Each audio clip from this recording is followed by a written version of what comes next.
Yo, what's up? MED, congratulations, you are first. You do gym shit. This is kind of that weird in-between zone. It's not the best for either one. I wanted to like this. I really did.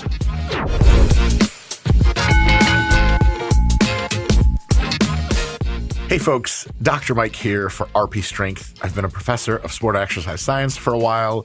I have a PhD in sport physiology. I'm a competitive bodybuilder and Brazilian Jiu-Jitsu grappler.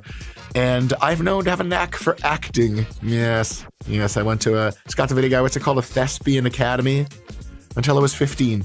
But after the crash, I could no longer act. Google that. In any case, today we have a very special video where me, the exercise scientist, I guess I really am one of those, so no quotes required, is going to be reviewing Mr. Jake Gyllenhaal's preparation for his amazing physique in the late. It's your birthday? Well, congratulations for surviving another year. Latest blockbuster hit. Do people still say that? What exactly is a blockbuster? I never could tell. Roadhouse, which is a remake of an original movie also called Roadhouse with the ever awesome Patrick Swayze, R.I.P. R.I.P., right, Scott the Video Guy? R.I.P. Damn. All right, let's get into it. Folks, so first off, let's talk about who Jake Gyllenhaal really is. I know maybe 3 things, arguably 4 about him. 1, he's known to be an actually good actor who can act. That is, a lot of people in Hollywood do not fall into that description. 2, I know that he has a sister named Maggie Gyllenhaal. Scott the Video Guy, am I right on that? I'm not sure. It's funny how his sister's so much worse looking than he is. React to this. Let me see, Dodo. Today, a 4.8 magnitude earthquake hit the east coast of the United States, and that was a very surprising incident. Earthquakes are not common on the East Coast. But Marjorie Greene decided to take it to a 10 on the Richter scale when she got God involved in the whole thing, tweeting, "God is sending America strong signs to tell us to repent, earthquakes and eclipses, and many more things to come.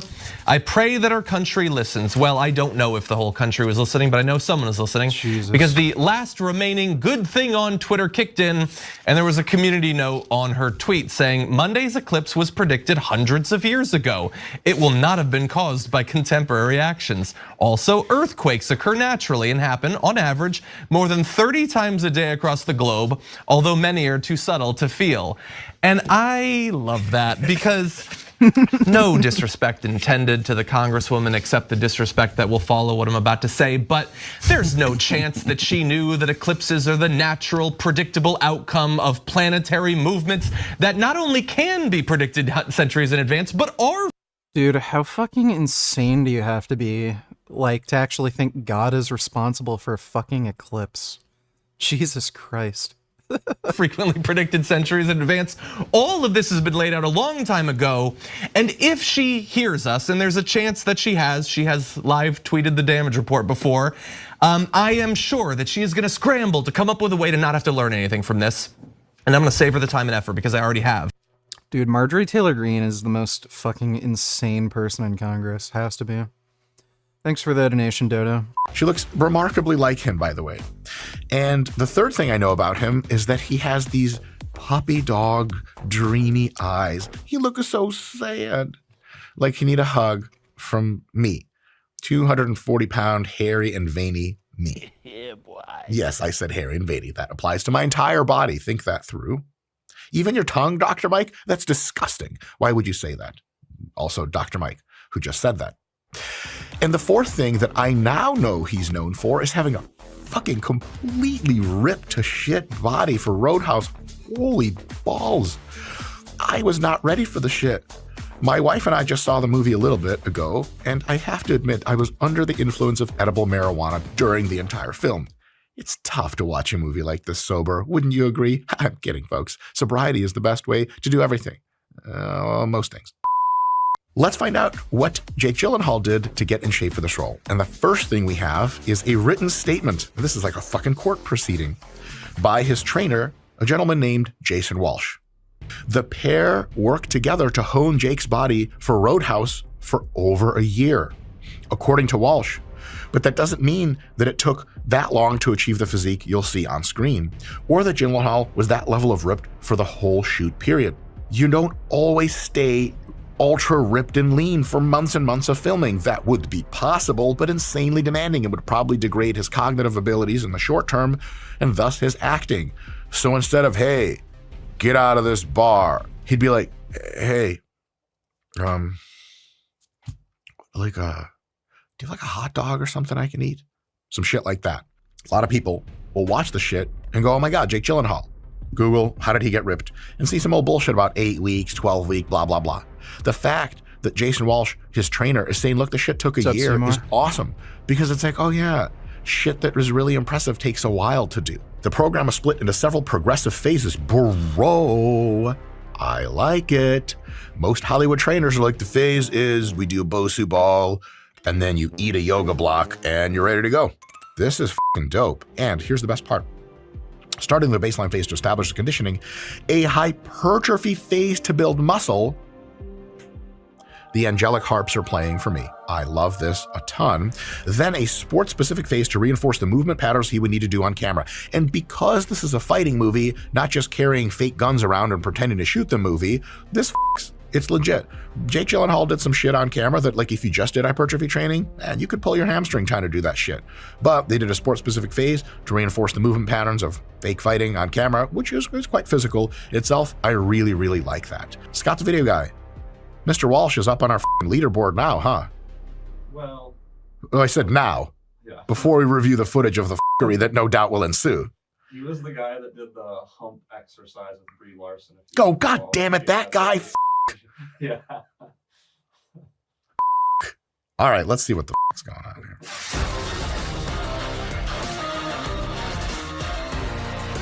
Train like Jake Gyllenhaal. Okay, we got some f***ery and some good stuff mixed in. Hi, I'm Jason Walsh. I'm coming to you from my studio Rise Movement in Los Angeles, California. Whoa. Hey, Scott, is it just me or is there something up with his eyes? Like he maybe doesn't have a soul? Dude, they're so azure. Azure. When I received the news that Jay got the role for Roadhouse. Hey, okay, so Jason Walsh does have the angle here, but he looks fucking pretty jacked, so he might know some things by experience as well. Jake Gyllenhaal looks half asleep, which he normally looks half asleep. That's what I'm talking about, the puppy dog eyes. Nobody looks at you like that except for two people. Jake Gyllenhaal and your rescue pit. That's it. Not only did Jake need aesthetics, but needed to perform stunts across from Conor McGregor. One thing that is baffling is that Conor McGregor's head is roughly twice the size of Jake Gyllenhaal's head, even though he's a little bit shorter. When you fight pro fighters, sometimes you realize they're, as the colloquial statement goes, built different. Ben Shapria thinks that the American dream is God himself. When we say the American dream is dead, Let me see. I think that what most people mean is that there are now obstacles to the American dream that prevent them from achieving their aspirations. But if the American dream is dying, it's because we have ceased to dream. It's because people have decided that the dream itself is stupid, that the reason that they are failing is not because of their own failures. They're failing because the society around them is failing. That's incredibly dangerous. It's an incredibly dangerous idea. And it does, in fact, kill the American dream. There's nothing new particularly about these sorts of conspiracy theories. There's a famous philosopher named Karl Popper. He wrote an amazing book called The Open Society and Its Enemies, big bestseller back in the 1940s. He's most famous as an empiricist. His basic theory is that you can't prove theories true as much as you can falsify them. Right? That through falsification, we can sort of by process of elimination tell what's false, and then what remains is what's true. That was Karl Popper's basic theory when it came to scientific knowledge. He opposed what he called inductive reasoning, that you reason to a point from the prior evidence. Instead, he said you have tests, and you test the theory over and over and over, empirical testing of theories. Okay, but he wrote in this book, The Open Society and Its Enemies, about what he called the conspiracy theory of society. And here's what he wrote. He said the conspiracy... Thoughts on Mao Zedong? Let me see.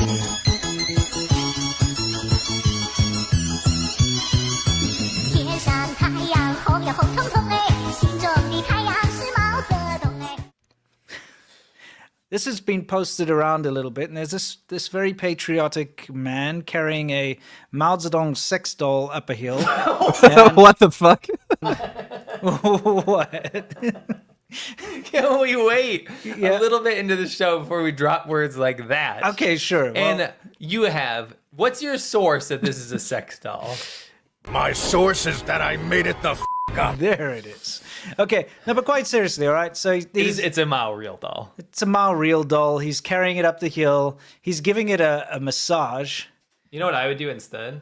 What? I don't know, maybe slap it or something. Oh, yeah, okay, yeah. I'll give you a mouse slap. That is fucked, bro. Yeah, Mao Zedong was a bad person. Thanks for the donation, though, Nipple Clamps. Conspiracy theory of society is, quote, the view that an explanation of a social phenomenon consists in the discovery of the men or groups who are interested in the occurrence of this phenomenon. Sometimes it's a hidden interest which has to first be revealed, and who have planned and conspired to bring it about. So what he says is most of the societal forces that are around us are evolutionarily created. That when there's a problem in society, usually that has been built up over the course of generations gradually and very often not on purpose. That the unintended consequences of human action typically are the things that build up systems. It's usually not some group of men in a room somewhere who are figuring out how all the levers of society work. Why does that make a difference? Because once you start attributing everything around you to a conspiratorial group of people in the back room who are trying to figure out how to screw you, things get very ugly very quickly. $20 barely gets you anything these days. You can't even fill your gas tank or get a burger and fries for less than $20. But do you know what $20 will get you? From the cell phone company I use, Pure Talk, you can get unlimited talk, text, and plenty of 5G data for just $20 a month. Pure Talk gives you the same quality of service as your current cell phone. See if this is a scam.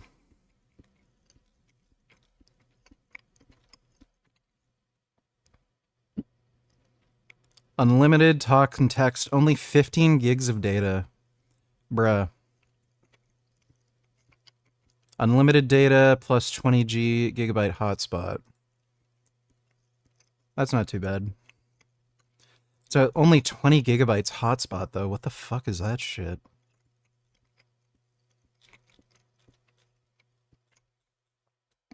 It's insane how much they charge for data. It's just a total scam. GH donated $2. Is it? It is really beautiful. Let me see. We're not suicidal. We're angels that want to go back home. The thought of going to sleep forever really hits me hard, and it brings tears to my eyes. Wake me up inside song. The more you think about it, sadder it is.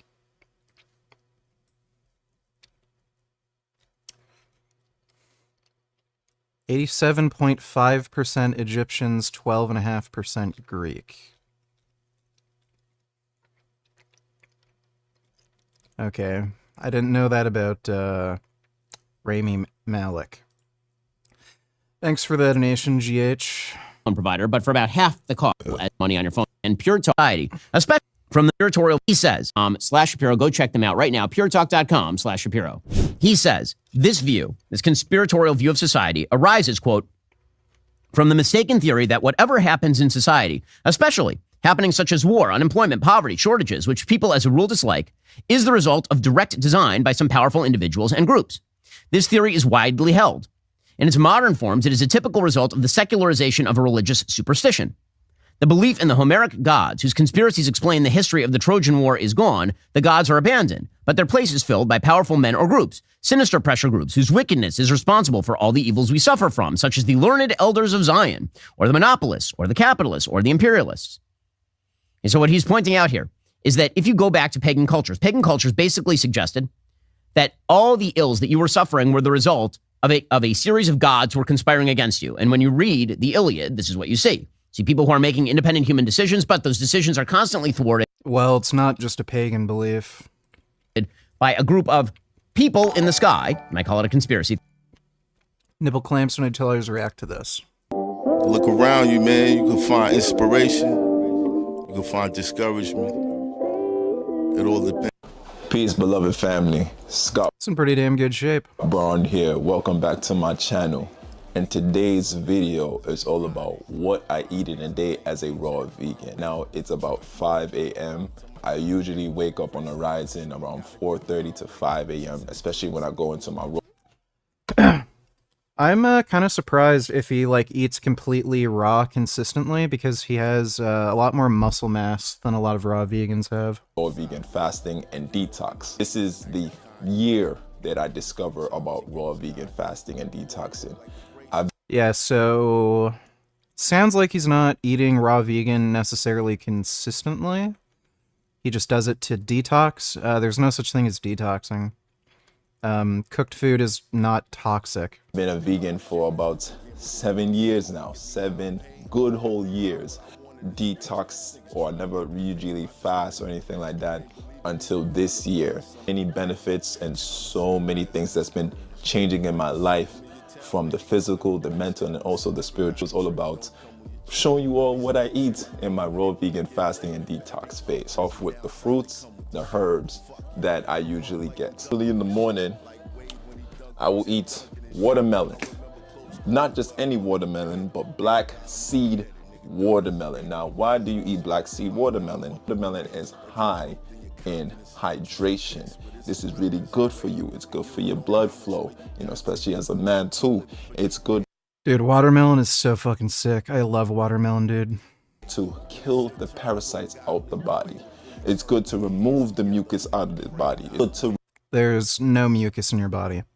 And if you have parasites, then you should be on anti-parasitic medication. remove the toxins out of your body as well too. So you want to eat to live, not live to eat. You just start off my mornings with black seed watermelon. I might as well do some watermelon curls for the gains. All right, so yeah man, black seed watermelon. Seeded grapes. I love grapes. Grapes are amazing, especially the one with the seeds. So there's been back and forth when it comes to seedless fruit to seeded fruit. Me personally, I like to consume seeded fruit. To me, it's quality over quantity.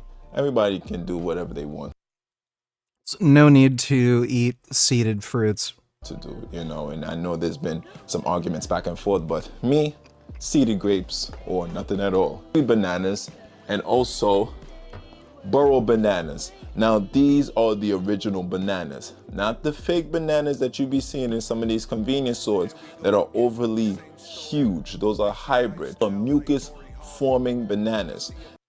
Bananas do not form mucus. There's no such thing as mucus in your body. Now the baby bananas is real alkaline, and also the burro bananas as well too.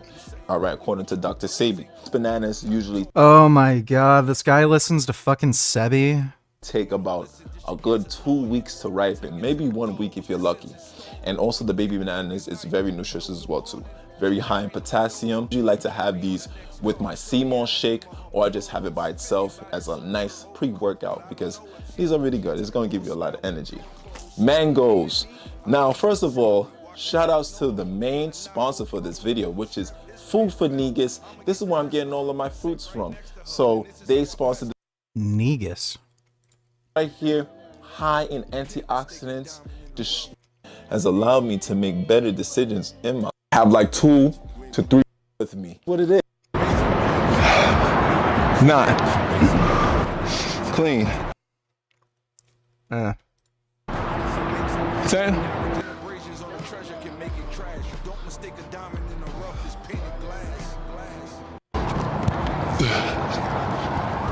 We made it to Brooklyn. We're here at 1031 Bergen Street, aka Food for Negus, which is the main sponsor for this amazing video. And as you can see, I got an abundance of some fruits that I picked up. You know, mango is amazing, high in my salad. Yeah, this guy listens to fucking Sebi, so he's totally lost. What is a negus? Negus is the word for king in the Ethiopian Semitic languages, and a title which was usually bestowed upon a religion ruler by the Negusa, Nagast, or king. Okay. That makes sense. Theory, who are figuring out how your life actually is supposed to work. Monotheistic religion, on the other hand, actually fights against conspiracy theories. Why? Because monotheistic religion says there is one God, and that one God is in charge of the universe, and that one God created a good universe. That God is good, his universe is good. And that means that if you are suffering a problem, the first place you should look is not to the gods or to the universe. The first place you should look is to you. That's what the Bible is predominantly about. Adam is placed in The universe is good. You literally cannot inhabit the majority of the universe. Huge portions of the planet are uninhabitable or very difficult to occupy. And there's fucking assholes everywhere. Like, how the fuck do you think the Holocaust happened? The universe is good. You're a fucking idiot. the Garden of Eden. It is a Garden of Eden. It is an amazing place. And he is placed there to cultivate the garden. And it is his failures that lead to his banishment from the Garden of Eden. Not God's evil, not the gods conspiring against Adam. Adam's own failures lead to him being expelled from the Garden of Eden. If you actually read the story, that's not what actually happened. The story of Adam and Eve is fucking retarded. Basically, God put Adam in a situation where inevitably he is going to eat a fucking forbidden fruit. And what's also funny is he lacked the knowledge of good and evil before even making that decision too. So, like, it's fucking retarded. He basically put an ignorant person in a situation where they were bound to do something that God didn't want him to do. If God didn't want him to eat the forbidden fruit, then why the fuck did God put it there in the first place? It's fucking retarded. It's like, it's one of the dumbest stories ever made. Oh, speaking of stupid stories, I've been watching Breaking Bad. It is, the writing is so fucking dumb. So, I think I'm up to episode 5.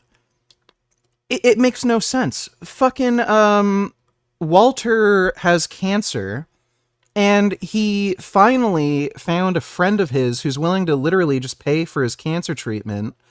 And instead of, like, letting his friend pay for his fucking cancer treatment, he decides to sell fucking crystal meth.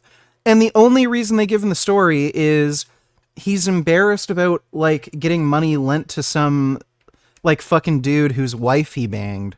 Like, what? The writing in Breaking Bad is fucking terrible. Thanks for the membership, Van Helsing. Appreciate it. Nibble Clamps donated $2. Thoughts on this? Let me see. Do you think you're better off alone? Dude. That is fucking heaven for me. Oh my god, that looks amazing. Dude, watermelons are the best. Thanks for the donation, Nipple Clamps. Grey Knight donated $2, says fruit for thought. Indeed. Thanks, Grey Knight. It's why the stories of Adam and Eve and Cain and Abel are literally the most important stories in human history. Because those particular stories explain all of human history. Because what do human beings do once they are expelled from the Garden of Eden? They start blaming conspiracy theories. Cain looks at Abel and he says, dude, it ruins the whole point of the entire show. I don't even understand what the point of including that in the show was. They could have eliminated that entire scene where he has rich friends that are willing to pay for his cancer treatment. If they had just let that out, him selling crystal meth would have made a lot more fucking sense. But I guess the writers are on fucking crystal meth, and they gave Walter the most stupid fucking motivation possible for selling crystal meth. It makes no fucking sense. So on the one hand, you can pay for your fucking cancer treatment by just getting your friend's money. You don't have to, like, risk anything. The money's just given to you. On the other hand, you have to sell crystal meth. He already had a really fucking bad experience selling crystal meth where he almost got fucking shot to death by crazy drug dealers. He had to dispose of a fucking dead body. He had to murder another guy. I meant to tag this link on my last dono. Okay, I'll look at that in a second, Grey Knight. He had to murder another guy. He almost got caught by the fucking police multiple times. His brother is his brother-in-law is a fucking DEA agent. There's no guarantee that he's going to be able to sell enough crystal meth to make the fucking money he needs. And especially while going through chemo and everything, why is he going to sell crystal meth while he's, like, super ill, going through fucking cancer treatment, while he's exposed to toxic fucking chemicals? Who knows if he's even going to be able to get out of fucking bed? He might get caught, and then, like, it makes no fucking sense. It's so stupid. The entire idea of the fucking show is ruined because the fucking idiot writers included that fucking dumbass scene. Let me see, Grey Knight. If it doesn't have seeds, it's not a real fruit. If it doesn't have seeds, let me show you guys why we learned through selective breeding how to produce bananas that are seedless. Let me show you why. Well, they're clones. Okay. So for one, way harder to peel, tougher skin, but let me show you guys the inside. Let me take a bite, okay, of a seeded banana. God, is the American dream more like the American death? Yeah, really. Like, how does Ben Shapiro explain, like, smallpox, polio, HIV? Like, oh yeah, the universe is good. God created a great universe where you can die of a fucking horrible disease. Thanks for the donation, Dodo.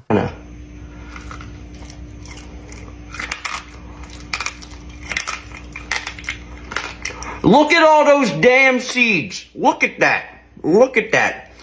Does that look enjoyable to you? You get this much seed and that much banana.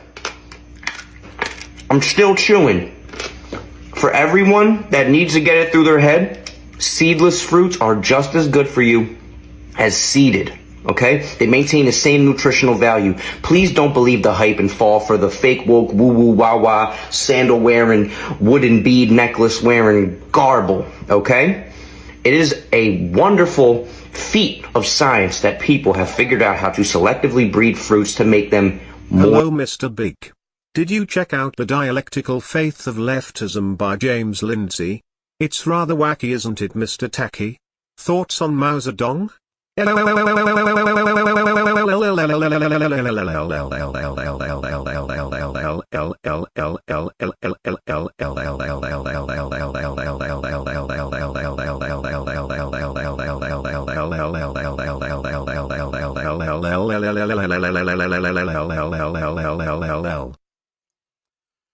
I did not. And Mao Zedong's not a good person. Thanks for the donation, Nipple Clamps. Or easily consumed. Okay?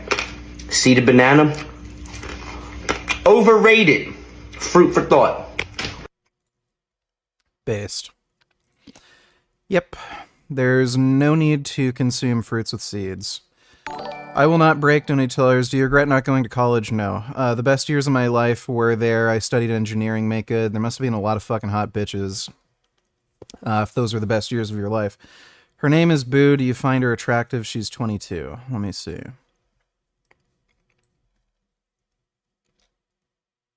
She's okay. Don't find her particularly attractive, but okay. Thanks for the donation. I will not break. It's not fair that Abel's sacrifice was accepted by God, but mine was not. Must be some sort of unfair thing happening, and he kills Abel. Even though God explicitly warns him, maybe you should look at your own actions. Sin crouches at your door. Instead, you might want to look internally and try to figure it out. And actually, the lesson of Cain and Abel is that Cain eventually does that. He repents, and then he goes and builds cities. Dude, it's hilarious how Ben is saying this. The story of Job completely discounts this narrative that, oh, it's always your fault. Fucking Job was tortured horribly by God just to prove a point to Satan. Like, there's no consistent narrative throughout the Bible talking about how, like, all your problems are your own fault. But that is what monotheistic religion did. Monotheistic religion said, God is good, the universe he created is good. No, it did not. That is totally false. If there is a problem in your life, there's like a 98% shot that you should do something about it. Doesn't mean there aren't problems that are created by other people. And we should all find those problems created by other people. And we should fight those problems created by people. But there has to be evidence. We have to find pathways of fixing those problems. But if there's something going... This makes no sense. How does he explain the flood myth in the Bible? The flood, like the worldwide flood that wiped out every human and every animal practically, that was God. According to the Bible, earthquakes and forest fires and shit are also caused by God. Diseases, those are also caused by God. Like, what is he talking about? Going wrong in your life. Why do these Christian conservatives always lie? It's because they're ideological fucking morons, dude. Thanks for that donation, Dodo. First place you should look, before you look to quote-unquote vague systems, before you go ghost hunting, you should look at you. Then monotheistic religion declines. And in its place, you don't get pagan gods. You get a new form of paganism, which is the conspiracy theory. So here's what Papa writes. He says, I do not wish to imply that conspiracies never happen. On the contrary, they are typical social phenomena. They become important, for example, whenever people who believe in the conspiracy theory get into power. People who sincerely believe that they know how to make heaven on earth are most likely to adopt the conspiracy theory and to get involved in a counter-conspiracy against non-existing conspirators. For the only explanation of their failure to produce their heaven is the evil intention of the devil, who has a vested interest in hell. You see this on all sides of the political aisle. The only thing that stands between us and a greater world is if I can just get those group of people, and I need the power in order to do that. And the reason— Yo, Richard, random as food question, but do you have your wisdom teeth or did you have them removed? If so, were any of them impacted or did they erupt normally? And did you experience any complications? Thanks. Also, hi. Hi, Richard. Hello. Hi. I do not have wisdom teeth anymore. I got them removed. They grew normally and I didn't have any impacted teeth or anything. The dentist just suggested getting them removed to prevent any future complications. So I got them removed. And I didn't have any complications from the surgery. Thanks for the donation, Tooth Fairy. The reason I need the power is because they are involved in a conspiracy against me. Give me the power and I will fix this thing. We have some new Frank content, ladies and gentlemen. Really gay content, and there was an earthquake in New York. As gay as Frank is, it makes me so hard and wet when I see you reacting to Frank's content. What's up? Oh, this will be just great. We'll wait for Sam to get here, and then we'll react to that. Thanks for the donation, Chevy Chase.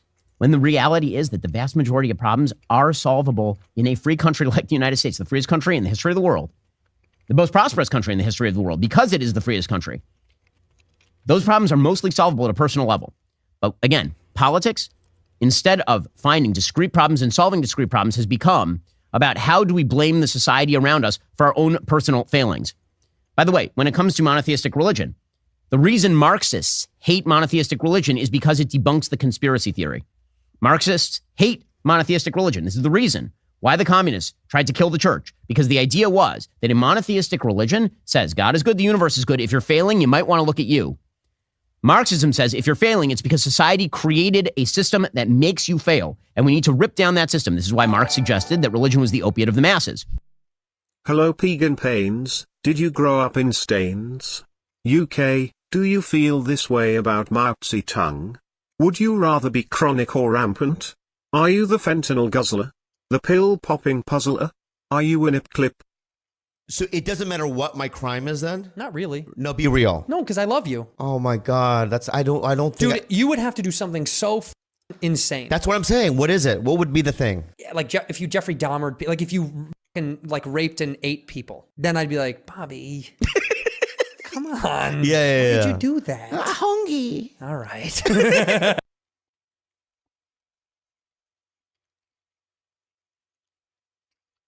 I did not grow up in Staines, and I do not feel that way about Mao Zedong. Thanks for the donation, nipple clamps. My experience in Vegas donated $5. The most attractive woman that I saw in Las Vegas still had a double. Oh, Jesus. Yeah, so his girlfriend broke up with him, and then he gave, like, stupid fucking relationship advice, and now he's giving, like, more dumb fucking bullshit accounts of him talking to girls now that he's dating again. Thanks for the donation, dude. We'll watch that later. Free country, yay, I'm not so sure about that anymore. Not with rent prices the way they are. Thanks for the donation, Dodo. So Papa writes even further. He says, what was one of the chief factors leading to the exacerbation of conspiracy theory of society? Why has this become so prevalent? He's writing this in the 40s. He says the big problem is what he called discretionary powers, designed to empower organs of the state to act within certain limits as they consider necessary for achieving the ends laid down by the rulers for the time being. So centralization of power turns into, we need to act against the conspiracy. And we can't go through any sort of predictable process. We can't go through any legalistic process because it might get thwarted. We need to solve the problem fast. And the best way to do that, more centralized power in the hands of an unanswerable few. He writes, Okay, this is stupid. The only path donated $2. Wow, this doctor is a full-fledged retard. Challenge him to a debate. In a previous video to avoid soybean oil and canola oil and vegetable oil. You gotta avoid the vegetable oil. You gotta avoid the canola oil. These are a ex in Dr. Maita's book. If you're going... Is this guy even a doctor? He's an anesthesiologist. Weird. Thoughts on this? Yeah,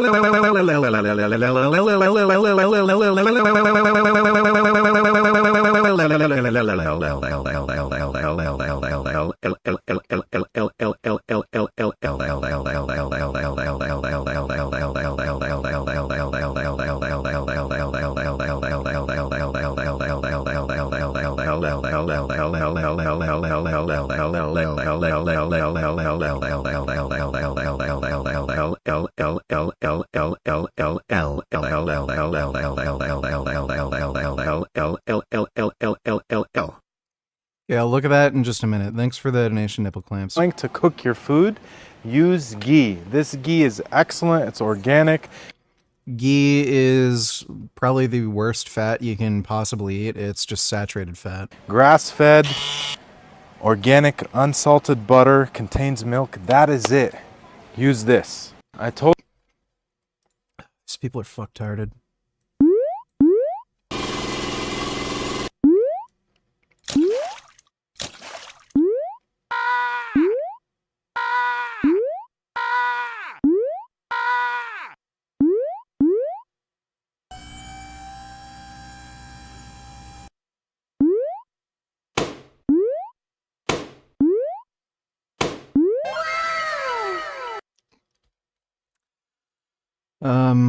That looks like a good game. Thanks for the donation, nipple clamps. And speaking of stupidity. Let me see, Dodo. A shocking new report has revealed how the Israeli military has been relying on error-prone artificial intelligence to generate kill lists in Gaza. And as a result, the civilian death toll has skyrocketed. The AI system, which is called Lavender, gathered information on just about every single resident in Gaza, and it would then assign a score between 1 and 100 regarding their likelihood of being involved with Hamas or Palestinian Islamic Jihad.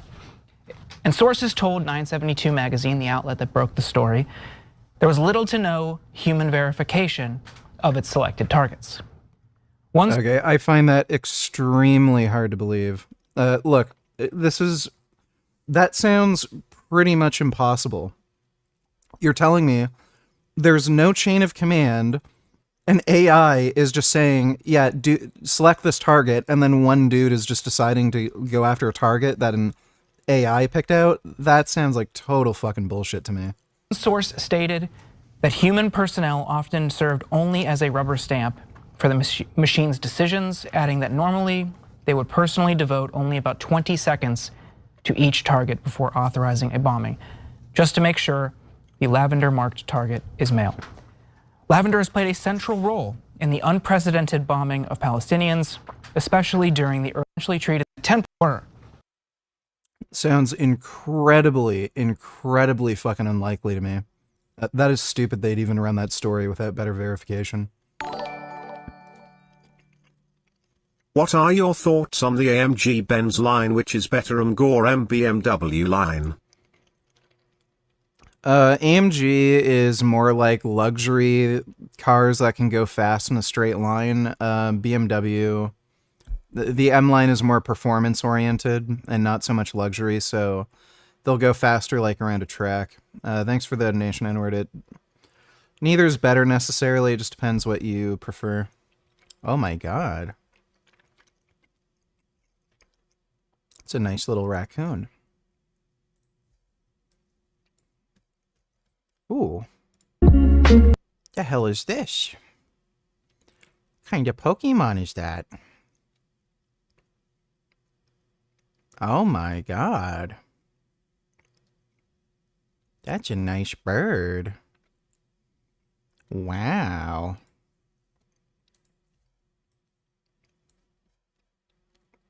Oh yeah. These are like weird rabbit rodents. Yeah, they look nice. He has a snoot. Oh my god.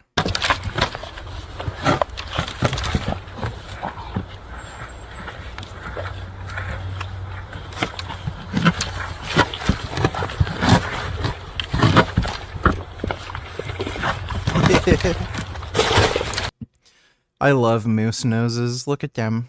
Oh my god. I want to boop that snoot. That's a nice snoot.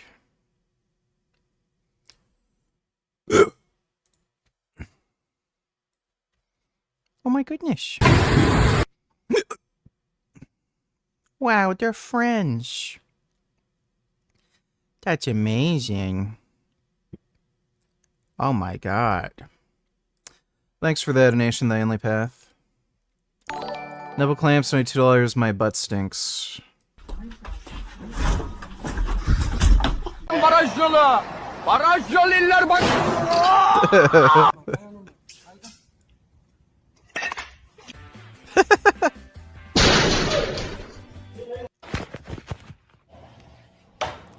Oh.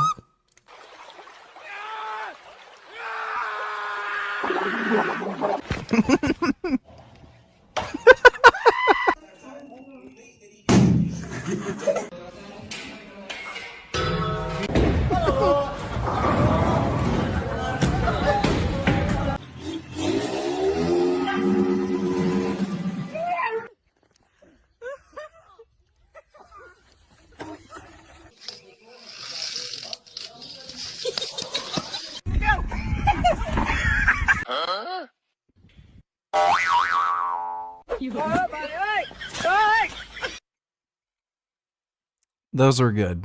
Thanks for the donation, nipple clamps. You don't want to hit Conor McGregor in the face. That's going to break your fucking hand. That's scary as fuck. A professional athlete in the UFC. I like how the next clip they go to, he's like telling the cameraman to go fuck himself. Oh, you fucking fuck, I'm fucking drunk.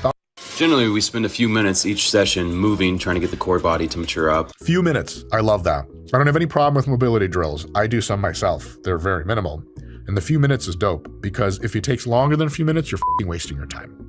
Most mobility is built through compound, full range of motion, ultra deep stretch lifting, and whatever other really intense yoga or Pilates you want to do on the side, which requires its own time investment. Mobility drills are cool as a great warm-up, and it just takes a few minutes. It's awesome. It checks the warm-up box and the slight mobility enhancement box. If it's taking you longer than, 15 or 20 minutes, you're doing something wrong. You're wasting a lot of time. The Proteus is an amazing piece of equipment used mostly by performance centers to help train athletes in every plane of motion and also to help increase power production. Whoa.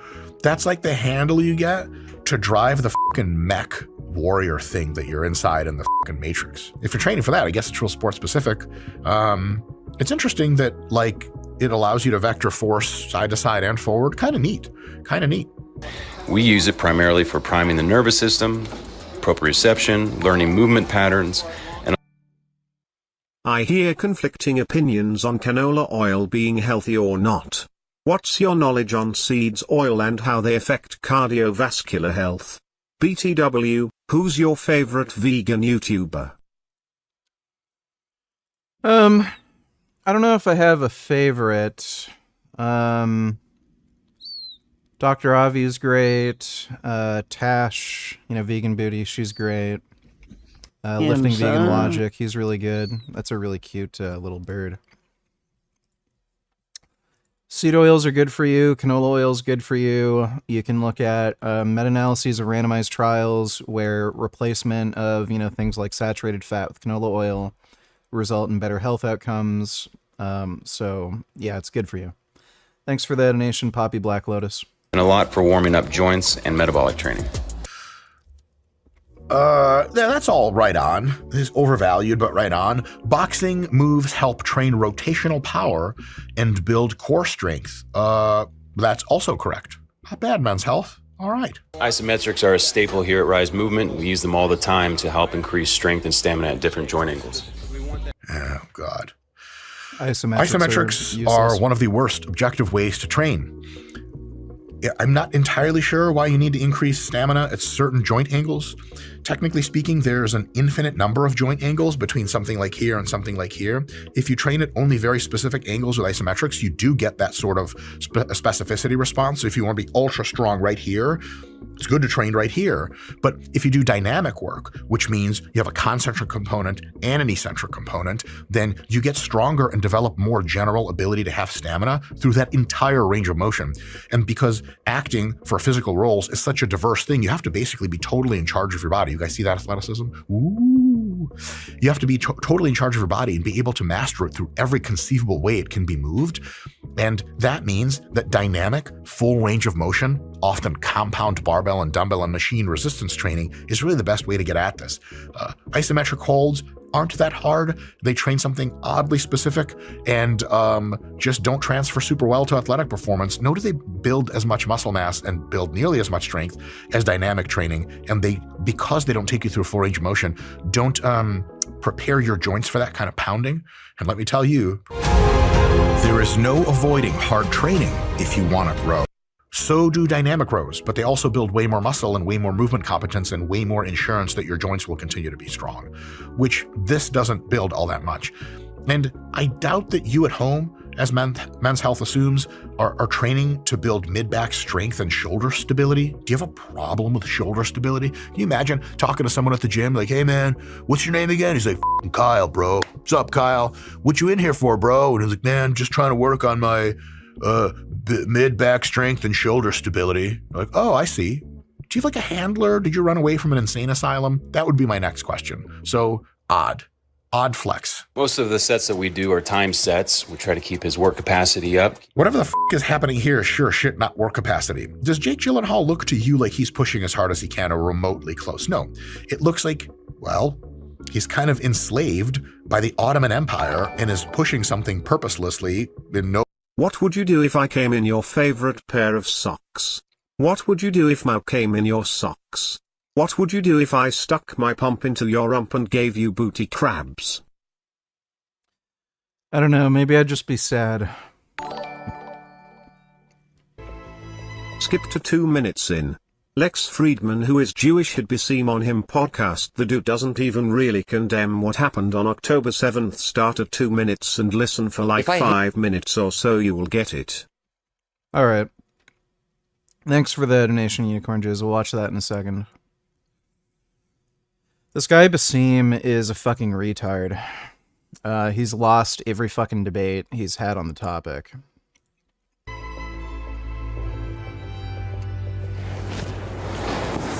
Cheers, man!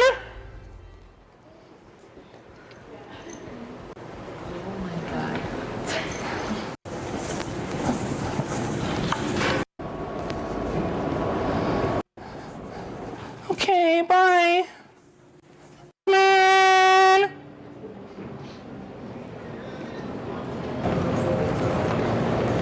Last year. Cheers! Oh, here? Cheers, man! Where she is? No. Sorry. Okay then. Thanks for that, nipple clamps. Terrorists on both sides. On a more serious note, when you found out about the attacks of October 7th, what went through your mind? If I'm allowed to use a curse word, I was like... As many as possible. I was like, oh shit. Part of my stand-up comedy is I describe a situation where I was in a restaurant with producers and there was a bombing 2 blocks away in Chelsea, New York in 2016. And of course, this is the like, damn, what's going to happen to us now? And there's like 2 different reactions. There's like the white reaction, which is like, oh my God, I hope nobody is hurt. This is terrible. I hope everybody's okay. And there's the Arab reaction. Pain in My Society donate tellers, do you think it's fair to judge someone negatively if most of their body is covered in tattoos? No. Never stay or relax around people like that, and I'm always aware and cautious around certain races and looks, especially if they're loud or aggressive. Yeah, I think you're just a bigot. Thanks for the donation, dude. That made me so happy that you made a classic VG video. We need more, heart. Yeah, I'll try to make some more. Thanks for the donation, Alan. Action. What's his name? What is his name? What is the name? You know, because you know what's gonna come. It's kind of I was scared what's gonna really happen in that area, and it's like, oh my god, it's gonna be horrible. And the way that it was reported, I didn't know how to handle this. So I went into hiding for a few days, 3-4 days, and I talked about Piers Morgan team talking to me 2 times, 3 times. I was like, no, I can't. How can you defend that? How can you defend the rape, the decapitated babies, and whatever? And then I started kind of looking in the news a little bit, and then I started seeing people coming on the shows and saying things that I know as an Arab, as a Muslim, as someone from that region, that it's not true. But I didn't know what to say, how to say it. So I said, by the 3rd time when they asked me, I said, like, fine, put me on. And I went there. It was more of a, figuratively speaking, a suicide mission, and because it's a lose-lose situation. I can lose stuff in Hollywood. I Double Clamps, $22. Thoughts on this?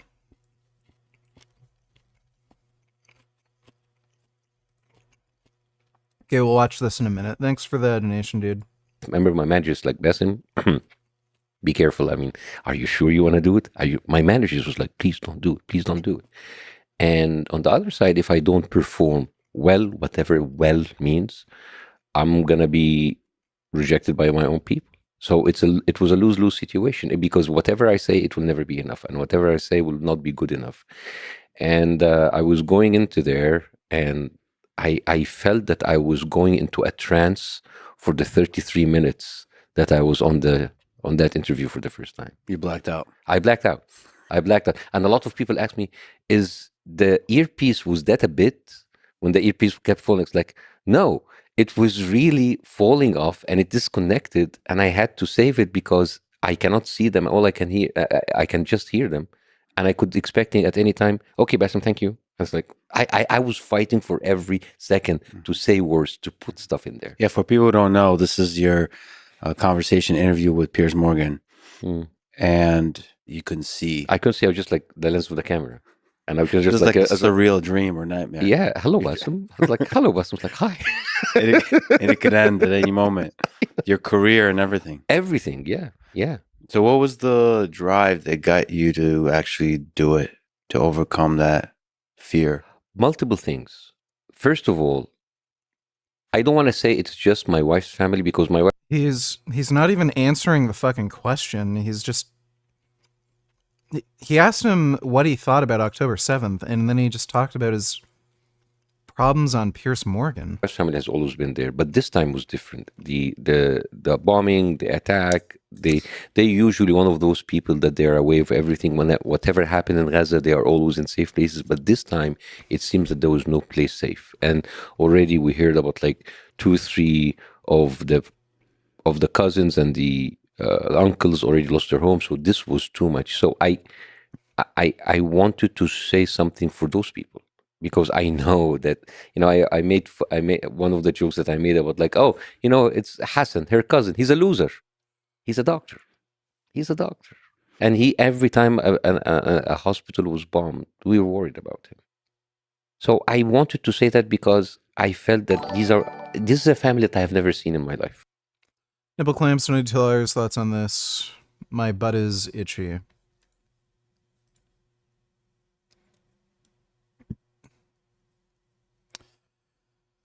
This woman is retarded. Thanks for that donation, Nipple clamps. I've never... She actually hardly saw an uncle or two because, they cannot leave. But I said, like, I need to speak. At least I do something for those extended family that I have never known. But also because when Piers Morgan team called me a couple of times, said, okay, let's see what's going on in the show. And I just watched the stuff and the lies and the one-sided reporting that made my blood boil. And then I thought, like, what am I afraid of? I'm afraid of, if I say something, I can lose my career. It's like, wait a minute. But that was the reason why I left Egypt. And I said, wait, I left Egypt. I came to the United States. I came to the land of the free, where I can say anything I want. And yet I have limitation of... Okay, well, this guy's just an idiot. What do you think of Indian motorcycles? Like the Indian Scout? The Indian Scout's cool. I don't know if it has a leather seat or not. It might have an actual leather seat. I wouldn't buy one personally just because it's not the type of bike that I would ride. I wouldn't get much use out of it, but like they're nice bikes. No work required when the guards are just laughing at him. That's what the that sled work at this pace just fucking doesn't. It's just... We always keep the heavy primitive work. Did you say primitive? You guys, I did actually examine the to be a YouTube member. Then you could get tons out if I want to platinum. And deadlifts require a very small amount of muscle coordination. These are some of the easiest lifts you could do in the world. Olympic weightlifting requires substantially more muscle coordination. And you know what requires even more? Combat training, like ostensibly they were doing to get him in shape for this role and get him ready to do some sort of fall combat. So squats and deadlifts are really good for building size in the lower body and through the back. They're really good at building overall strength, but like coordination and all that shit, movement complexity, this is just a very simple movement, man. There's like 3 joints involved. To be one of the limiting factors in the gym. You guys know, gonna take you a little bit more effort to balance. Max is a great company, but a floor... Peri-workout nutrition from Biotest, the Surge. Sponsored by Biotest, I love it, my man. Really kept us going, gave us the fuel that we needed for these workouts, and the post-workout nutrition from Rise 311 Protein that started in the kitchen and ended up being a great product, so we got it out there. Is Jake Gyllenhaal like partnered with these companies? Was that his voice or was that the trainer guy's voice? Still the trainer, right? There was a chicken breast flipped at one point. Some he's not old to get MMA. Thought Jake Gyllenhaal was vegetarian.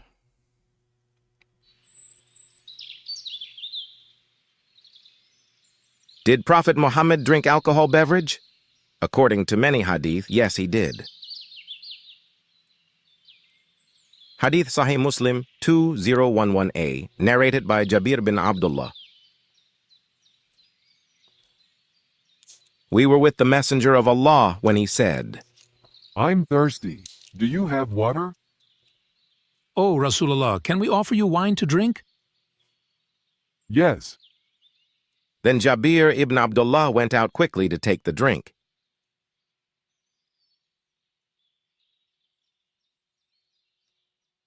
He came back and brought a cup containing nabid. Here you go, Rasulullah.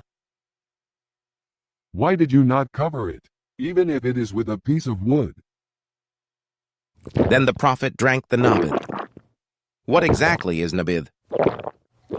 According to a scientific report titled Determination of Permissible Alcohol and Vinegar in Sharia and Scientific Perspectives by Jamaluddin M.A., the term nabidh in hadith is literally derived from the word nabaza, which means whoever takes it or he takes dates or raisin, and the word yanbuzu is the act of putting something into a pot or something similar, sika, and subsequently adding water and left to ferment, yafaru, until it becomes an intoxicant.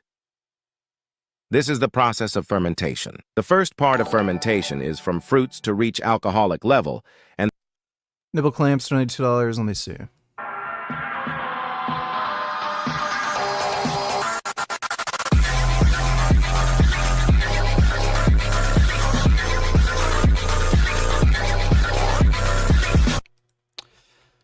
How, like, I guess it's allowed on TikTok because it's run by the Chinese. Check out my dick. Mao, Mao. Mao, Mao. Yeah, weird. Thanks for the donation, nipple clamps. and the Arabic term is takamur. While for the second stage of fermentation, which is conversion of alcohol or more specifically, ethanol to vinegar or acetic acid, is known as takalul. It's commonly understood that nabid refers to fermented juice that hasn't yet reached intoxicating levels. Fermented juice that has reached the intoxicating stage is known as khamr.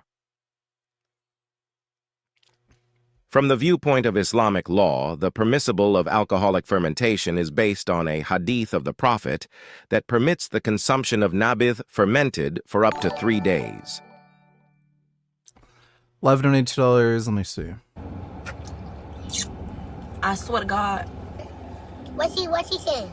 They say you gonna make mommy broke. Dang. What? They say I gonna make you broke. Cause you eat all my food. You eat all my money up. That kid does look pretty fat. You got cheese like me? Well, what is that? Let me. A lime. A lime. Why you put lime in your? It come with it. It's nasty when you put. What No, onions that? That's the onions. No, I don't got no more onions. You got green pepper. She gave me 2 onions. Jesus. He gave you 2 onions? That's so. She's wrong today. Yes, he won't today. He about to give you 3 onions. Okay then. Good morning. Hello, hello, hello. Cindy B, hello. Except for her food and water was still out. So I dumped her water bowl.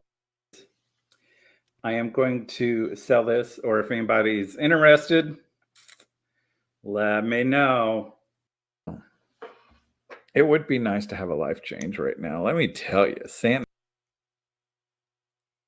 I feel like I'm going back in time a little bit with this video topic, but I hope it's gonna be useful.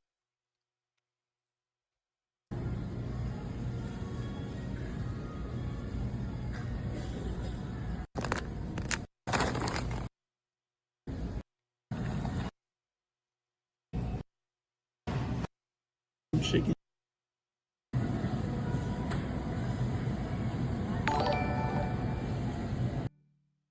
You reached a new level of retardation with your take on Breaking Bad. Why didn't Walt just take the money from his friend? He's so dumb. As if his ego isn't the fucking point. Sorry, it's not an anime where this character good, this one evil. You child. What are you, fucking retarded? Well, like, it just doesn't make any fucking logical sense. The whole motivation for him selling crystal meth is to pay for his fucking surgery and everything for his cancer. You can either get it for free from a friend, or you can do crystal meth dealing, which comes with all these negatives that he's already experienced. Had to murder somebody. He killed 2 people. Almost got caught by the cops. Almost got murdered. There's no guarantee that he's even going to be able to sell the shit and get away with it. Like, it makes no fucking sense. It's stupid. Like, it's... I don't know why they put that in the story where he had a rich friend who could just pay for his fucking cancer treatment. Like, it just makes the whole story stupid. Thanks for the donation, Vegan Cum.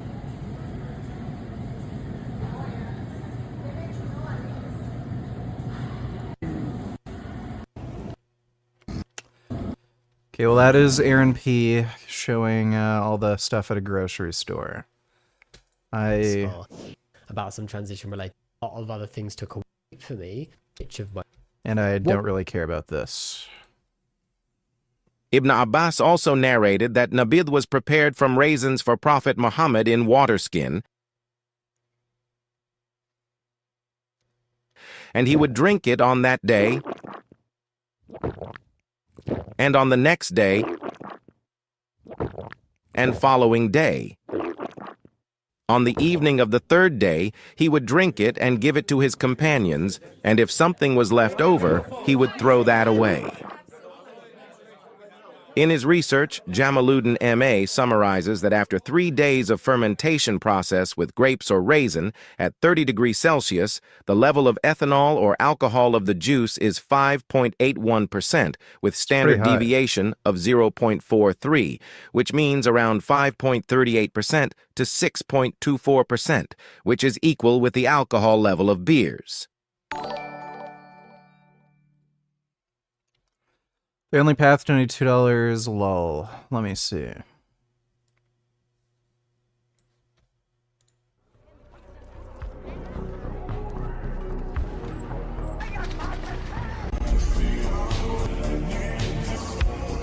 Leicht zu verbrennen.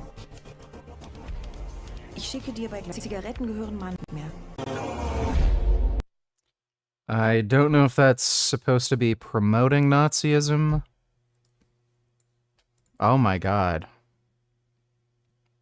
Wow, that is a good capybara. I love their toes. Wow. That is special. Oh my god. That's a nice goat. Oh my goodness. Oh, what a sweet goat. Oh my god.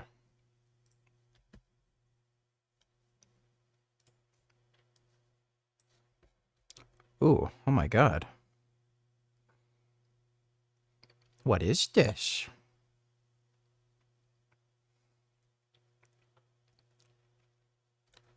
Those are some interesting animals. Oh my god. A groundhog. Sandals got tons of holes in them. Look at that little guy. Wilbur. Oh my goodness. Why do you want to fight with my sandal? That's a nice groundhog. Angels, let me see. Oh my god.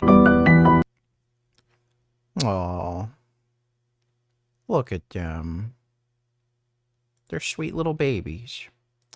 Thanks for the donation, The Only Path. In the Arabian desert where the Prophet lived, daytime temperatures could soar to 40 degrees Celsius. This intense heat accelerates ethanol production, potentially exceeding 6%. According to Jamaluddin's research, it's evident that what the Prophet Muhammad drank was no longer nabidh, but had fermented into khamr. Prophet Muhammad might have been intoxicated due to consuming a significant amount of khamr in 3 days in a row. Alternatively, if not, he could be accustomed to high alcohol levels in his system. Love me, sexy, donate $2. Let me see.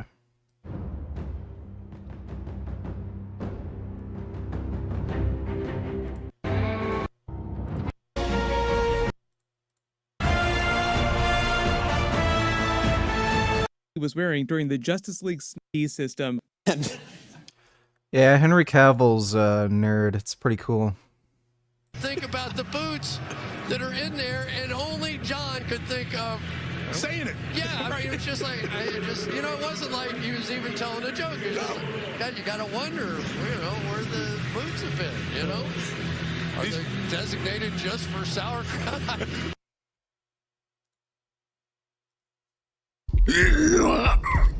Well, we've already seen this.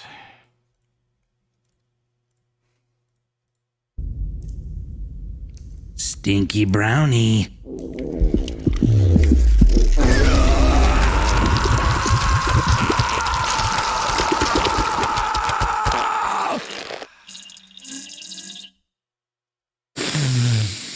Yeah, that was good.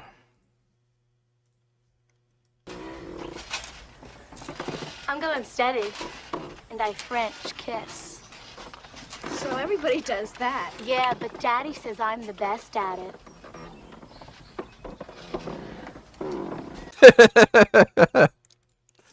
What movie was that from? National Lampoon's Vacation? Oh, yeah.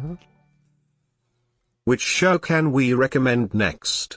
I was thinking either Vikings, Mr. Robot, Peaky Blinders, or Entourage. Maybe Mr. Robot, everything else, I don't think so. Thanks for the donation, Grey Knight. Suggesting he is a heavy drinker. Considering the potential for nabidh to contain significant alcohol. Am I afraid of infant monkeys or chimps? Chimpanzees creep me out. Monkeys, no. Monkeys are cool. Content. Would it be surprising if someone were to become intoxicated from drinking it? A man once gulped down a nabidh drink, belonged to Umar ibn al-Khattab, while they were en route to Medina. After he drank it, the man became intoxicated. Umar waited until he became sober, then he ordered his soldiers. Punish him with 80 lashes. Yes, sir. The soldiers used palm branches to lash the man. Umar then diluted that drink by adding water and then drank from it. It is obvious that the nabidh already reached intoxicating levels and became khamr, which is haram in Islam. However, despite this, Umar still consumed it after diluting it with water. This appears contradictory, as it implies that it is not haram to drink khamar as long as they diluted it with water to improve the flavor yet maintain the same alcohol concentration. What if we substitute khamr with other alcoholic beverages and dilute them with water? Would the resulting drink still be considered halal? What exactly makes it haram? Is it the presence of alcohol itself or the state of intoxication it induces? Did Prophet Muhammad ever dilute khamr with water like Umar did? Yes, according to this following hadith. Hadith Sunan Nasa'i number 5703. One day, when Prophet Muhammad was doing the tawaf or circling the Kaaba, he felt thirsty. Do you have anything for me to drink? How about having some nabid, Ya Rasulullah? Okay, give it to me. Here you go. Thank you. The Prophet opened the flask, but then he frowned. Oh. Is it haram, Ya Rasulullah? No, just fetch me some Zamzam water. The Sahaba then left to take the Zamzam water for him. Here you go. Thank you. He then poured the water to the flask and drank the diluted nabidh.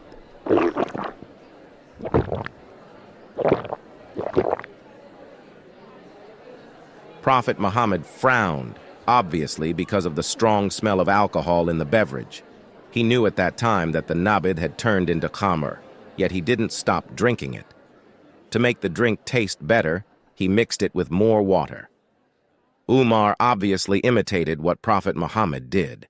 Both of them couldn't stop drinking nabidh, or, in this case, khamr, because they were addicted to it. Prophet Muhammad even used nabidh to perform wudu, or ablution. Abdullah bin Mas'ud narrated that Prophet Muhammad asked him, What is in your water skin? That is nabidh, Ya Rasulullah. Dates are wholesome and water is pure. After that, Prophet Muhammad performed wudu with the nabidh. He forbade anyone from consuming intoxicating drinks, yet he himself used them for drinking and washing during ablution.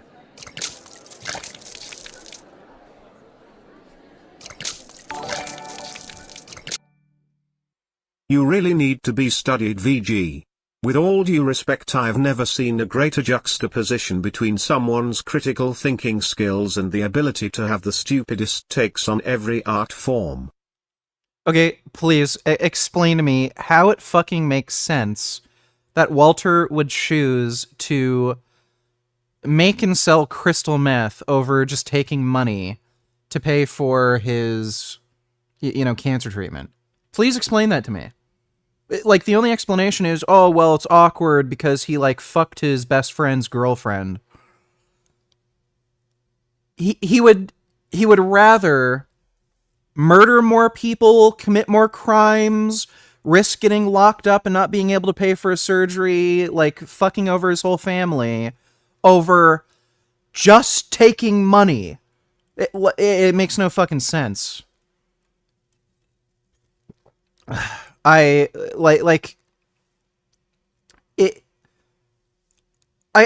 never seen anything so stupid in any, crime drama in my life. I don't know why the fucking writers would put that in. Again, it just makes Walter look like a fucking retard. Please explain. If that's a stupid take, explain why it makes sense for Walter to sell crystal meth over just taking money. If he won the lottery, would he throw the fucking ticket in the garbage and be like, oh, well, I got the ticket in a weird way and it makes me feel uncomfortable. I'll just sell crystal meth. What the fuck? It's stupid. Hi VG. I hope that you're doing great tonight. So, I tried to get my MAGA dad to bite the bullet on him not trusting the Gov with COVID vaccines and said to him, so you admit that you don't trust Trump? Because he's the one who fast-tracked the vaccines. LMFAO he's silent. Yeah, a lot of Trump supporters will just ignore the vaccine thing. They'll ignore a lot. They'll ignore him sexually assaulting women. They'll ignore the vaccine thing. They'll ignore all the stupid shit he said publicly. Like, Trump's just their god. That's really all it is. Thanks for the donation, Ben. You're extremely lucky you moved away from the Toronto area. It was only a matter of time before I saw you on the street and fucked you up. Everyone knows you've never been in a real fight in your life and didn't play competitive hockey past junior high. Alright, well, lucky me then. Thanks for the donation, Dylan. I love you, Christy. I don't care no mo, I confess my love for you. I don't give a fuck, my dick need a pretty pale ass bitch. It's been a while since I had some booty. Well, I had my ass cheeks clapped in the big house. But that doesn't matter. Christy. Alright, well, thank you for that, Sager. Good luck with Christy.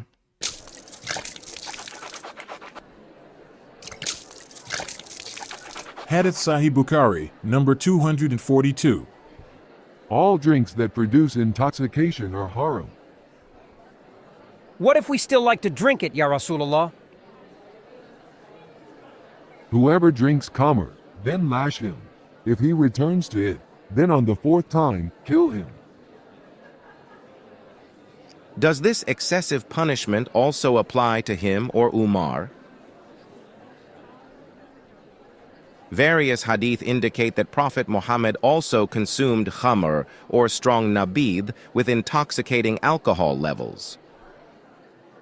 Indeed, fermented nabid can transition into khamr, and pinpointing the exact moment of this transition isn't always straightforward. Perhaps that is why most modern Arabic dictionaries, such as alchemuz.org, translated nabid as wine. Hadith Sunan Abu Dawud 3691 mentions nabid as date wine, and wine is haram in Islam, yet Prophet Muhammad loved to drink the date wine nights and days. Well, Prophet Muhammad's a big fat-ass hypocrite.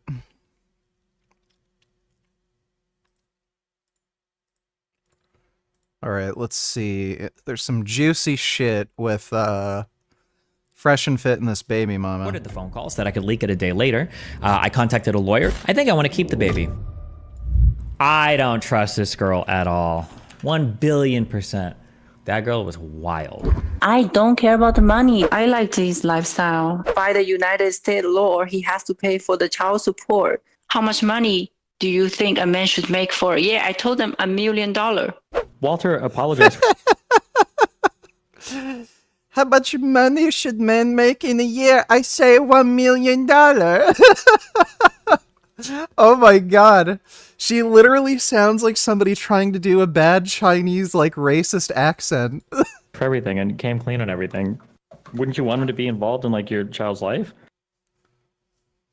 But why would you care about that? Shouldn't the priority be to, like, build a healthy life for your future child? Shouldn't that be the focus? You don't care. You're not caring. The child right now is just a money ticket for you. You're not caring at all about the child. Why are you leaking all of this publicly? The money is the child support that you think that you were talking about earlier. That you're very familiar with. I don't want to talk to you. Destiny's gonna take a break for a little bit. I will. I'll take out. This woman is a fucking piece of trash, though. She's ruining this kid's life because she just wants to this guy for money. I'm a tourist here. I'm not gonna work. That's illegal. Without insurance, everything is going to be expensive. So that's bullshit. You can work if you're a tourist, if you make money online. So it looks like she does sex work. It wouldn't surprise me if she had an OnlyFans or something. You can have an OnlyFans and work and make fucking money. That's just absolutely bullshit. Secondly, you can apply for a work permit while you're on a tourist visa. So she's just fucking lying. She just wants easy fucking money from Walter. Expensive. I wish he can take care of that. I think at least he's doing something. Jessica, you gotta ban me. I can't. I'm gonna kill myself listening to this person. Oh my god, you have to ban me from your See, wait a minute, hold on. We're having a calm conversation. Yeah, why are you being so mean? Everyone here is just trying to be nice. I can't tell Tree. I can't tell how naive you are. For her to. Dude, this is great. I then took his line of reasoning on not trusting the Gov by suggesting why don't you start living off the power grid like some people like you if you truly don't trust the Gov. Lol. All right, I'm here. I like your new shirt. What are you, queer off of the straight guy? Look at my new shoes too. Oh, those are nice. Yeah, your mom goes wild for them. You know, if you dress like your pops, you could get a girlfriend. Dad, I'm gay. You could still get a girlfriend. That might be a bit too small for you. Yeah, that's because of Arby's roast beef. Alexis, what type of shirts did Ronald Reagan wear? Thank you. This one makes me look like I accidentally unalived someone back in high school and my old money family paid to cover it up. I don't know who this man on the shirt is, but he is extremely handsome. God bless. This one makes me feel like a lazy-ass millennial. This makes me feel like an even lazier Gen Z.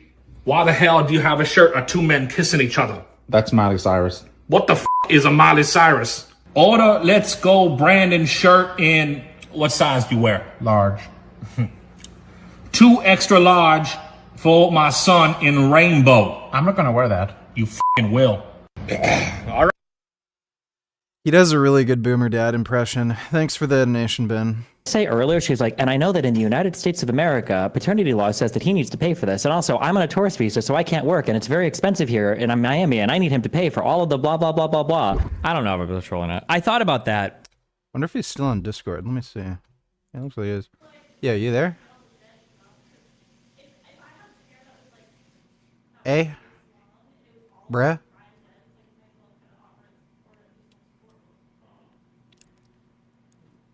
Steven?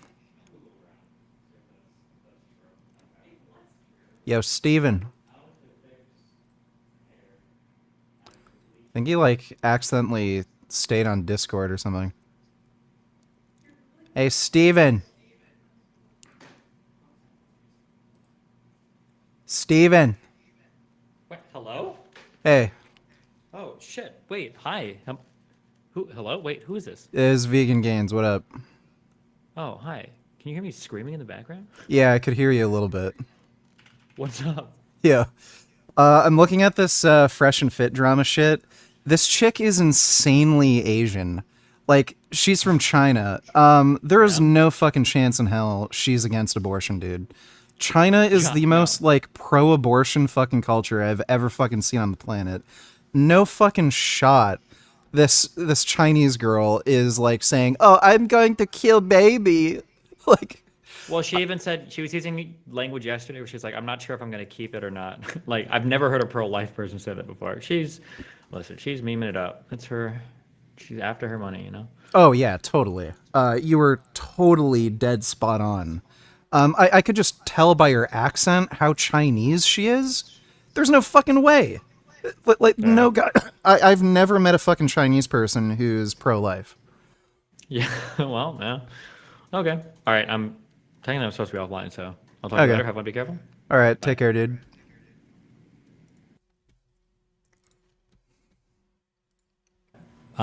Justical brought it up as well, that maybe like Fresh and Fit are running like a huge troll to see where Thinking about moving to Canada in the future, any suggestions on vegan-friendly areas? Also, who's your most hated ex-vegan and have you thought about doing a video on it? Most hated ex-vegan. I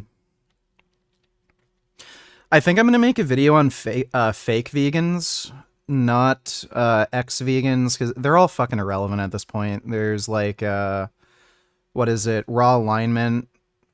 I can't fucking stand her. She's super fucking annoying, but they're all irrelevant. Like, are they even fucking doing anything anymore? Let me see.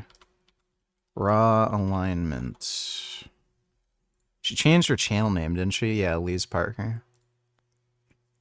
Yeah, like, she's not uploading, making no vids anymore.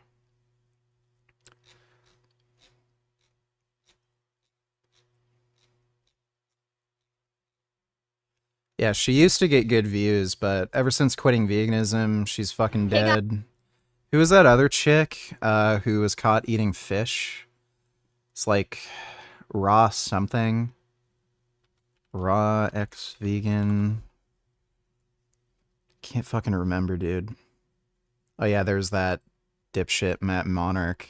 Nobody knows who he is. He's like super, super old school. Bobby's Perspective's a fucking moron, but, you know, I've already made a bunch of videos on him.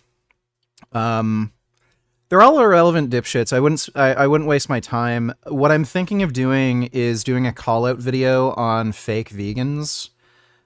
Mainly ones who feed their cat meat.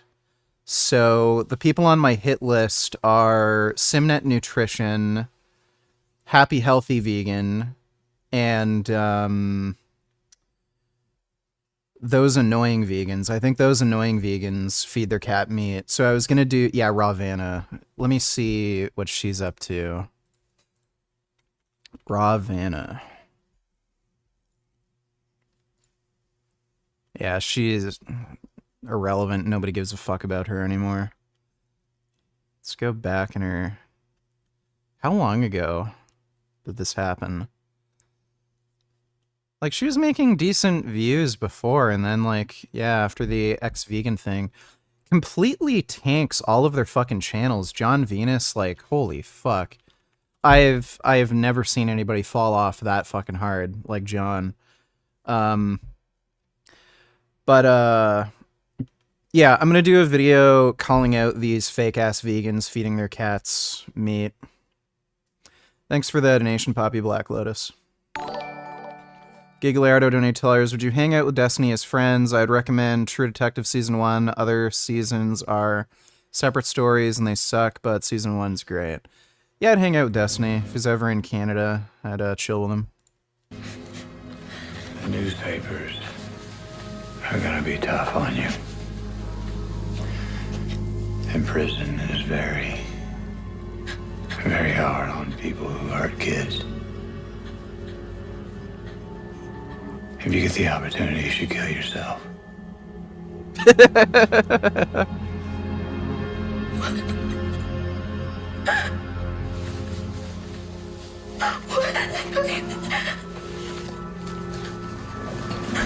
That's pretty hilarious. I don't know if I can even take that show seriously. So they know the guy's a freak. I can guarantee you with pretty much 100% certainty I'm never going to watch True Detective. I'm going to finish Breaking Bad, but Breaking Bad, like, so far the story is just fucking stupid. Las Cruces PD sends an officer. It's a single officer in a car. They are vastly undermanned, as every police agency is in America today. So single officer car, single officer responding to a simple trespassing call. That is absolutely common, right? And again, they don't have enough manpower to send multiple units. Okay, this is fucking long. I don't know if I'll be able to watch that one.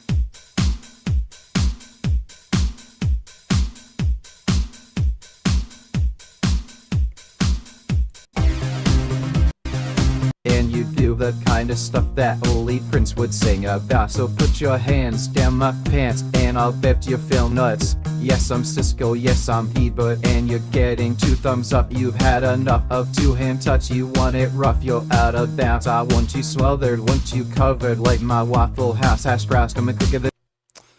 Yes, Gig did that. Thanks for the donation, Gigliardo. The only path to $92 is that dude reminds me of this guy. Does it taste alright? It's pretty good. Who's a faggot with tuba? That's our dad! Watch your mouth! Oh shit! Sorry! Dad, there's nothing... Yeah, these skits were good. Thanks for the donation, The Only Path. Dodo donate $2, let me see. If you aren't out within 10 days, you and your family will be killed. Now, in Montgomery, I can say with pretty high degree of certainty the FBI did not kill Martin Luther King. We can watch that later. Sounds interesting. Don't have enough manpower to send 2 officers in cars. Officer's then going to walk up. This gets really, really graphic in a hurry, everyone. So he's going to walk up. Dude just pulls a huge kitchen knife on him and goes to work on him. Now it's just off camera. We don't get to see the actual attack on the surveillance footage. Yeah, dude, it is crazy. The guy Really was like a good 15 feet away when he pulls out the knife, and he still fucking got the cop. He's going to walk up. Dude just pulls a huge... I would have just approached him with my hand on my gun, and the fucking guy pulls a knife. Blammo. Kitchen knife on him and goes to work on it. The officer stumbles. Yeah, that is insane. How people react to it, like who's loyal and who's not or some shit. I don't feel bad for Fresh at all as far as I'm concerned. He's the one at fault. Okay, here's the issue, all right? Listen, it's not about how much to watch The Wire. Dude, you'd have to pay me like $2,000. I'm not watching The fucking Wire. I know couple vegan animal activists that feeds their cat meat. Some of them are the ones who banned me from their AR events because they're pro-Palestine. Can I give you their names to add on your list? Lol. Yeah, send me a message on Instagram, and I'll consider including them on my list. Thanks for the donation, Grey Knight. Happy birthday to me. Is Leo Venus vegan? Also, did you hear about this? I would say he's not, since he's not in favor of giving animals the same rights as human beings if they were trade equalized. So I would say by definition, no, he's just plant-based. Kanye West sued by former Donda Academy employee claiming workplace abuse. Former employee of Kanye sued the megastar, his Yeezy apparel brand, and his Los Angeles area school claiming discrimination, hostile work environment, whistleblower retaliation, unsafe working conditions. Well, yeah. I heard about some of this, like the rampant anti-Semitism and shit. So yeah, fuck Kanye. I hope he loses that lawsuit. He's a piece of shit. Thanks for the donation, Grandam. I'm pretty sure Anna Shuck is actually an anti-vegan. I think there's videos and YouTube shorts of him saying being vegan sucks cause he tried it for 30 days, and he says that vegetables aren't as important as people think. Might be worth looking into. Yeah, I'm still considering doing Worst of the Fitness Industry video on Tanner because he has a lot of content where he shits on veganism. He's a scumbag. I can't stand him, and he's a fucking coward. He's declined my debate offer. He's a complete fucking pussy and a complete moron.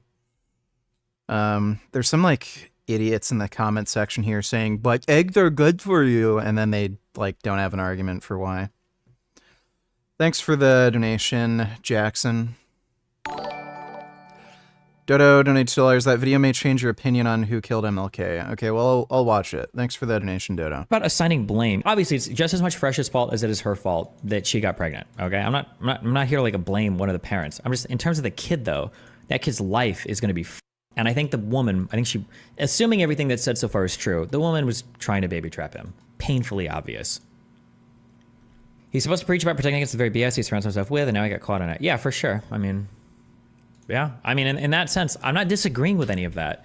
You guys are just so weird. Like, viewing children as like a punishment is just like such a weird, like, now you're going to get what you deserve. You're going to have a miserable child that's the son of this crazy lunatic Asian baby trapper who like is going to be like, that's just wild. Didn't Walter not think he couldn't get Ben Boglin, hold on. I'm coming back. I'm coming on that ass. Okay? Did you just put 3 negatives in the same sentence? No, as soon as this computer finishes restarting, you're getting a big old ban. I almost had a stroke reading that. What the? Didn't Walter not think he couldn't get kids? Was that just a meme or I am Danish, my English is shit? Oh, ESL, you're lucky. You're lucky.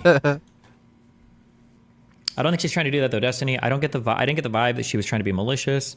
We also have to consider that she's just as emotional as Fresh right now. If she is saying the same thing in a month or two, then I can understand your point. Okay.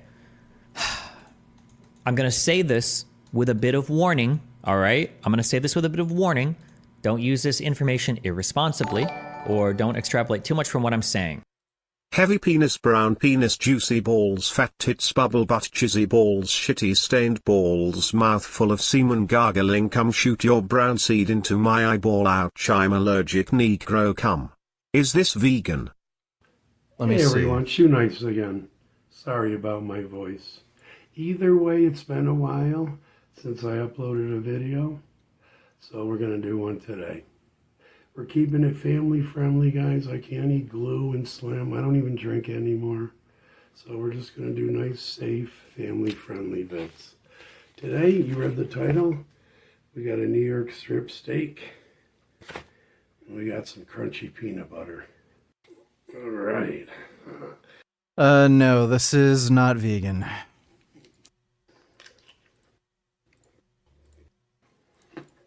That, looks horrendous. Ugh. Thanks for the donation. Keep brands out of town. All right. However, me and Pixie got into an argument a long time ago about Tara Reid and President Biden. I'm not going to watch the rest of the Tourette's guy. It's an old meme, dude. Over whether or not Biden raped Tara Reid. And Pixie had fallen into this all roads lead to Rome fallacy, in my opinion, where any time I said, doesn't Tara Reid's behavior seem strange here? She said, oh, well, maybe it was because it was after a traumatic event. People can do crazy things after traumatic events. Anybody can be, doing wild stuff after traumatic events. Just because somebody is emotional doesn't mean that every behavior is equally likely, right? So when you say she was emotional, I believe you. Somebody could be emotional after finding out they're pregnant. That makes sense for sure. But the behavior afterwards of, I took 2 pregnancy tests, I went to the hospital, got a blood test to confirm, I sent him the images of it, I argued with him for a bit on text, I had a phone call with him where I asked if he was going to do anything to me. I recorded the phone call so that I could leak it a day later. I contacted a lawyer to see what was going on. And also, I just want you guys to know, I am aware that in the United States, the father has to pay child support and provide for his kid. And also, since I'm here on a tourist visa, I don't want to go back to China and I can't work for 9 months. So I hope he does the right thing and provides for me until his son is born. That is not like an emotional reaction to a pregnancy. That's a wild set of things to immediately be going down days after finding out you're pregnant to a guy that you've been dating for 3 months. That's wild. People make irrational decisions, though, Destiny. It's been a few days. I don't even know if they were technically dating for 3 months. Apparently, they were dating for like a month and a half. Then they didn't talk to each other for like a month, except through like text or something. And then they met up again for like another few weeks, and then this happened. Judgment for at least a few weeks. She's not making irrational decisions. What are you talking about? I agree, but to play devil's advocate, if she knows his background in the world he lives in, and that he talks about protecting herself at all costs, would it make sense for her to do the same? No, because then she would have been on birth control. What do you mean? Have you ever had someone baby trap you? No. 1233 to 1335 James' explanation of insecure men who can't be vegan Lamau. Also, you forgot to recommend a good area in Canada for vegans. I feel like the argument before the... Oh, my bad.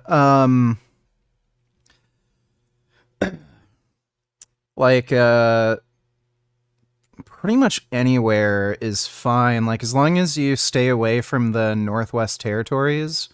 Pretty much everywhere in Canada is good for veganism. Toronto would probably be the best. Second best would probably be like BC around the Vancouver area. But like pretty much everywhere you can get like plenty of vegan options and shit as long as you stay away from the like Northwest Territories. When you get up north and shit, like food costs go up tremendously, especially if you're not Native American. They get discounts on food.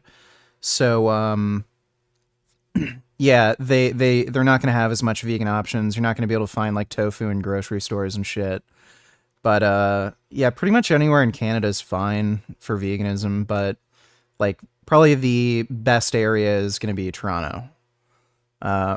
Thanks for the donation, though, Poppy Black Lotus, 1233.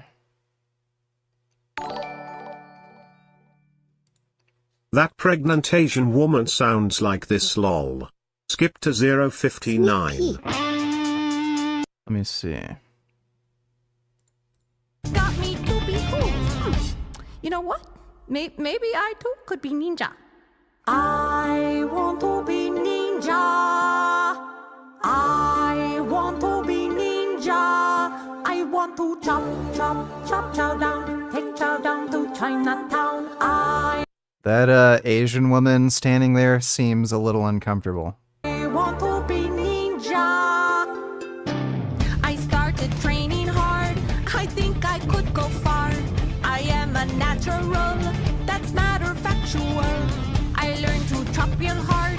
I fight with credit card. while feeding ducks. Yeah, wow, that's pretty racist. Thanks for that donation, Avi Duder. She actually literally does sound like that, though. Grand Dam donated $2. Doesn't this look beautiful? Reminds me of some establishment useful for concentration. Should be used for Palestinian kids.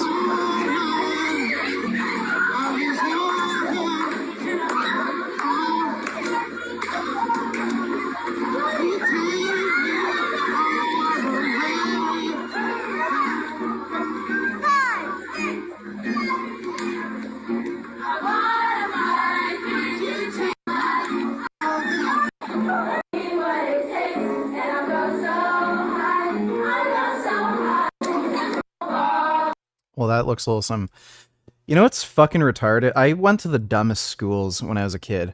I remember we had gym class, and when we got into the gymnasium, so I'm not in the hallway, we're in the gymnasium, and then just for fun, I start doing cartwheels on the gymnasium floor.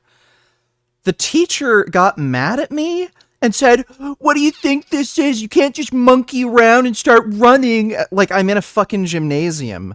And then she's like, "You have to listen. You're supposed to line up against the wall and wait for me to say things." And like, I'm in a fucking gym, bitch. Like, I fucking hated all my teachers so much. They're so fucking stupid. And so that film just totally spoke to people. And yeah, because even the health message actually is sort of it sort of affects different people in different ways. So once people are older, they start caring more about their diabetes or heart disease risk, or their friends are dying from something, and then they start caring. But actually for young people, especially young men, there's this sort of an additional backfire effect based on something called the handicap principle in evolutionary biology, which manifests both physically, for example, with peacocks. They say that the large feathers are basically the male trying to say, "Hey, I've got all these beautiful feathers which are hard to carry around, but I'm such a masculine peacock that I can't. I haven't been eaten by predators." But it also the handicap principle manifests behaviorally also. So you tell a young man to stop smoking because it's bad for him, or to stop eating meat because it's bad for him. He actually will tend to do more of it. Again, a backfire, because he's trying to demonstrate that things that affect other people won't affect him because he's got better genes and he's more alpha male. Oh my gosh. Yeah, so depending on who you're trying to reach, right, you're going to want to give a different message. Older people are going to care more about their health than younger people.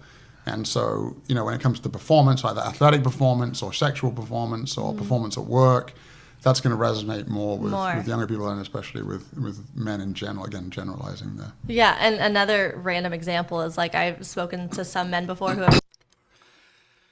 Yeah, that's an interesting idea. I don't know. I don't know if that's actually the mechanism at play, that men will deliberately do stupid shit to show that they have better genes. Could be. Thanks for the donation, though, Poppy Black Lotus. Is fasting bad for your health? If you're talking about prolonged fasting, so water fasting or something, long term, it doesn't seem to be bad for your health. I don't see why it would be. In the short term, it can increase risk of things like dehydration, electrolyte imbalance, irregular heart rhythms, palpitations, stuff like that. So in the short term, it can be harmful. In the long term, though, if you just regularly do 3 or 4 day fasts, probably not. I can only say probably. There's recently a study conducted by the American Heart Association. They found that 8-hour time-restricted feeding was associated with a pretty massive increase in heart disease risk. I don't know why they had that finding. I'm going to have to wait for the full paper to come out and take a look at it to see why that might be the case. But yeah, right now there is some research, isn't published yet, that only the abstracts available, that suggests time-restricted feeding isn't good for you. But thanks for the donation, CJ, or CLJ. Grand Am Donate Tellers, this is worth a 10K private school. So today we're going to try to check out the Donda Academy campus. Kanye's much talked about school. As we know, the basketball team recently came out on the Slam magazine cover. A lot has been talked about the campus, but not many people have seen it. So today we're going to go and try to check it out and see what all the buzz is about. According to Google, the campus is located in Simi Valley, 1625 Tierra Rajada Road. So let's check it out and see what all the buzz is about. Let's go. According to Google, the campus is on my left, but there's not much happening here. You have arrived.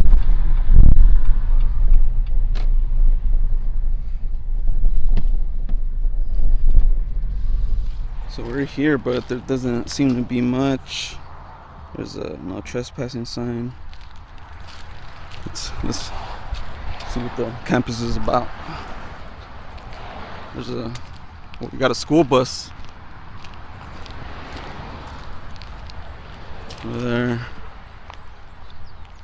We got a basketball court there. Seems like it hasn't really been used too much. And how much is it? Is it 10K per month?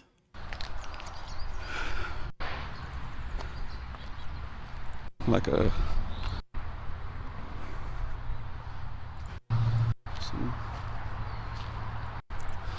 Yeah, this is weird. Then the Donda campus is complete, yeah, because a lot of empty rooms out here. Explain why. Criteria, content analysis.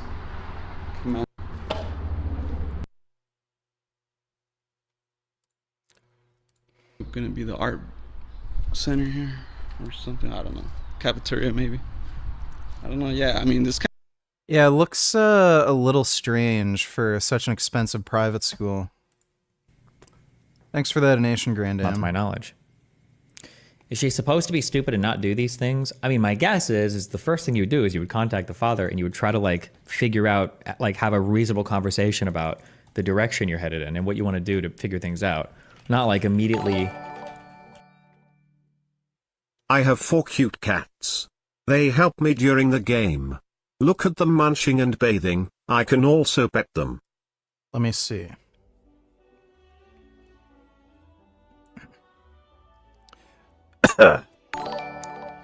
Alright, well, those aren't real cats. Are you well rested? New Frank vids to watch. I am well rested. I just finished a training session before I started the stream, and it went really well. Had a good workout. And yes, there is a new Frank vid to watch. We can watch that now. Take a break from the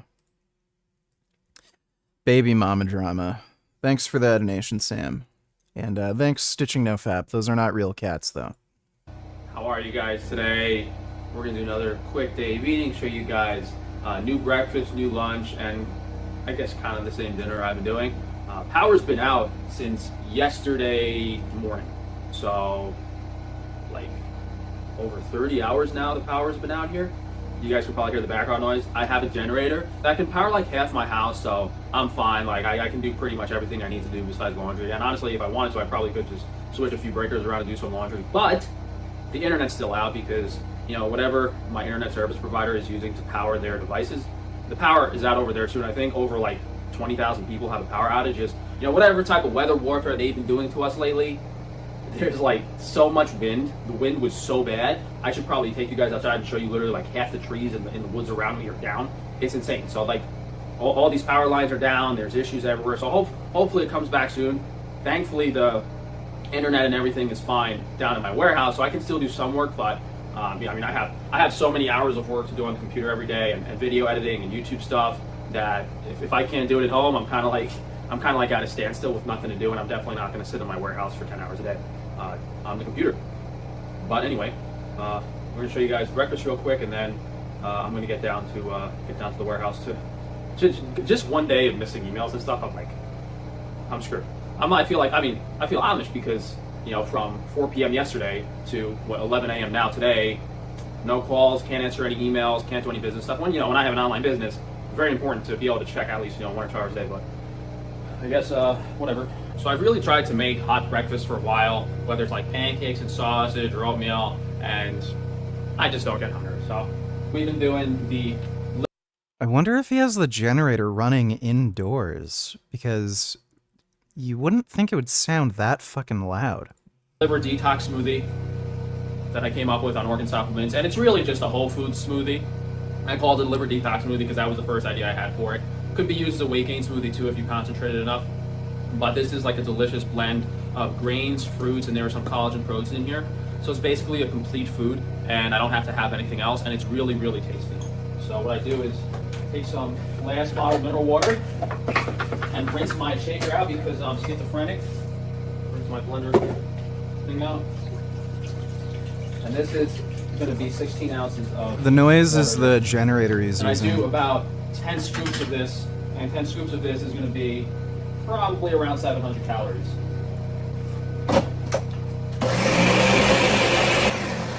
Normally what I'll do is I'll let this sit for 10-15 minutes to let the water hydrate all that powder after I blend it, and then I'll like blend it a little more and then drink it. But since I got nothing to do over here today and I gotta get down to work and do some internet stuff, we're just gonna blend it and drink it.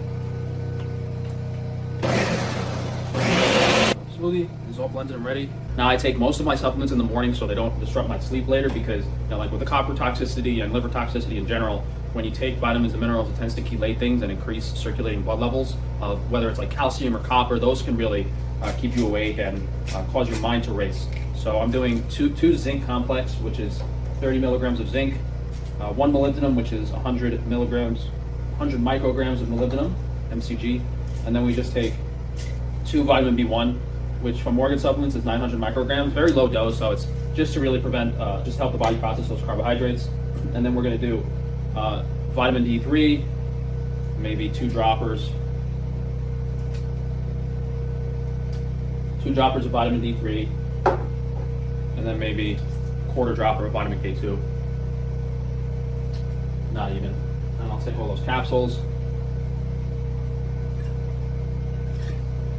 And we're gonna drink our smoothie.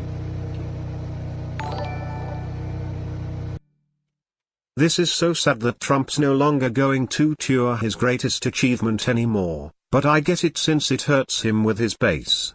One of the few based ments. Let me see. Donald Trump stopped talking about his greatest accomplishment. Former President Donald Trump, oh my god, once vocal about his administration's role in the expedited development and distribution of COVID-19 vaccines through Operation Warp Speed, has altered his campaign messaging to downplay this achievement. Analysis of his recent campaign rallies reveal a focus away from the vaccine success story towards opposition to vaccine and mask mandates, aligning more closely with a significant faction of his conservative base skeptical of vaccines. What a fucking idiot, dude. Like, how stupid. Like, one of the few things he did well during his presidency, getting the vaccines out, and then, because he knows his voters are fucking stupid.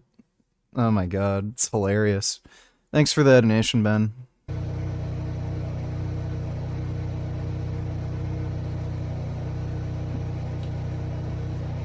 And I said this in the video that we did a few months ago on this, or a month or 2 ago on this. The main reason I decided to launch this was because it tasted so good.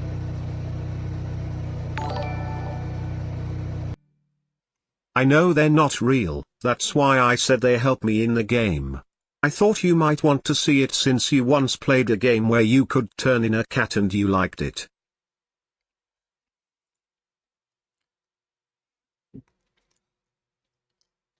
What game did I play where you could turn into a cat? Like, they're Stray, but you are a cat, you don't turn into a cat. Thanks for the donation, Stitching NoFap.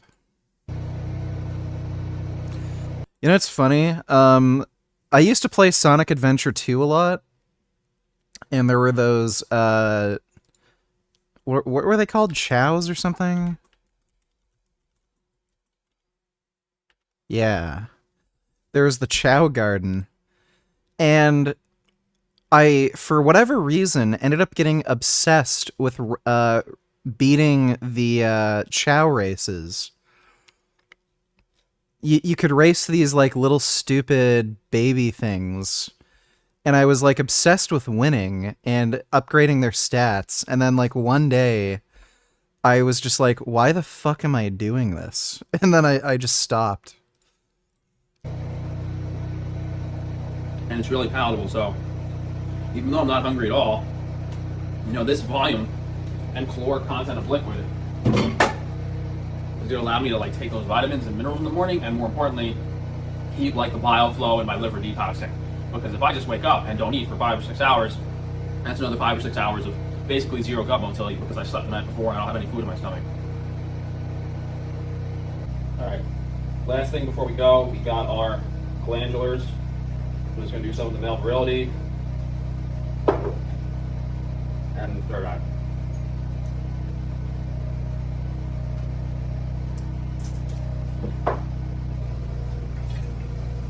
And then end of every meal, I take about half a teaspoon of mastic gum.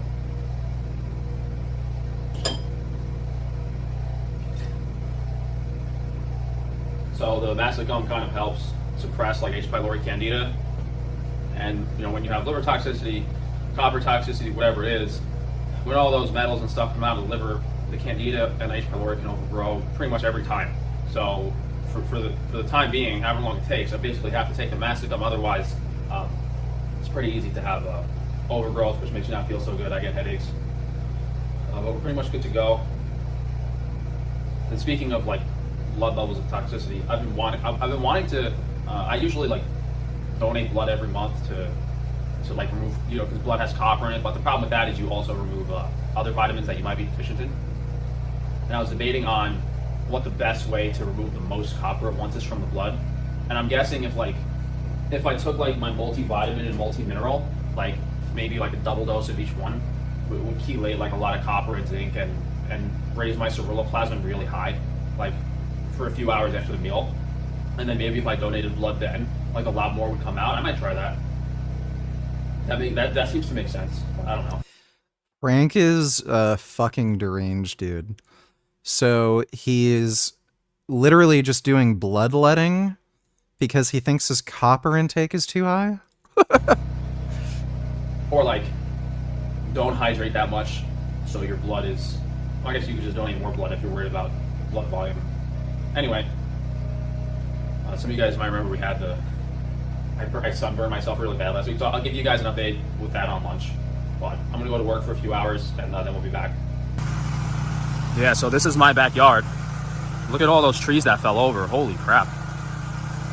Yeah, I think these past few months have been really bad from a wind perspective, but yesterday was like crazy. Like this has never happened before. That's kind of crazy.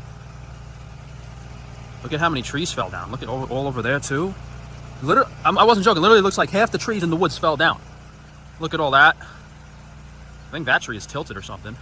All those, all over there. Everything, The fuck is all this shit? Switching NoFap Donatellers, it was a while ago since you played it. The scene was somewhere Asian location. The cat was orange. Well, yeah, that was Stray. But you don't turn into a cat, you just are a cat. Yeah, Stray was good. Thanks for the donation, Stitching NoFap. everything fell over. It's fucking insane. This is crazy over here. Back here. Literally looks like half the trees fell down. Well, we found why the power was out. I took a picture for you guys. Last time that happened, which was like a few weeks ago, it was worse. Like I was driving down the middle of the night because the power went out, and same thing happened. Like tree knocked down lines in the middle of the road. That time it looks like the tree fell from that guy's house, and then the lines were going across the road. So now they're holding the tree up. So hopefully that's the only issue when they get to it. But who knows? I don't know if that's typical of this area for the power to be out so many times this year. Like, it's ridiculous. Down here at work, don't normally eat, but we're trying this new Rice Krispie treat recipe, so I gotta taste test it. Yeah, I know about the secret Green Hill Zone stage in Sonic Adventure 2.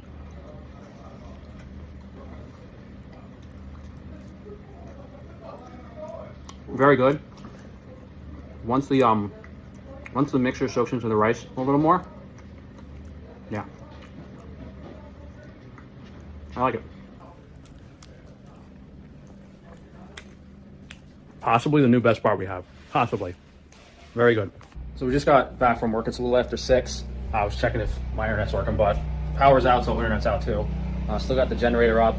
I was looking on like the electric company website, and like this morning it said like 30,000 people without power, and now it says 9,000 people without power. So they're getting things up and running pretty quick. It's just this time I'm not one of the first people that they're getting the power back for. So I'm just gonna show you real quick what we brought home from work to eat, and then I'm gonna make my, I guess, lunch/dinner, and then sit down and show you guys. So I brought home some Fiji water. That's what I drink most of the day. We got a box of apples. Because, I mean, the only thing I actually even get from the supermarket now is organic Honeycrisp apples. And since, like, I have these, I'm kind of, like, just bringing these home instead. Here, I had some hot hand warmers at work, just so I can sleep now because it's kind of cold with the power out because I'm on electric heat. We brought home some more of the liver detox smoothie for my breakfast. And we're trying out some of the puffed grains. We got some puffed wheat there, some puffed quinoa, and some puffed rice. The quinoa and the wheat, as well as some popcorn, will be available on the Foods website by the time this video is posted, because I'll have the internet back. But we actually made those. Let's see. Food website.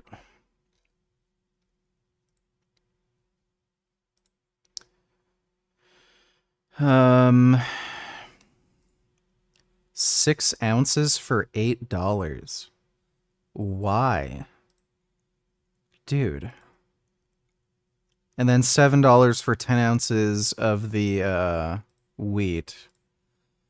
$8 for, like, that's so expensive. Dude, he overcharges for fucking everything. Those Rice Krispie treats with the puffed rice. So the puffed rice will probably be available next week. And down here I just brought myself some salt and steak for lunch. This is what I might have one from yesterday. Can you say anything nice about Frank? No, there's literally nothing nice to say about him. Here. Yeah, I have one steak from yesterday, but we'll just have this one today. We're gonna have a steak. I gotta make some tortillas. I got some tortilla dough here, tortilla press. And we'll have the steak with tortillas and then some of our white bean puree that's in the fridge. And then, yeah, I just brought home some udon noodles and some baby wipes. Yeah, that generator's pretty loud, huh? I should probably use my microphone, but I don't care enough to put the extra 10 minutes of effort in today, guys. I'm sorry. I'm just filming on the iPhone right now. It's about 7 o'clock. I usually eat a little earlier, but I was like procrastinating at work, doing extra stuff, hoping that, you know, by the time I got home, the power would be back on and my internet would work. However, now, since it's not, I'll probably eat this and then take a nap, hoping that when I wake up the power's on. But if not, we'll just do what we did yesterday and do more stuff around the house and clean up some things I haven't, like just laundry, garbage, organizing. Maybe I'll read a book and stuff. But I'm falling a little behind on work now. It's been basically 2 days without internet. So we got ribeye steak seared in the pan with some sea salt, homemade sourdough tortillas with our white bean puree. So this is a brand new meal. You guys haven't seen this before. We've never had tortillas before. I don't really like the flavor of. Shady Donatillers joined your stream late, but heard you take on your take on Breaking Bad, and you're so wrong. That scene was so important to show the amount of delusional pride Walter White had and what he was willing to go through just for his ego. Keep watching the show. It doesn't make any sense. Like, okay, maybe like it'll get explained later, but I mean, the guy like did shit that he really didn't want to do. You know, like how hard it was for him to kill that person and everything. And then yeah, I'll go through that again just so I don't have to borrow money. Like, yeah, fuck right off. I don't know. That just sounds fucking retarded to me. It's hard to take the show seriously. Thanks for the donation, dude.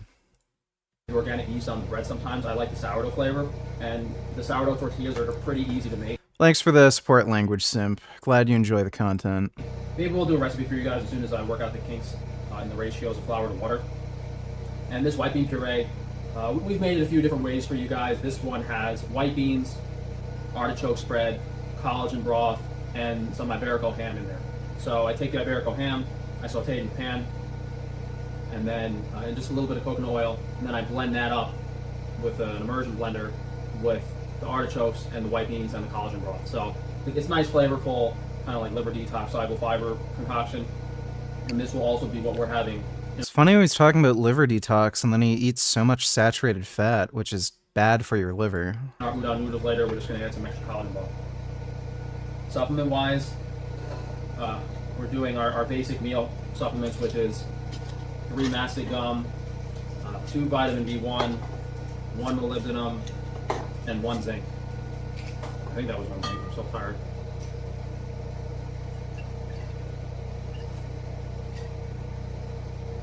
Okay. So what I normally do here is I'll take my tortilla and break off a piece. I'll spread a little bit of the white bean puree on it, and then I'll take a piece of steak and put that on top.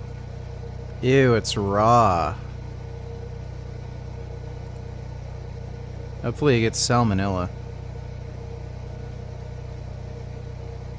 So we have our high quality animal protein, B vitamins, cholesterol, giving ourselves the nutrients our body needs. Whole wheat flour, sourdough tortillas, starch, source, energy, fiber, detox the liver, give the body energy, and then just a little more fiber and flavor with the beans. You basically mix flour, water, sourdough starter with some oil, let it sit overnight, and then make tortillas the next day. So it's a lot more forgiving than bread, and it's a lot easier. Yeah, so I'm gonna eat my meal, guys, and then while I'm having the apples, I'll chat a little more. I'll tell you guys the sunburn story and stuff, but it's so late, I just want to get most of this food in me, and then we can dilly-dally. All right, ate most of my steak, kind of all the bread, and then we'll just take this bean puree and I'll put it in the bowl for dinner. So after I had my main meal, and sometimes I do this now before the apples, sometimes I do it after the apples, sometimes I have mastic before and after I have my apples, after the meal. So half a teaspoon of masticum.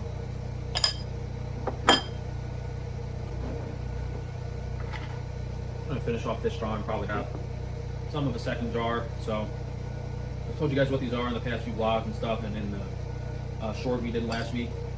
We got some organic Honeycrisp apples, sent to powder them to my Amish buddies, and had them jar them in some mineral water with some Flextrose, organic glucose.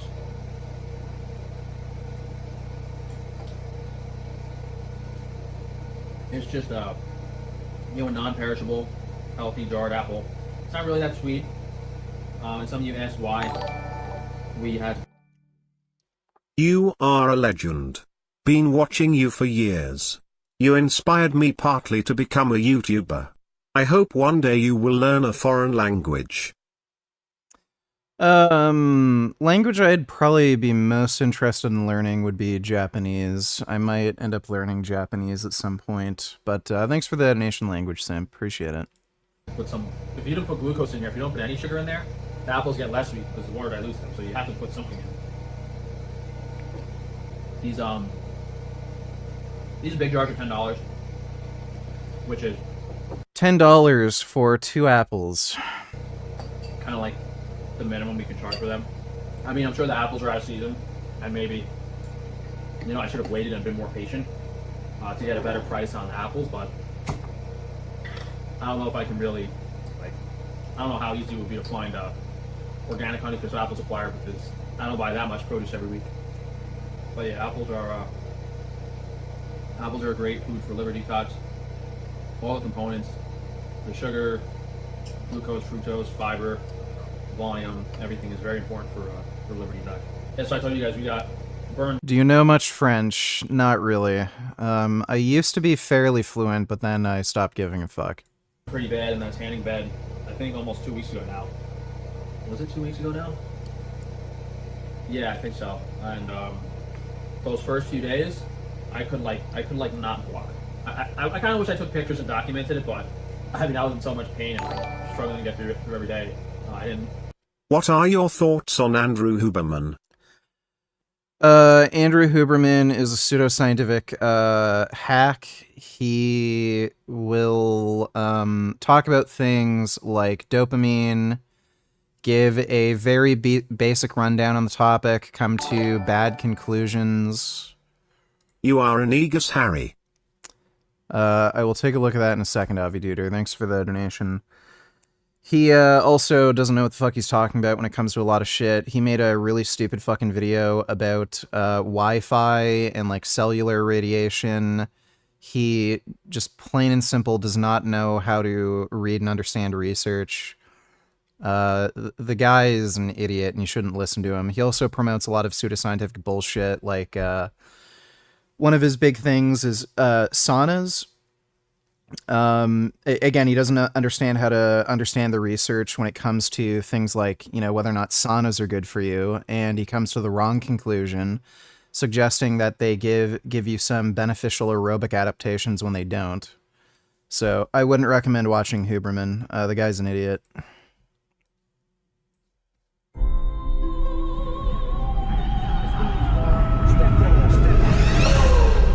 I know you can feel their discomfort, Aaron.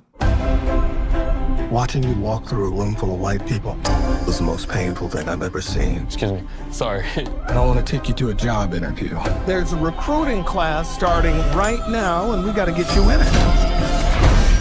Welcome to the American Society of Magical Negroes. I don't really understand. It's easier to say. What's the most dangerous animal on the planet? Shark. White people, when they feel uncomfortable. White people feeling uncomfortable precedes a lot of bad stuff for us. That's why we fight white discomfort every day. Because the happier they are, the safer we are. The name needs a little updating, maybe like magical black people, or I guess that doesn't have the same ring. You ready? Oh, wow. Your first client is a Jason Munn. His morale is far too low. Hey. Hey. Darn it. I was hoping there was a station right next to him. Oh, is this one spoken for? No. Yeah, it's actually fun and weirdly relaxing. It's like being a secret agent with none of the danger. Hey, I'm Lizzie. Nice to meet you. Nice to meet you. She's great. Yeah, she's cool. You kidding? Come on, man. She's smart and funny. And I know what you were doing going on about her. it shouldn't be. I got a great plan to ask her. Even though he might never. So this is literally Harry Potter, except he's just trying to make white people happy. This looks stupid. I'm not gonna watch that. Thanks for the donation, Avi Duder. I saw that movie. Yeah, it looks dumb. How was it? Thanks for the donation, Sam.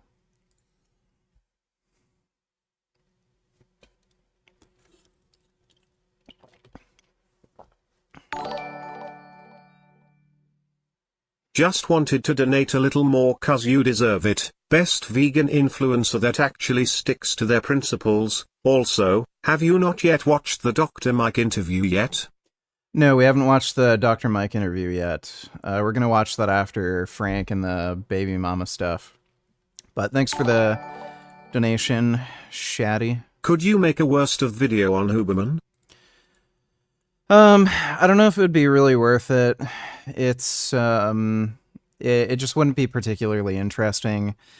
Maybe if he does more, like, really stupid shit, I'll do it. But, yeah, there's just not much material to work with. Thanks for the donation, for you. But so for those of you that didn't watch those videos, I accidentally went in my tanning bed for 30 minutes. I forgot how strong the new bulbs were. And me being really pale right now, now my skin looks okay, because every single inch of skin on my body has peeled off in the last 2 weeks. No exaggeration. Bro, I was literally wheeling my vacuum around the house with me to vacuum up the dead skin, because it was that bad. Literally I will say it again, every single inch of... It had an interesting premise, but it was boring. Yeah, I bet.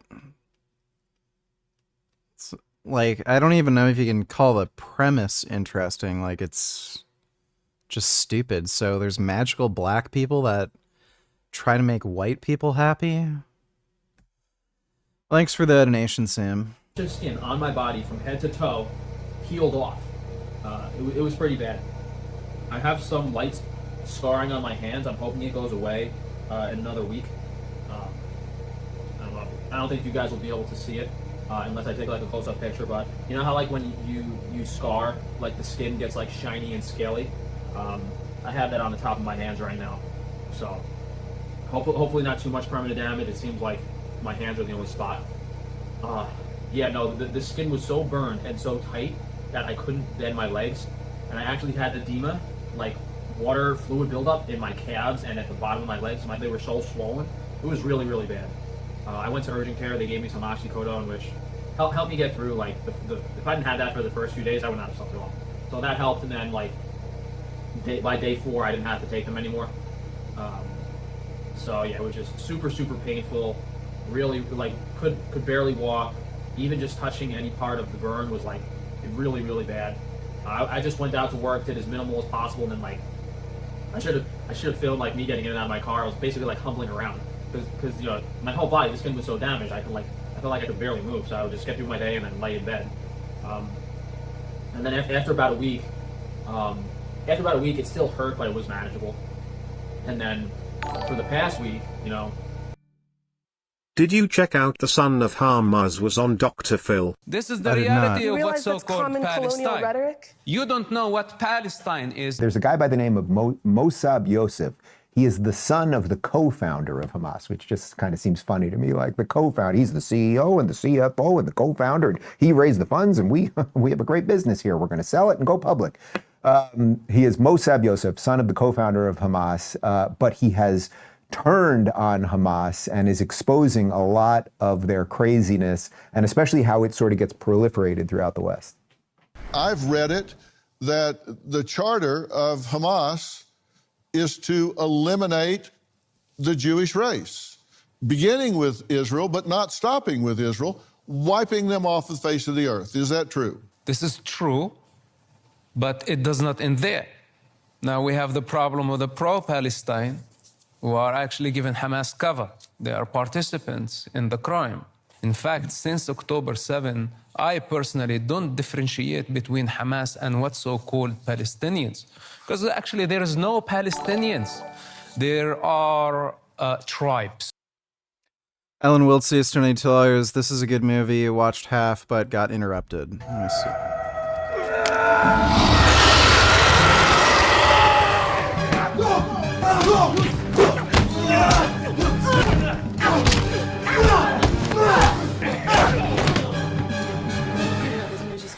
They followed me home. The Velocipasta. A troubled priest. How long has it been since your last confession? Oh, it's been about 2 years. I do drugs, sell drugs, murder people.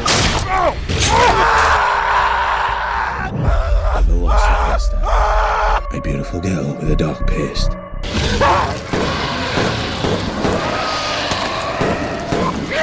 Last night was amazing. What are you talking about? The time you turned into a dinosaur and ate someone. What? Dinosaurs. You guys talk all the time about helping people. This might actually be the first time in your life you can. By what? Killing people? Yes! Show me I mean anything to you. Show me you got better shit to do. Show me I'm the one disfigured like the match caress that trigger. Show me I mean anything to you. That sounds... Yeah, that looks absolutely retarded. Maybe I'll watch that. Thanks for the donation, Alan. There is the tribe of Hamas, and there is the tribe of the Islamic Jihad, and there is the tribe of Khalil, and there is the tribe of Nablus, and each one has different interests, and all of them are conflicted. If they did not have Israel as the common enemy, they would kill each other. This is the reality of what's so-called Palestine. You don't know what Palestine is. Actually, in fact, the keffiyeh that you are wearing, this is just a statement to show that you really lack the authenticity to represent the case. And what's so-called the cause, you know, this is a human problem. So you just... The cause must die. I think enough is enough.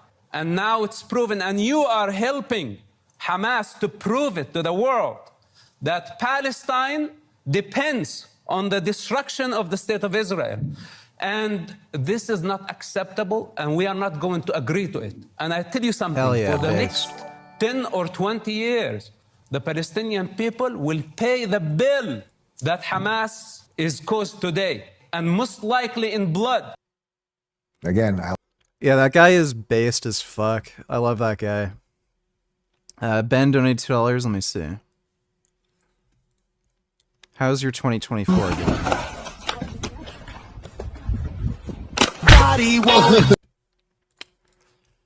Wouldn't say it's going that bad for me.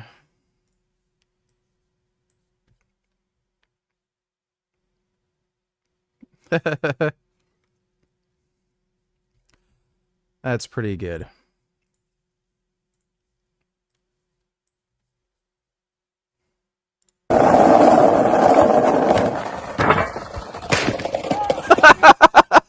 What? I broke my wrist. Oh, Jesus. Why did he do that? Holy shit, his arm is flopping. Dude. Why did he do that?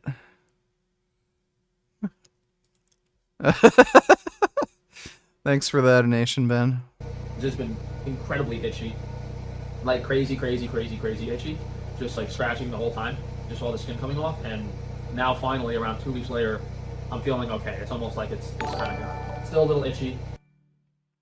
Have you ever done the 36 egg a day diet, Blackie? No, I've never been stupid enough to eat that many eggs in one day. Thanks for the donation, Big Lenny. But lesson learned. Be careful with the tanning bed. You know, I've never been burned like that in my life. That was really bad. Mostly first-degree burns over my whole body, and then I think it was definitely some second-degree burns because of the scarring and stuff. And I was bleeding in some spots, but you know, those bulbs are definitely strong enough to give you some vitamin D. The regular like aloe vera, they sell at CVS, like didn't really do anything. And I don't know if I had a natural aloe vera, if that would have made a difference, but you know, by the time I was able to get it, didn't really. Like, I still don't understand how we can have an opinion on UV. My dad calls me a faggot because I like to listen to romantic Bollywood songs. What should I do? Well, maybe you should just come out as gay. I think that would probably solve the problem. Thanks for that donation, Tommy. Yeah, I don't understand how Frank can think UV radiation is safe and beneficial and everything when he's already burnt himself like fucking crazy. Like, he's exposing himself to ionizing radiation that causes cancer, it breaks down protein bonds, and it has enough energy to, like, actually physically burn you. And then he's fine with still getting into a tanning bed, but then he's, like, freaked out about cell phone and Wi-Fi radiation. Yeah, so I think I said we should have those puffed grain products on the Foods website by the time this video is up. The Rice Krispie treat bars will be available by this weekend as well. And we're gonna have one Rice Krispie treat is made with like nut butter, and one Rice Krispie treat is made with regular dairy butter.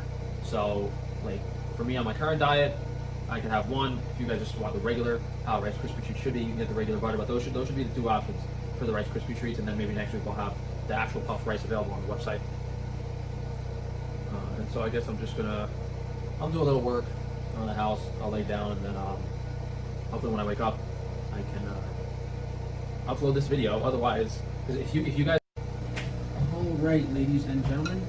Dude, this is so hard to listen to this video. The generator's still going. Power is unfortunately still out, and the main thing I regret is not having like a few TV series or movies downloaded on my computer, because I got some books to read, but I'm so out of it and distracted. Like it's hard to focus reading a book sometimes.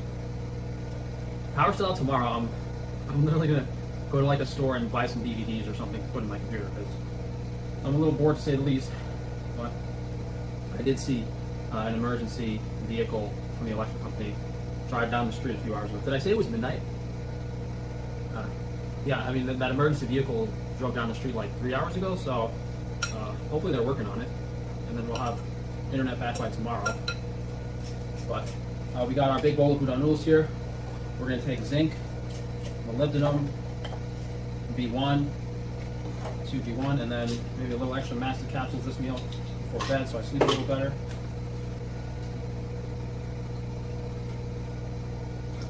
Now, this udon noodles is the same as last time, except I sauteed the Iberico ham while making the whiting puree, so I don't have to do it every time I eat now. All I do is I boil the udon noodles in mineral water for a few minutes, combine the whiting puree with it and some collagen broth, and that's it. It's not. I think most of that big bowl, I like 5 layers of clothes and heavy boots, and I think I weighed like 180 or 190. It was something insane. It was like 180 or 190 on the scale. It was one of those, and I was so shocked because I used to weigh myself at 150. I'm used to being 150 pounds, so I might have gained weight. I might not have. If I did, it's kind of mostly like fat and stuff in my legs and my stomach. Although I'm still kind of lean, I still have abs and everything. That maybe was just maybe their scale was off. Maybe I have to like weigh myself on the scale we have at work or something.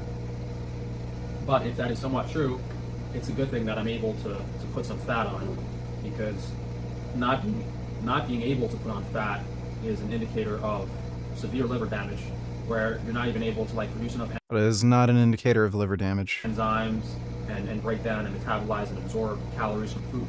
So if you're always really skinny, if you're really lean and you fat, like, I mean, it's rare to have liver issues that severe like I've had ever since I took Accutane, but it is a bad sign. 2 donated $2. Did you see this? Let me see. Most attractive woman that I saw in Las Vegas. Yeah, somebody already linked me that. We're gonna react to it later. From the book Estrogeneration, soy and flaxseed have by far the highest estrogenic compound. What this means is basically... That is not true. If you're talking about plant estrogens, beer, the hops in beer have the most potent estrogenic activity. Soy in humans doesn't really have any kind of estrogenic activity that could impact androgen levels. Basically, they increase your female sex hormone the most. They do not. I think it was 100 times more estrogenic effect than like the next food over. For reference, my girl specifically has flaxseed because she believes it makes her titties bigger. So think about flax seeds do not make your breasts larger. If you actually want to make your breasts larger, the food you should probably be eating is like hops. So the shit they put in beer. They actually sell breast enlargement pills that have the hops plant in it. That might actually contribute to breast enlargement. about this. Women eat soy and flaxseed on purpose to get bigger titties. Yeah, well, soy and flax, the phytoestrogens in these foods bond to the beta receptor in breast tissue, which turns off cell growth and proliferation. So if you're eating soy or flax seeds to grow bigger breasts, that would actually do the exact opposite for you. And here's some guys eating it and saying, no, it doesn't decrease testosterone. Why would you even risk it? That food's not even that nice anyway. Just like if you're in the restaurant, there's some flaxseed shit. Tell them to take it out. Fucking stupid. Such an idiot. Okay, here's us three. We're going to go for a hunt. Our women and our children need this, right? Me and you are fasted, sharp, lethal. You eat massive bowl of cereal whilst we're on the hunt. We're going to get this boar. Me and you have tunneled it into directly to you, the viewer, and you've got a carb crash right now. Our ancestors did not go on the hunt whilst they were digesting food, right? No. So why do we... The way you metabolize carbohydrates, you store it as energy for later. So if you eat oatmeal or something, it'll be stored as glycogen in your muscle tissue, so that you can use that as energy for later. So what does he mean if you eat carbohydrates, you're going to have less energy? Carbohydrate, glucose, is the primary energy system of the body. Hunt with our intellectual work, with our studies, with our business work, whilst we're digesting food, because it's a very similar thing. Like when you really look at how these like really super successful high value men eat, if you look at E-Man, if you look at Jordan Peterson, if you look at Tate, Justin Waller, he said recently, I watch all their podcasts and all of them eat in the same behavior, which is so interesting. They eat nothing. They drink nothing but water and coffee till about 5 p.m. and then they have one meal. They have one meal after the hunt. That is not how they eat. None of them do that. You can ask them, you can watch their day in the life videos. None of them do that. I feel a significant difference when I have 10 eggs instead. I don't know if it's just a placebo. It probably is, but... Yes, it would be a placebo effect. Specifically, when I have 10 eggs, I have the biggest, most notable difference in like symptoms of testosterone that I've had with any other food. If I'm really thinking about testosterone and stuff, I'll Eggs do not elevate your serum testosterone. focus on getting 10 eggs in a day. Scrambled, fried, whatever you want is absolutely fine. Just get the 10 eggs or at least get 4 per day. I feel a Yeah, Hamza's really fucking stupid. Really, really stupid. Thanks for the donation too. But hey, if I can start gaining weight now and put on that extra fat, those fat stores really take a lot of stress off the liver.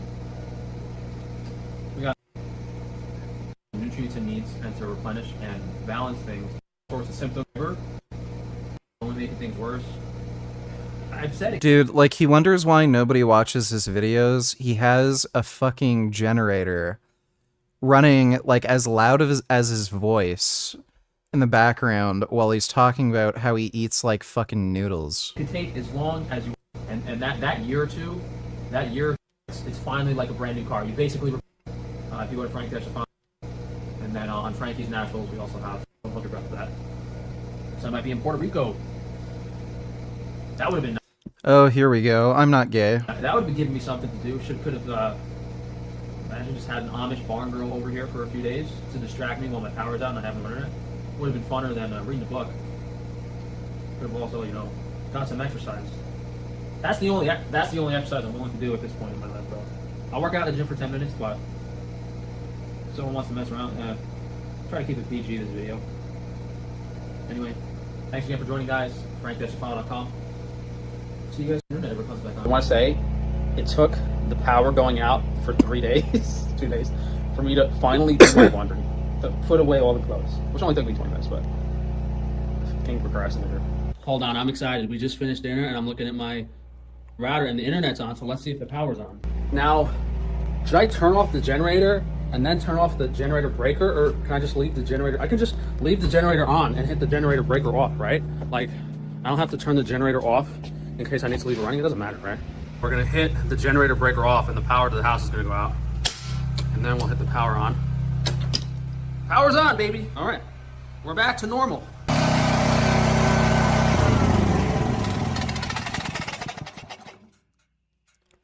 Finally, some peace and quiet. How nice is that? I'll put this away tomorrow. So yeah, I would say lucky you guys, but who knows? The power could still go back out with how things happen. Back in business. Now we're gonna have to. Well, that's Frank.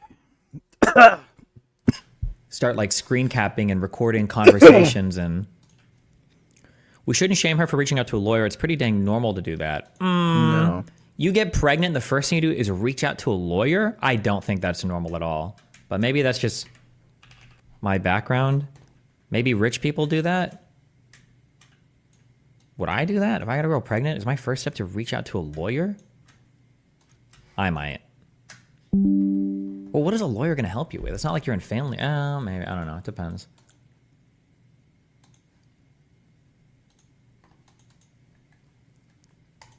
I mean, if the father doesn't want to support the kid, it's normal to do that. Yeah, no, it could be. I'm not faulting her. By the way, I'm not faulting her for reaching out to a lawyer, and it's in and of itself. It's just all the things collectively. I get huge baby trap vibes, and the way that she was talking, like, in my opinion, now could we chalk it up to being emotional? It was either me or somebody else asked that question last night on Just Go Stream. If Walter, flipped around and he's like, listen, I understand we got pregnant. I'm going to do what I need to support my kid, blah, blah, blah. Let's figure this out. Would you be okay with him like seeing the kid and everything? And she was like, no, he'll never change. That's just a wild statement.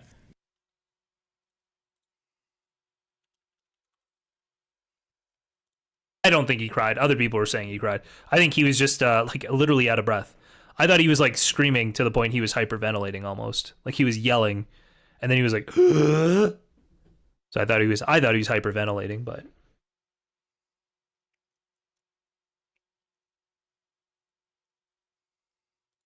that's a wild statement to make. DaisyFit_Chen, Instagram.com/DaisyFit_. She nuked her Instagram? Oh no. I was looking at her Instagram, bro. This chick is flowing all over the world. She had like 7 years of posts on this IG. She's got massive fake tits. Edits. Avi Duder, no tellers, good stuff. Let me see. Oh my goodness. Wow, that dog's having fun. Oh my god.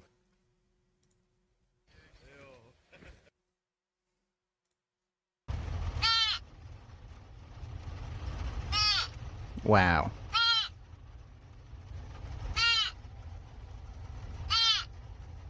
Oh my goodness. That's a sweet little baby.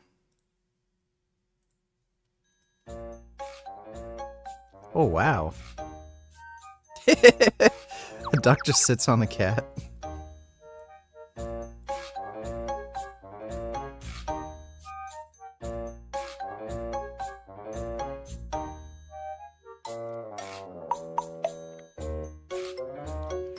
My goodness. They're friends. That's amazing. Son. Well, thanks for the donation, Avi Duder. It's all of her photos, probably a ton of work done in other parts of her body and her face. She's literally got like whole vacations and shit to Dubai. She's 28 years old. That is bull. If you want to be conspiratorial, if you want the true conspiracy, Byron is too loyal and he can't get rid of Walter and he wants to do the show on his own. And now he sent a secret Chinese assassin to take him out. And this is how he's going to get him to retire. I'm just kidding. Yeah, since I was 10, so. Okay. And then first, I'm going to let you ask the other question, nigga. Body count? This is his question, by the way. I don't even know what body count is. No, not that one. Birth control? You know that already. Yeah. All right. I'm just going to put not applicable. Like, these messages to me just come off as super f***ing contrived and like plotting. But I mean, you always told me you wanted me to be your baby's mother. I loved you and I did everything to be a good girlfriend. Now this is happening. You walked away. Think I want to keep the baby. I don't want to kill alive. I want you to think carefully and take the responsibility. Dude. This is, yeah, that is sus as fuck, bro. That sounds like conspiring. You always told me that you wanted to be your baby's mother. I loved you and I did everything to be a good girlfriend. Now this is happening, you walked away. I think I want to keep the baby. I don't want to kill alive. I want you to think carefully and take the responsibility. And then they call, take your time, they chat, take responsibility for your actions. What's this? Read it. Blood test. Pregnancy blood test. I know, but what does it mean? I don't understand the numbers. 3 to 4 weeks, doctor says. Oh, okay. Like, this chick ran to the hospital to instantly get like this blood test. 3 to 4 weeks seems crazy, to be honest. It wasn't even like this was a surprise. That's a regular checkup. Average time woman discovers pregnancy. I wonder what the average time is. If I had to guess, average time would have to be like 7 if you miss weeks. one period, well, hold on. I just said that as a knee jerk. That might not be true. If you, my understanding biologically is that if you f somebody and then if you get pregnant and you take a pregnancy test, I don't think that you'll find out that you're pregnant until after you've missed your period. Because I remember I read those boxes real well when Rachel was testing. The high degree of likeliness of having a positive test that shows you that you're actually pregnant, I think that only comes after you've had, after you've passed your period point. So theoretically, you could get a test and know after like 2 or 3 or 4 weeks, I guess, right? How soon can you take a pregnancy test? Let me check real quick. Make sure I'm not making anything up.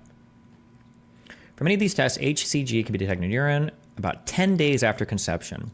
So I think you ovulate on day 15 of your cycle, and then 10 days later is going to be a couple days from your period. You can detect it a few days before your period, but once your period is missed, then you're like really high.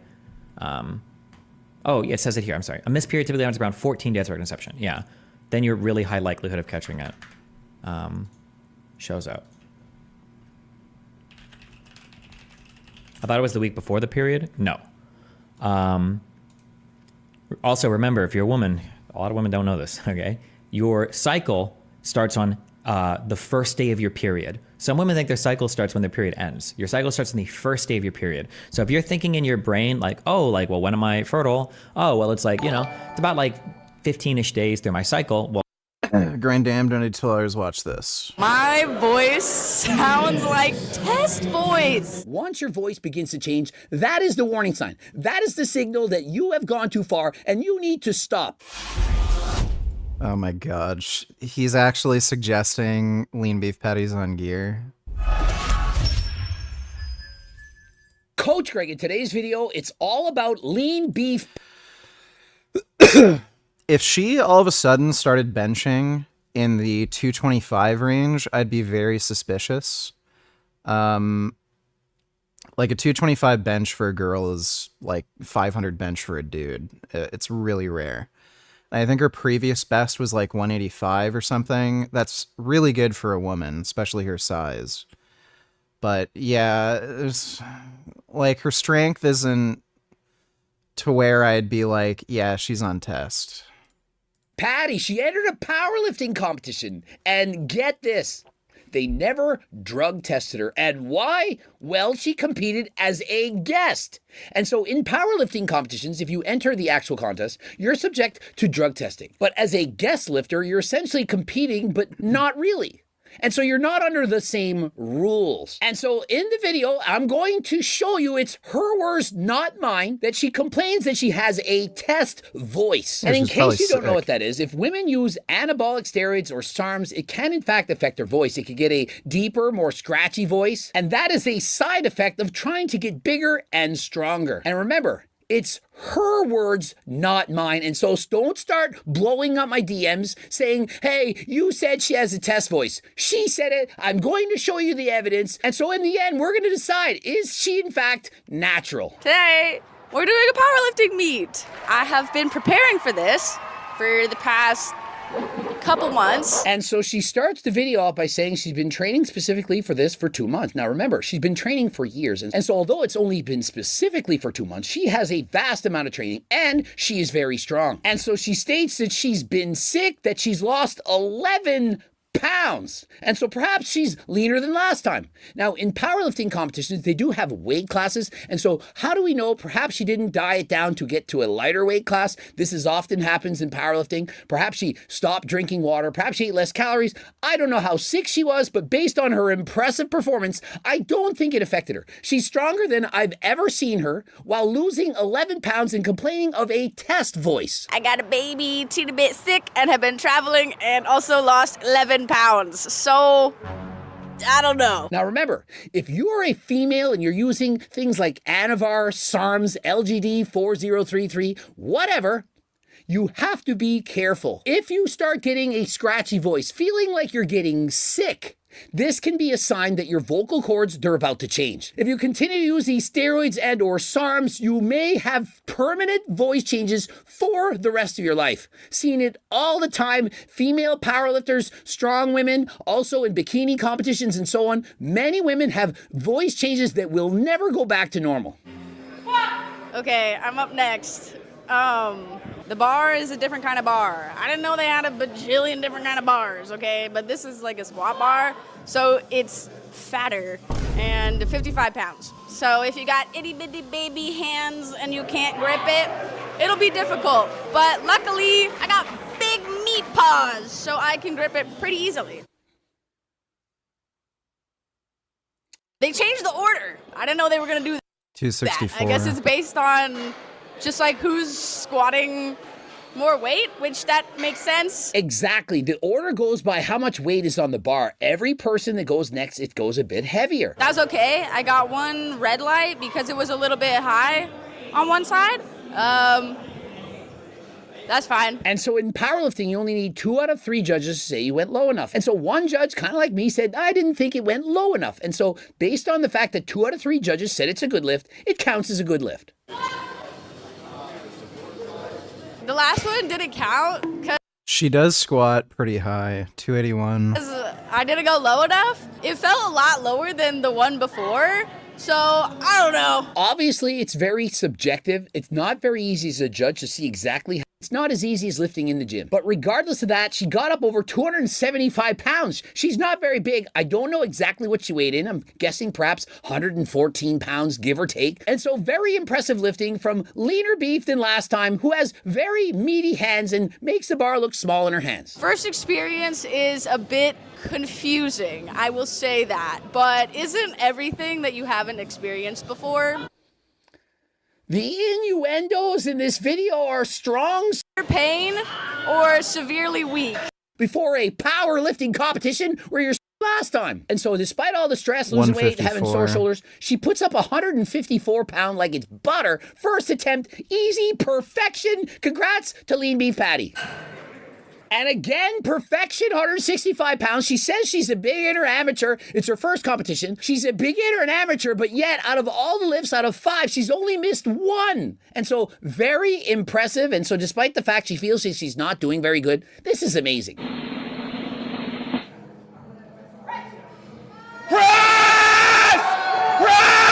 Clearly she's having an amazing day. She went 2 for 3 on the squats and Yeah, I think her best was 185. she got 3 attempts in on the bench press, ending with 176 pounds. Remember, she's only about 5 feet tall, perhaps. Yeah, she's not on gear. 114 pounds. This is an amazing bench press. A little baby snack. Meal too. In comparison to that tiny snack and that little. Here's the plug for Imagine if she picked up a tub of hardcore pre-workout or pre-workout 3.0. This is the 2.0. 3.0, it's now available, newer, better than ever before. And so if you need a pick-me-up while training, click the link. Tired. It's like 2:30. Need to do and just show up to a powerlift.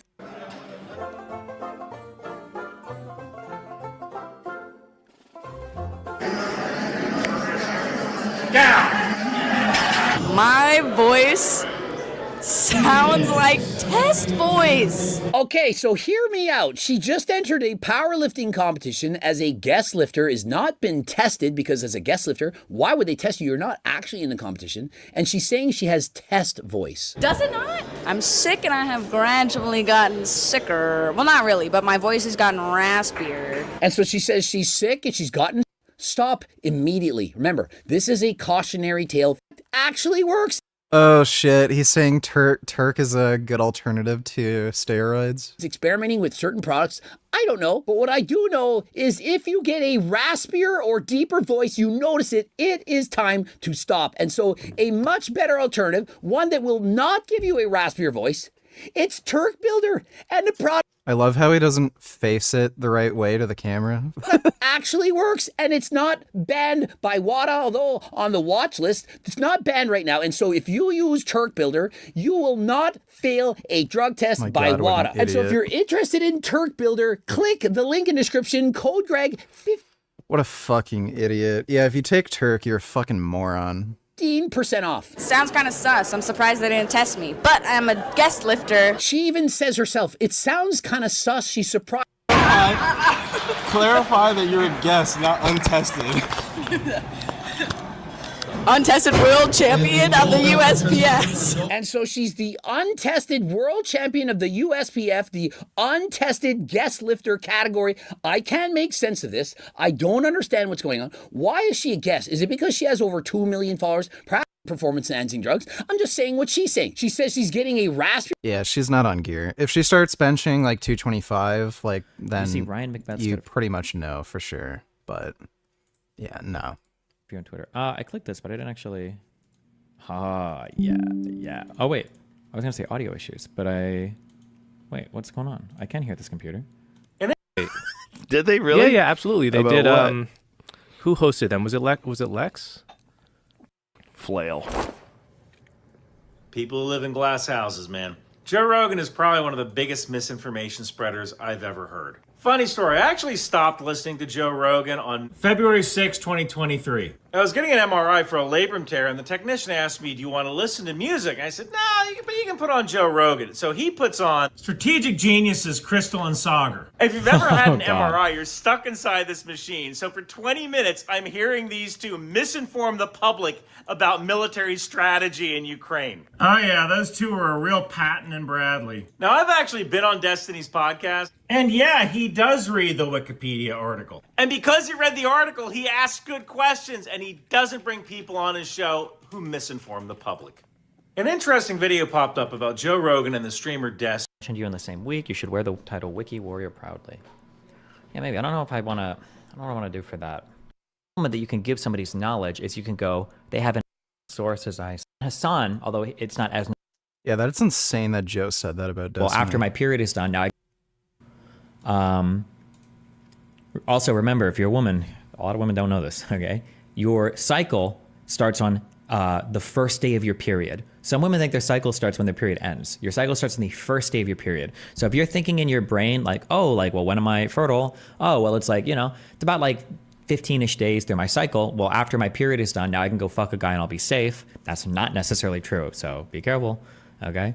But yeah, you menstruate on day 1, and then once your period ends, you ovulate around, I think it's like on average day 15, this is 14. However, I think sperm can live in the vagina for up to 5 days. So theoretically, having sex on like day 8 or 9, you could theoretically still conceive. So if you're doing this natural family planning stuff, you have to wait until this egg is gone, because after day 16, you shouldn't be able to get pregnant at this point because the egg's already ejected from your body. You're done. And then you have a period, or ejected from your body, or I think that's what happens after the egg ovulates. It's only there for a day, isn't it? You can get pregnant on any day. It's just much less likely. No, that's not true. Can you get pregnant from pre-cum? Isn't pulling out like an awful way to prevent pregnancy? Pulling out is a bad way to prevent pregnancy, mainly because people will come in them. Whether or not there's semen in pre-cum, I've seen all sorts of different things on that.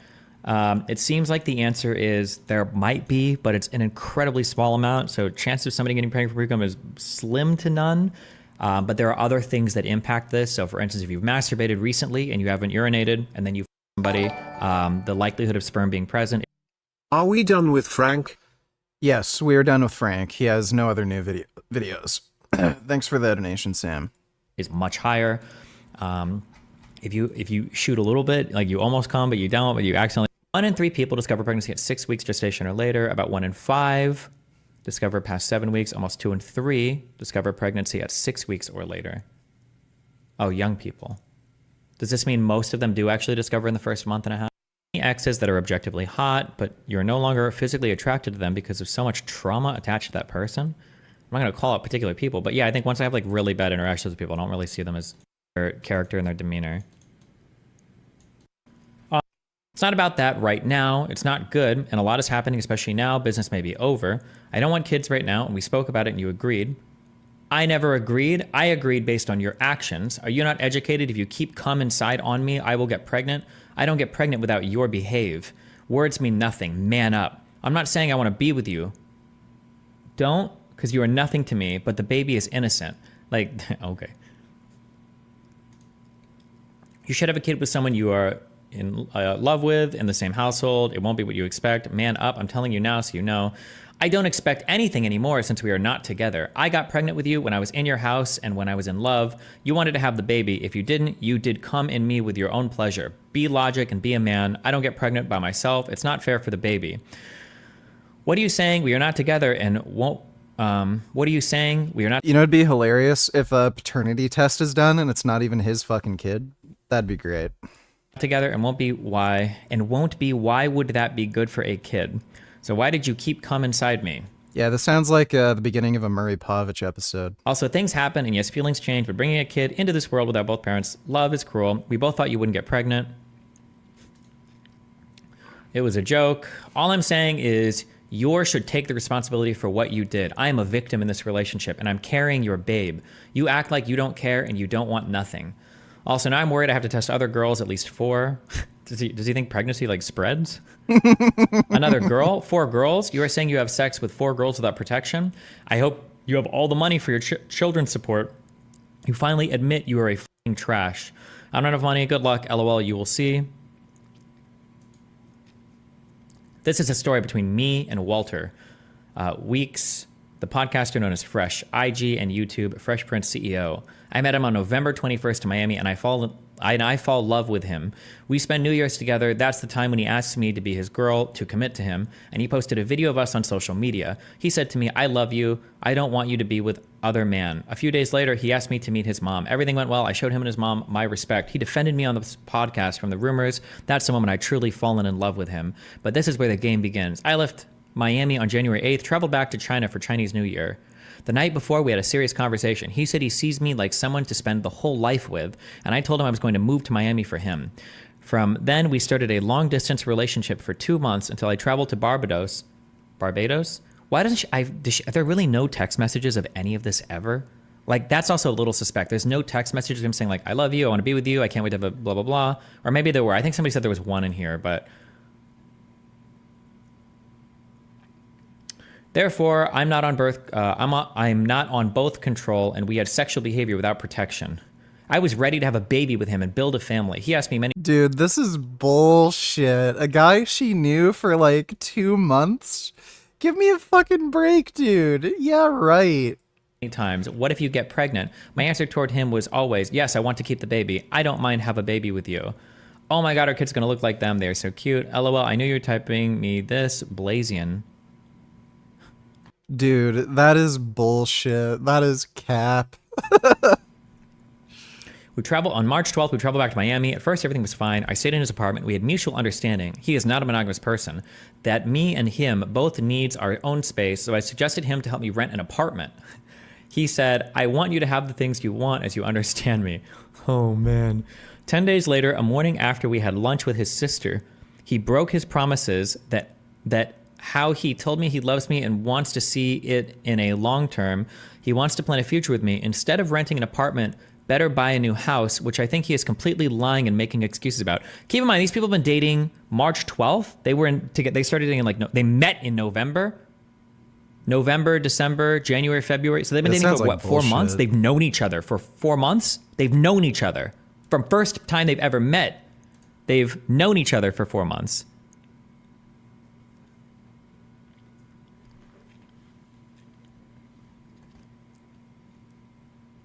He used me, hurted me. He was a cheater, a huge gamer. I only found out this later and started to take his haters' words. When people told me negative things about him in the beginning, I always stood by his side and supported him and believed in him. I chose to believe in my partner instead of audience. The truth is, he pretended to be a high-value man, to date girls, then ditch them. The reason why I'm exposing this is because as a woman, I want to stand up for other women. I don't want any other girls ended up like me. Yeah, right. I'm in a strange country all alone. Go home. If I don't expose Green this, card. he will continue doing that to other naive girls. There will be more women get hurt. After a few days, he asked me to move out. He stopped coming home. He disappeared for 3 nights without explanation. I called him. He never answered. When I did nothing wrong, when I was so genuine, I left my work behind in China to pursuing this relationship. So I moved out, booked the first flight to New York City. Why did you go to New York City? On March 30th, at a pregnancy test, it's positive. Here's what happened. He said on the phone, there's no reason to meet and discuss further. He refused to have an adult conversation in person. He asked me to take pills and deal with it alone. He doesn't even want to show up and be a real man to take the responsibility and others behave. Now I'm warning all girls, stay away from this man. He is dishonest and liar. Now I ask you, please, stand by me and help me to expose him in order to protect more women. Oh, shit. And you know what? I think something else just clicked in my brain.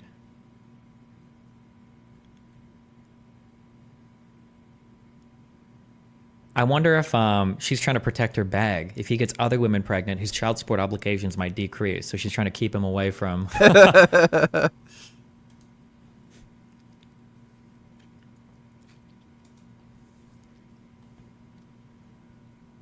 That's why she wanted to publicly out all this shit. I bet.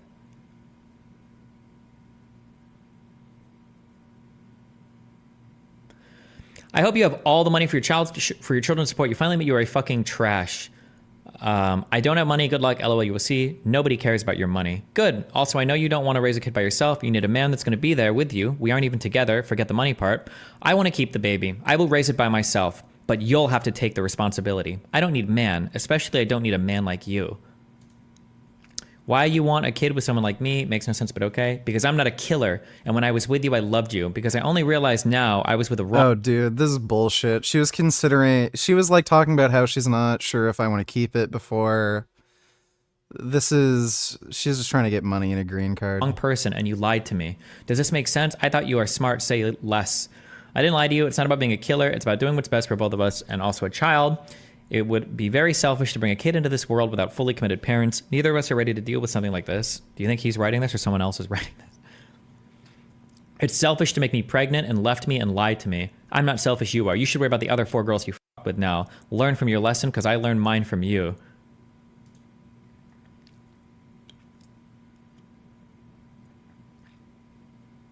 Babe, I was with him in December. Make an STD test ASAP. I did it when I was with him. He only admitted today he had sex with another woman without protection. I forgot to take one of my meds in the morning and it's thrown my whole day off even though I did take them later. It's annoying. I'm gonna have to get a pill organizer like an old fuck because clearly I can't remember on my own. My ADHD is severe as fuck. Yeah, pill organizers are a good idea. I was using them before when I was on some more meds, but I only have 2 right now. Thanks for that Nation Dreamzation. We didn't use protection. He came to me multiple times. I've been tested. I'm clean. Are you okay, love? I'm so sorry he did this to you. I don't. Oh, it's some other woman, I guess, maybe. But anyway. Fresh and fit, pro-choice. Everybody's pro-choice when they have an oops baby. It's totally fine for her to make this public. If Fresh is going to use his podcast platform to try and fuck women, like telling them they can come on the show only as long as they have sex, that's fine for her to put the warning out there with receipts so other women don't fall for his come and dump strat. Wait, put the warning out there that what? That he fucks people? What is the warning? How involved in this drama do you think you're going to get? Slightly kind of feels like this news hit you personally for some reason. Yeah, that is fucking retarded. Let's see. Hamza Dum Dum, what happened in Vegas? We're walking through the main streets of degeneracy and there's literally like women in costumes with ass out. Like I'm talking full on ass out. The worst thing genuinely was there was these women out dressed fully degenerately and they were going up to fucking children and families. Imagine, okay, we're walking through the packed streets. There's women with boots. Yes, girls' butts. They're ruining society. Out right now and families, parents, children's husbands walking past them, and it was like this weird awkward thing where every family that was going past had like this, you know, average or below average looking man, father, husband, and we could see in his eyes looking at these women and like almost fantasizing about them. It's like the destruction of a family right in front of you by putting like some, I don't know, like a woman who's not far from being like, what word would you use to describe her? Putting her in front of a family man and then seeing his eyes like kind of deviate. He's gonna go home and fucking masturbate today. The whole place was just weirdly degenerate. I understand business. I understand these casinos or whatever it is are most likely going to get more money when they send these women out. Literally, some of these women, by the way, weren't wearing tops. Like they had like titties out, but with like a little star or sticker or something that they put over their nipples. And they're going up and taking pictures with little fucking kids. One of the lessons that I learned from this trip was that there's a lot of fucking dirty entrepreneurs who are not purposeful. They aren't, you know, making money through having some kind of positive impact on the world. They're only optimizing just for money, just for money, just for money. And I won't even sugarcoat things. You know, I went to the school games, the events, and there was like 2 guys there who were like some kind of like OnlyFans agency shit. And obviously like I just thought straight away it's like such a degenerate business model. But what was interesting, if I may be insulting to their character and even to their appearances, like out of everyone in this like professional business event, the scruffiest looking guys who looked like they had no soul were the ones who had the most degenerate business model where they, I don't know, they get like girls to do like OnlyFans or some shit. It's very interesting, and like there's people who will optimize their business for degeneracy just to try and get some sales. And that's like entrepreneurship 1.0. Do whatever it takes to make money. Entrepreneurship 2.0 is making money through a purpose, which is what I'm doing. My money has come from me sharing my advice to young men. And then also I have a school where young men come on and you can like hop on calls with guys who will help you to improve your testosterone. They'll help you in relationships. They'll help you become like a harder working, more productive man. That's like a purposeful entrepreneurship where I make a fuck ton of money, but I do it by actually helping people. And so I, walking around this degenerate state, I was just seeing that there was just space once we come back in, even though I didn't really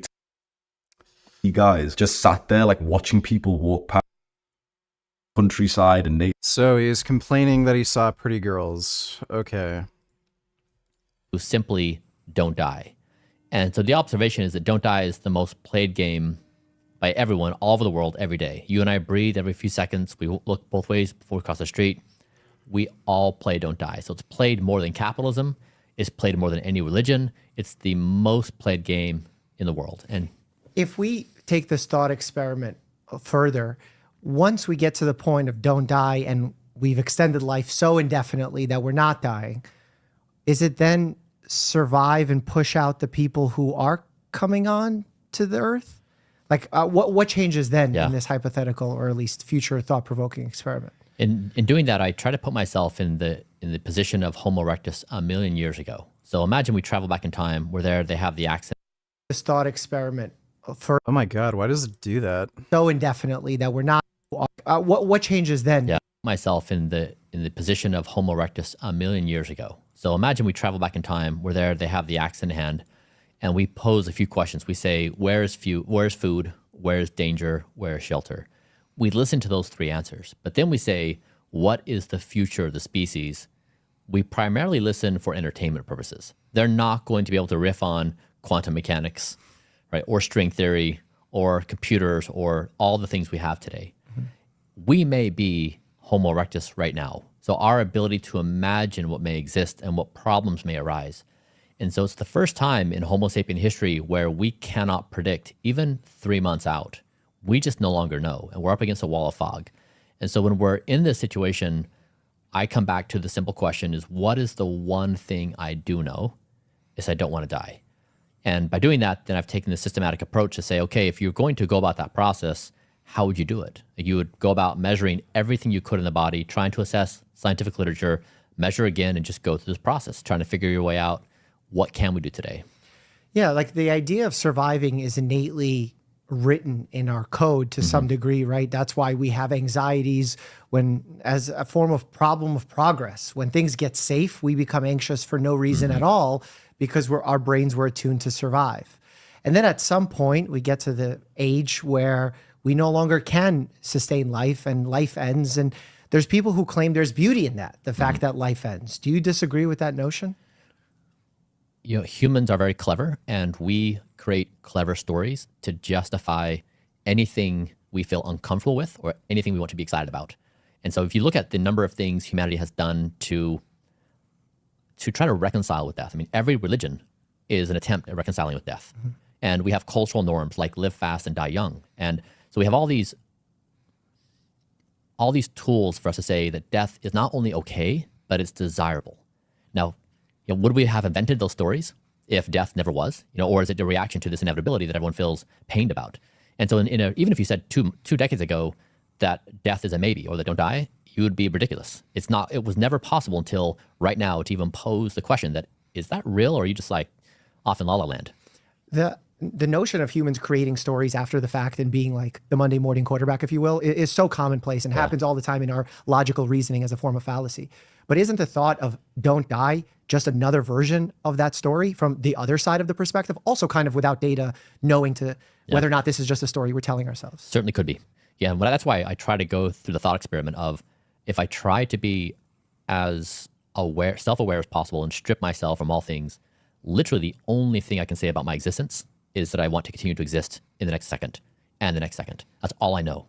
And so for me, I'm trying to create clarity of thought. This is, again, is like when we look back at previous centuries, the 15th century, we compress the entire century into 20 things that were accomplished. Everything else is gone. You know, you may have an ancestor's biography, but that's your ancestor. But we as a species compress. That same thing is going to be true for the 21st century. They're going to look back at us, and so much of what we care about and we think is the end of the world if something doesn't happen is going to be lost to history. No one's going to care. And so I've tried to, in my own thought experiments, say, what is the 0.01% stuff that does survive in this time compression? And what is that in your mind? That the 25th century, if we could listen into that conversation, they would say, it's amazing that Homo sapiens with their primitive brains and primitive tendencies were precocious enough to figure out the only priority they had was don't die. Now, don't die individually, don't kill each other, don't kill the planet, and align superintelligence with don't die. That it was a fabric of all intelligent beings on a single philosophical substrate of don't die. It's very Darwin in its perspective, right? Survival of the fittest, survival of the longest, right? Yeah. We're just changing the adjective here or the adverb. We talk about in medicine frequently measuring not just length of life, but quality of life. If we get too focused on the length of life, isn't it true that the quality of life can then suffer as well in your eyes, or you disagree with that? I think it's possibly, that is a valid observation in the 20th century. I think it's something that should be questioned in the early 21st century on the eve of superintelligence. And this is, I come back to this again and again. I don't think we can say anything about the future. It's like asking Homo erectus, posing the same question and then saying, what do you think about blank? There's just no intelligence there to even comprehend the reality. And so when you talk about the change of intelligence as dramatic as we're contemplating, it's hard for me to imagine that our priors would map to that. Well, I'm sort of speaking more about the present in the situation of, let's say we have a person who their quality of life is suffering because they're on a ventilator. They have no longer any brain activity, but their heart, lungs are working because of the machine. This person is technically alive and we can get a lot of years of life out of them. But is that without the quality that that person would have wanted for themselves? Where do you fall on the spectrum of that line of thought? Yeah, I mean, I actually went through this as well in signing my will documents. I had to go through this thought experiment of how long would I stay on life support and under what conditions? I agree, it's nuanced and challenging. It's very hard. I think you're probably aware of the literature where people say who work, for example, with ALS patients, they'll say, if I ever become an ALS patient, and if I ever get to the stage of deterioration, please just pull the plug. And then they arrive at that state and they don't want someone to pull the plug. And so I've just seen again and again that a person's imagination on what they may want is almost always wrong when they arrive at that place. And so for me, I'm always very careful imagining what I think I want. When right now I could say like, oh, of course, that's a valid point, that just pull the plug, we don't want that. But there's very few things as strong as wanting to continue to exist. Aren't you thinking about that future perspective that you say we're so inaccurately judging? Every time you make your daily decision to eat the exact number of calories, sleep the same number of hours, do the protocols as you're doing them, because you're thinking you'd want to live as long as possible? Is there a world where you do live much longer than you would have if you had not done those things and then wish you lived a shorter life? I think that's possible in a previous era. Now I don't think so. What's that? If you look at the differential between intelligence of what AI can do versus ourselves and the speed at which it's moving, I'm open to this idea that everything I care about, everything I perceive to be valuable to me, may be completely replaced with some other framework. That if you look throughout humanity, I mean, there's been thousands of human civilizations rise up, each have their own cultural and social norms. No one's exactly alike. So we've seen that human intelligence can structure itself in a very wide variety of ways. And you walk into now with that kind of new intelligence. You believe in the love at first sight? No. Unless you're talking about a love of butts.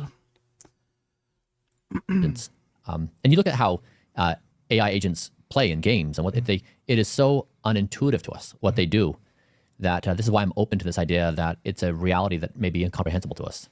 Yeah, I definitely think it's incomprehensible. And I think part of it is what, quote unquote, makes us human, for lack of a better term. And again, that could be something we say to pacify ourselves surrounding the unknown. When you know something is going to be shorter versus longer, is it fair to say we more are likely to enjoy that? If I tell you that there's less of a certain baseball card, the rarity of it is higher, which is essentially a shorter life, rarer years. Right. Don't we put higher value on that? So are you essentially making your life less valuable by living longer years? That seems paradoxical to me. Like, if you only lived a week, your life would probably be less valuable than if you lived 100 years.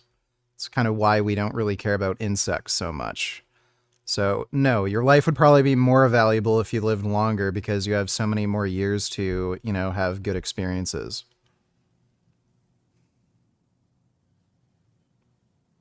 That's not my lived experience. Like, I'm 46 right now. And you look great for your age. Thank you. Yeah. If I were to live to 50, it's a finite time frame that I have to live. And let's say in an alternate universe, I live to be 90.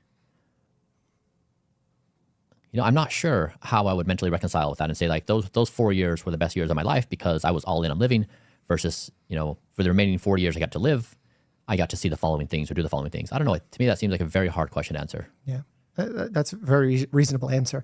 Yeah, I would say that's stupid. If you live twice as long, then that just gives you an opportunity to have more good experiences. if you know you follow all these tools that give you ages of certain organs or your performance on certain tasks, and I'm going to be very open about my bias and skepticism about those things because I've seen non-validated technologies come and go throughout my young career as a physician.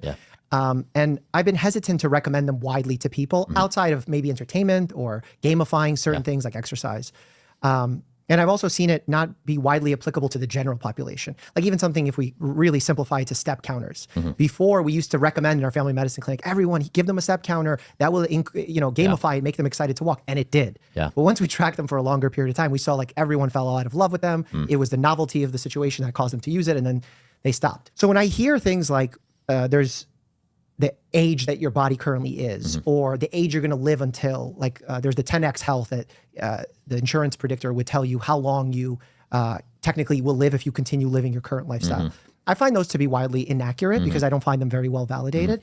But what is interesting to me is if I could tell How much to message Destiny, I love you. If you give me $500, I'll do it. Tell you with certainty that you're 46 now, at 50, you guaranteed death from my new technology. Would that make the next 4 years more or less enjoyable?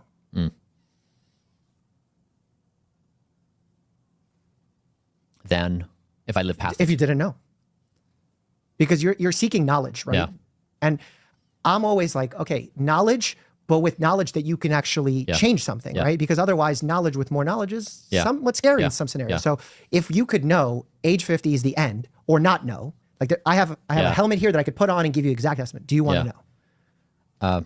Well, this is fucking weird because, like, I mean, we all know pretty much when we're going to die. Like, chances are it's going to be somewhere between, like, 70 and 100 in all likelihood. So you have a pretty good fucking idea of, you know, your time frame for how long you're going to live. And I mean, again, example of, you know, you're going to die at 50 versus you could technically live indefinitely. You're never going to know when you're going to die. Like, if you know you're never going to die and you're going to live indefinitely, like, you can just fuck off and do whatever the hell you want. You can watch, like, SpongeBob all day. And then, you know, you're not really wasting your time. Whereas if you know you're going to, like, die at 50, like, you know certain things, you're going to be wasting your time. I would definitely want to know. Yeah. My relationship towards data is I want to know all of it. Yeah, I mean, I think that your thought experiment, if you put a clear line on death, then you definitely are self-generating a mental state that is an aroused state that probably isn't sustainable over some duration of time. You're going to live differently, yes. So I think it's a fair, that definitely plays into human psychology, that I would live probably, well, I live pretty ferociously right now. But like, yes, I would definitely have probably higher intensity of living, I would imagine. When you say higher intensity, does that mean you stop your protocol? I don't think so. So you get incredible enjoyment of doing and living this regimented lifestyle. Yeah, I mean, my meaning-making game, how I understand my value, I want to be admired by the 25th century. I want them to point and say, in the early 21st century, and now I built this model based upon my reading of a lot of biographies of previous centuries. I admire them for having done seemingly impossible things. So yes, I would do it because my objective is to point the species in a direction of don't die. I think we really are at this stage of potentially the most extraordinary existence. My ADHD is way worse than my brother's. A bunch of people in my family have it too, and I probably have worse symptoms than all of them too. I'm on the max dose of my primary medication and I still struggle sometimes. I think I'd be dead if I weren't smart. Well, that sounds like that kind of sucks. Yeah, hopefully at some point you get better control of your ADHD. But, you know, what are you going to do? There's always hentai. Thanks for the donation, Dreamzation. It's in the galaxy. And that's what I want to be known for. That's what I want to try to accomplish. So my objective is not life maximization. It's species maximization. It's trying to get life in this part of the galaxy to flourish. So you're hoping with the results and knowledge and data that you gather about yourself, someone else could look at that and say, oh, I've learned from that and I too can help myself, my family, etc. I'm trying to turn the zeitgeist. I mean, there's so many examples throughout history where individuals or small groups of individuals did something that changed the course of humanity. And that's the objective here. When you make some of these things that could be tangible takeaways for others, isn't it somewhat problematic in that you're the most measured man in the world, right? Is that correct, or am I misstating? Okay. Yeah. You're tailoring your approach very individually, right? Based on data markers, things you're gathering about your hormonal profile, your growth, your physiologic state. Isn't it then difficult to generalize that for people of different genders, different activity levels, races, medical conditions, or do you feel like it's universally applicable? Yeah, I think it's more universally applicable than it is personalized. If you look at the core tenets of Blueprint of prioritizing sleep, getting exercise, eating well, and not doing bad things, most people that's on point for. And there are nuanced things that are particular to me. I take rapamycin, I do metformin, I do a carbo. So those things are on the outlier blueprint, but the primary is really the basics we all learned our entire lives, which are just the hard things to do. So do you think then that takes away from the revolutionary aspect of Blueprint in that this is what's been said to us for, 100 years? So it's not that the science is revolutionary, it's that the philosophy behind it. Death has always been inevitable. And if we contemplate that it may not be inevitable, or that there's like even a maybe, it changes everything. So the don't die, if we try to isolate and say what things threaten the continued existence of the human race, I would say there's three things. One is human annihilation, either through weapons of mass destruction. Two is the earth becoming unsustainable, the biosphere. And three is something with artificial intelligence, like that we don't build it correctly and there's some undesirable outcome. I could try to become each one of those problems. So what I'm trying to do, I'm trying to solve climate change through health and wellness, that we treat planet Earth the same way we treat our bodies. It's an identical relationship. Now, if you replace my body with planet Earth, you do the same protocol. You get a whole bunch of data, look at evidence, you'd create a protocol, you'd go through the process of doing it again and again, the scientific method. And so what I'm trying to say as a species is it's the philosophy and the way we approach our existence, which is what's important.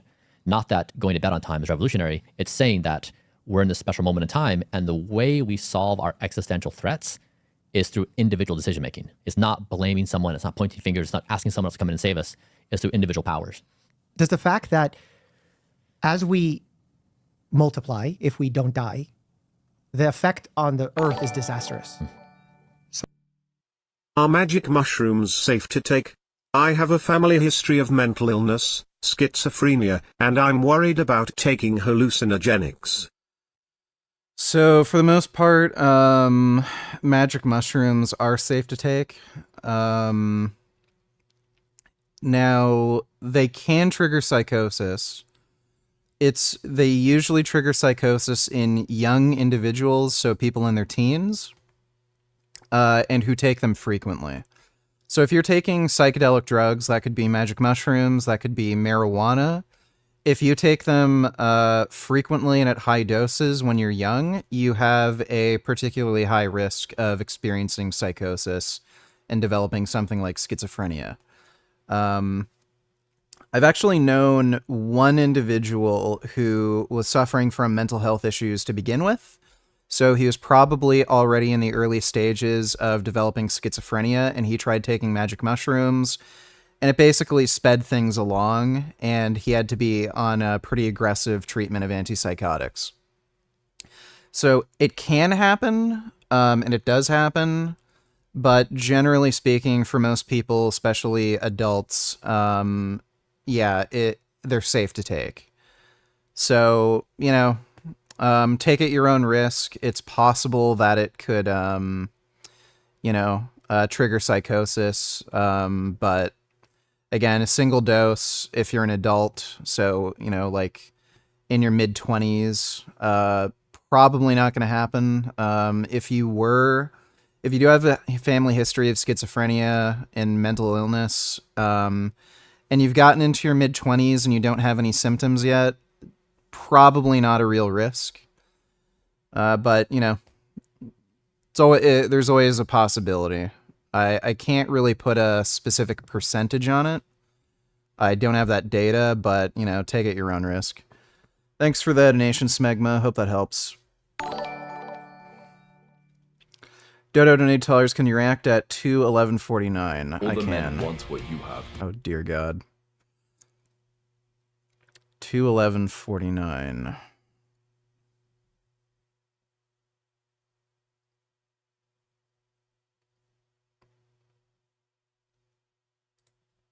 Do you eat vegetables or No, just pure no. meat? What's the thinking behind that? What's the the downside of eating vegetables. So a bunch of guys on the carnivore actually say that vegetables aren't healthy either. Once you get into prime health, we're talking, okay, there's whole foods only, meat only, you start to realize that even vegetables are actually slowing you down, and that like maybe there's quite a lot of propaganda. You know, you eat your 5 vegetables. It's interesting that it doesn't often taste nice, unless, you know, if you cover vegetables with... Vegetables don't taste good, therefore they're bad for you. I guess that's why he also doesn't eat pussy, but... Yeah, you can look at every large-scale prospective cohort. The people who consume the most amount of vegetables and the least amount of meat are the people who live the longest and have the lowest risk of chronic disease. That includes obesity, diabetes, high blood pressure, heart disease. You can look at randomized trials. Again, high vegetable intake improves biomarkers, so it tends to lower blood pressure, lower cholesterol, improve insulin sensitivity, lower levels of inflammation. Like, I don't know what more data you need, you know, like how... It's like arguing with a flat earther. It's just, what more evidence do you need that vegetables are good for you, you fucking idiot? And then the only thing you can come up with, well, vegetables, they don't taste good? Like, okay. Seasonings and sauce, but most vegetables in general don't taste nice. And it's interesting that, like, why wouldn't a food that's absolutely vital taste nice on our taste buds? Why would you expect that?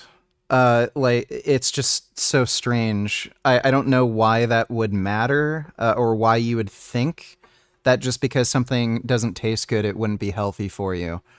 You would, and this is true, it's, what's the technical term? It's like negative pleiotropy or something. Your evolutionary adaptations tend to favor short-term survival. So if you're evolving a taste palette that's going to prioritize short-term survival, you would expect a taste adaptation that makes you really, really like very sugary foods or very fatty foods that have a ton of calories that will prevent you from starving to death.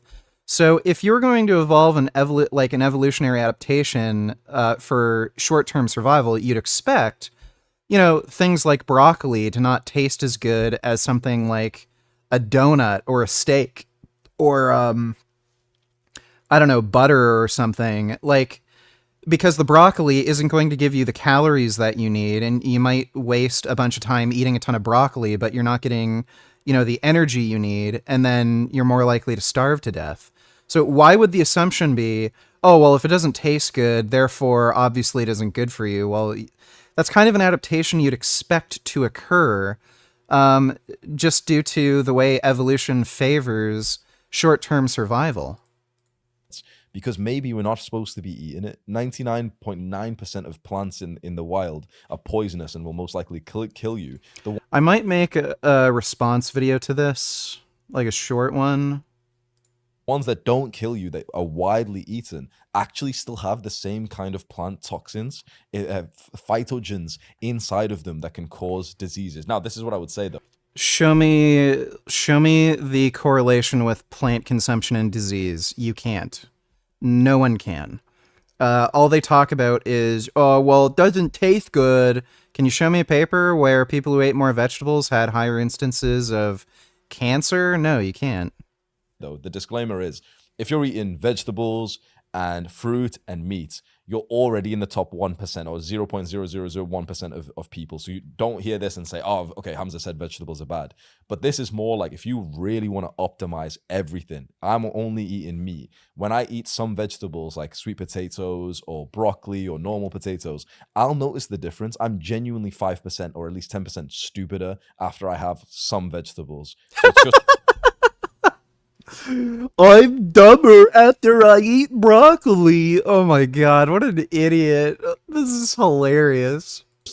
It's once you want to get to high levels of peak performance, that's when you consider like cutting the vegetables out. Bruh, I haven't eaten meat in 14 years. Like, I don't see a correlation between meat eating and intelligence. Dude, you're stupid as fuck. It's out.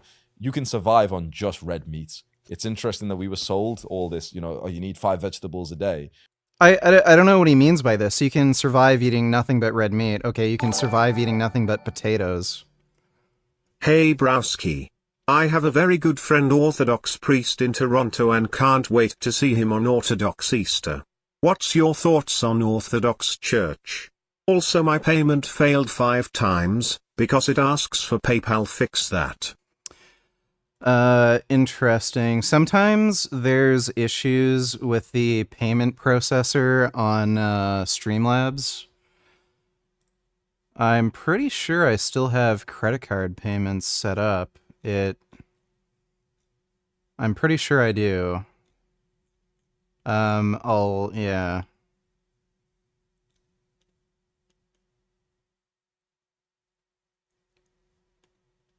It should work without PayPal. But, yeah, sometimes it happens. What is my opinion on orthodoxy? I don't know much about it. The only thing I know is that I had a dumb bitch fucking teacher that I hated in high school who would lie about being Greek Orthodox so that she could get an extra holiday. Because she said Easter lies on a different day in her religion. And I fucking couldn't stand her. And I called her out on it in class. And I said, you're just trying to get an extra day off work. You're not actually Greek Orthodox. So then she said, you don't know about me. This is my religion. Then I asked her, okay, so why does, the Easter fall on a different day in Greek Orthodox compared to, normal Christians? She couldn't fucking answer. She doesn't know. She was just lying about being Greek Orthodox so she could get an extra holiday. So that's the only thing I know about Greek Orthodox. They just fucking, like, a lot of them anyway, they just fucking claim, oh, it lies on a different day so they can get an extra day off work. She was a fucking bitch. I hated her. I think she was actually a sex offender. She, that fucking dumb bitch she was close with this kid at school, and every lunch and after every school day, she would drive home with this kid to God knows where. Really weird and really inappropriate for a teacher to spend time like that with a student. And I asked her straight to her face, did you have sex with this kid? And he would have been underage at the time. She had the most guilty look on her face, like she had just been caught. And then when I brought this up with other teachers and shit, they'd be like, oh, that's disrespectful to talk to women that way and bullshit. She was probably fucking an underage kid, and then nobody wanted to do anything about it. By fat doctors who can't even do 10 push-ups. They can't even do 5 burpees, and they've been telling us about, But you can survive on just vegetables as well, right? Barely. Yeah, but you must have to hate yourself to do that, though. Like, that is No. mental. The thing is, they have weird, like, the guys who only eat vegetables are literally wasting away with 0 protein. Because they're like, oh, Here I am, sitting here, eating nothing but vegetables, and being jacked as fucking twice as big and strong as this guy. It's high protein if you like 100 grams of broccoli into this. No. Like, to get enough protein from a vegetarian diet, yeah, of course. It's ridiculous. The reason why they can, like, there's some vegetarian bodybuilders is because they're all basically cheating and having like weird chemical shit instead. They're having like vegan sausages, which has just got seed oils and stuff. So you can. What? They're cheating by eating plant foods that have protein. Okay. Survive on many different diets. A lot of people survive on just McDonald's and Ben and Jerry's. It's not about surviving. It's about which one makes you thrive. Who can drop down and do 100 burpees without stopping right now? Is it the guy who had the Big Mac, the Mackey's breakfast this morning, or is it like the ribeye guy? Of course, it's the guy. But is it a one size fits all though? Because if I wanted to like really transform my life now and get into amazing shape. Hamza won't debate me on veganism. I've tried to reach out to him, but like either he hasn't seen it or just is ducking me. I can't tell, but if I could debate him, I would. Obviously, I'm going to have to gain some weight before I do that. I can't just go and put on loads of muscle now because I'm still too small. So I need to be eating like... No, that teacher didn't fail me. I passed the class. At least 3.5K every single day consistently for my body to gain weight. But if I'm just eating meat, is that really doable? Like, really? Do you know what? I won't be able to explain the science, but so I'll just refer you to the man I look up to. His name's Dr. Anthony Shafee. And he... Anthony Shafee is a fucking quack. He's not somebody to take seriously. That guy is stupid as shit. Did a call for my students, and he basically like destroyed the entire idea of thinking about calories at all. And his analogy was, I wouldn't even be able to explain it in a way that justifies it, so I'll just send you to him. But like, as soon as he's a carnivore, literally just red meat with salt and water, no coffee, no tea. Like, by the way, Anthony Chafee can't bench as much as I can. That guy's way weaker than me. Strict as you can possibly get. He's been on the diet for, he said, like decades basically, and he's like 40 something years old. One of the most like handsome, healthy looking 40-year-olds you'll ever see. Big rugby player, and you can just tell he's not that big. He weighs like 200, 210, something like that. By speaking to him, his brain's sharp. So what he was. Let me see. Anthony Chafee, height and weight. You ever heard of these? Would they be vegan to consume, hypothetically speaking? Let me take a look. This is the invasive Asian hornet. It was pre-selected United States and I needed to select Greece. That was the PayPal issue. Oh, I see. Okay, well, thanks for clearing that up. Appreciate the donation, Harry Ass Greek. But would you be able to ID it from a glance? The species has been wreaking havoc across the globe, preying on native pollinators like honeybees. Hornets with... Yeah, it would be ethical to eat an invasive species like Asian hornets. If you want to eat Asian hornets, go at it. I wouldn't really, I wouldn't condemn you for it. Can't find anything on his weight.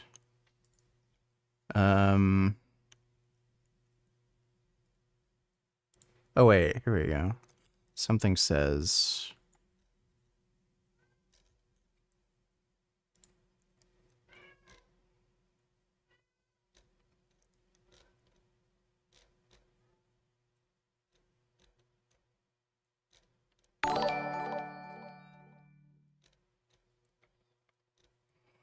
Somebody mentioned Chafee's height and weight in the thread here.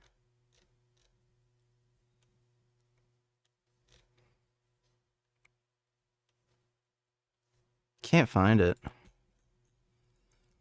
Yeah, if I had to guess, Anthony Chafee is probably like around 210. He's not that big. I don't know how tall he is, but he looks jacked here. He doesn't look like this anymore. I don't know if he just stopped training as hard or whatever. But he's not that big of a dude. And he was on the fucking podcast with, Jack Higgs and Vegan Booty. And he said he was only benching like 315 for a few reps. Let me see these other links.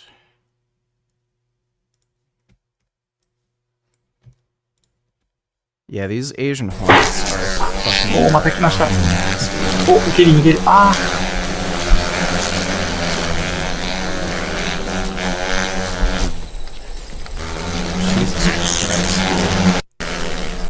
They just sound vicious. また来ました。お、いけるいける。Listen to that fucking sound. They're like helicopters. Fuck these things. God damn, I hate them. Yeah, they're so nasty.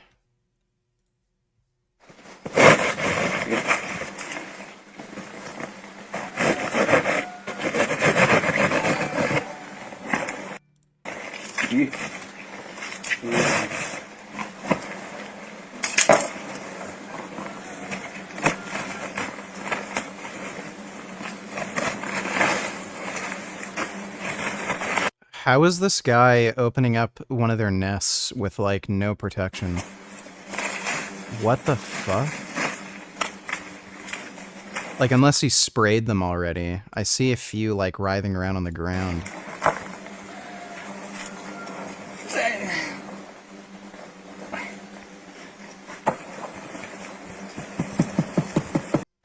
Dude, fuck those hornets. Thanks for the donation, Bend Over. Richards, Fupa, lifted 405. Bro, why you gotta weigh up to obese levels just to lift a certain weight? You coping hard for that strength just for it to go down drastically. Once you cut, you should be stronger at your ideal weight, is what matters. LMAO, great. Thanks for the advice, dumbass.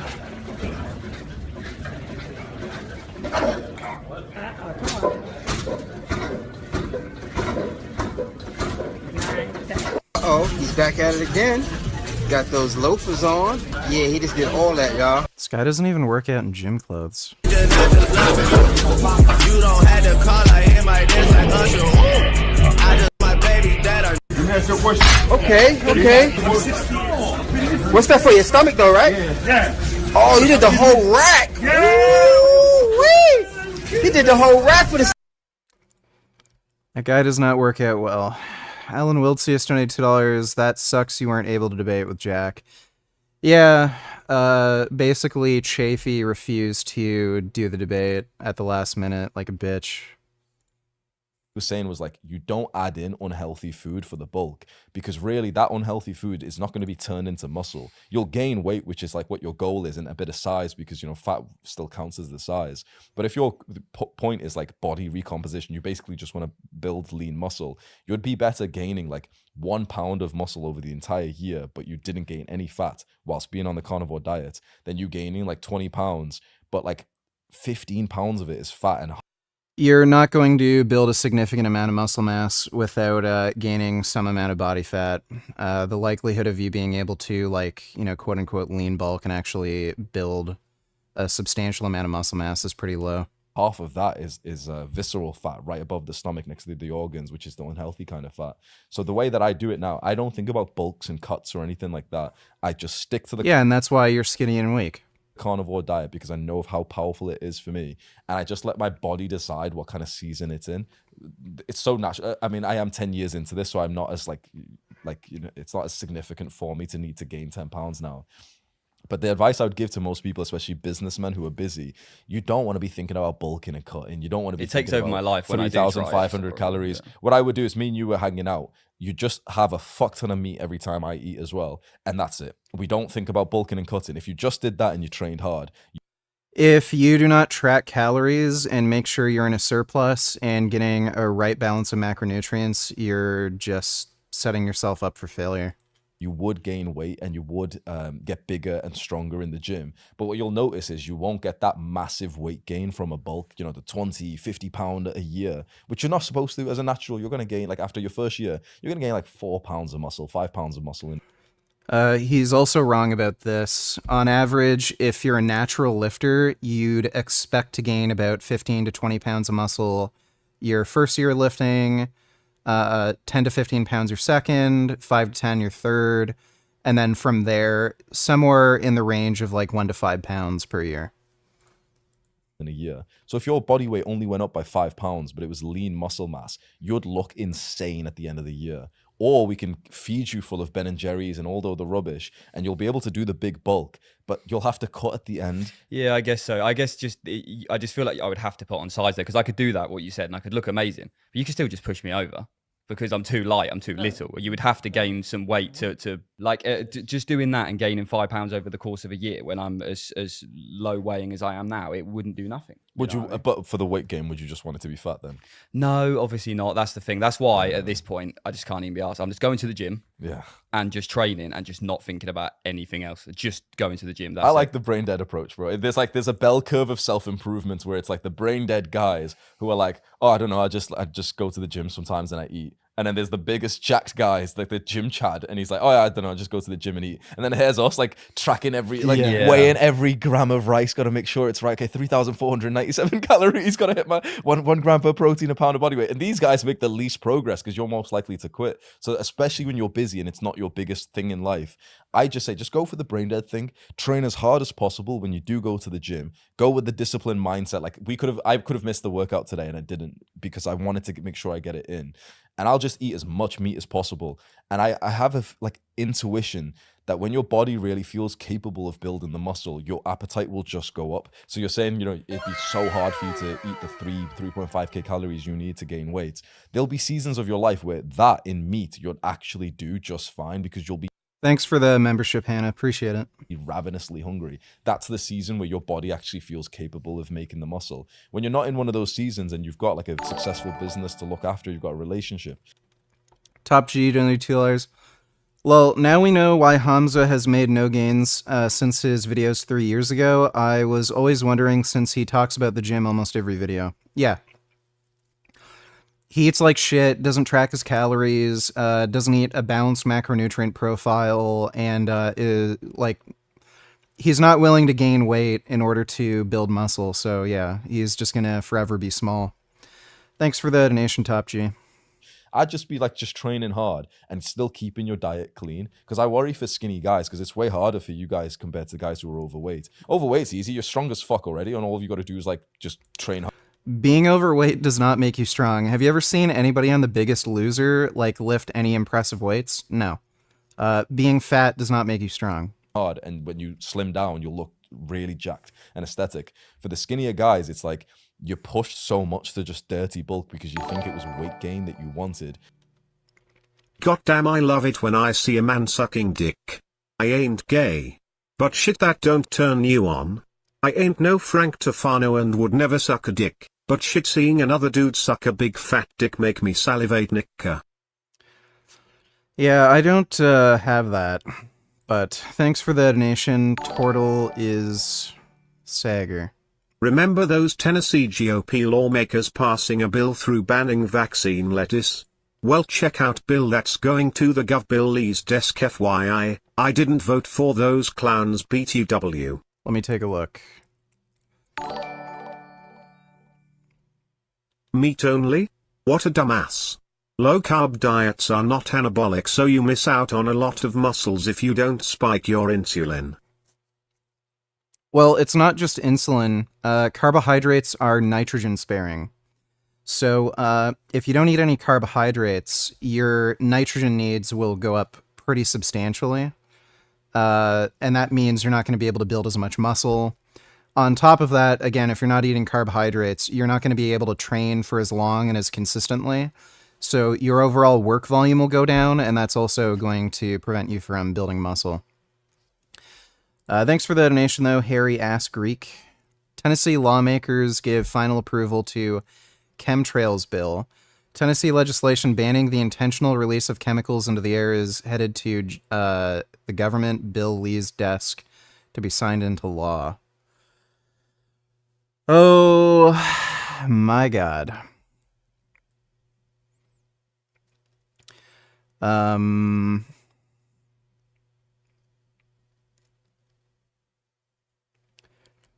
Widely debunked conspiracy theory that the federal government is spreading chemicals for nefarious reasons. The House sponsor Rep. Monty Fritz, R. Kingsington, said he brought the bill due to ongoing weather and climate control practices.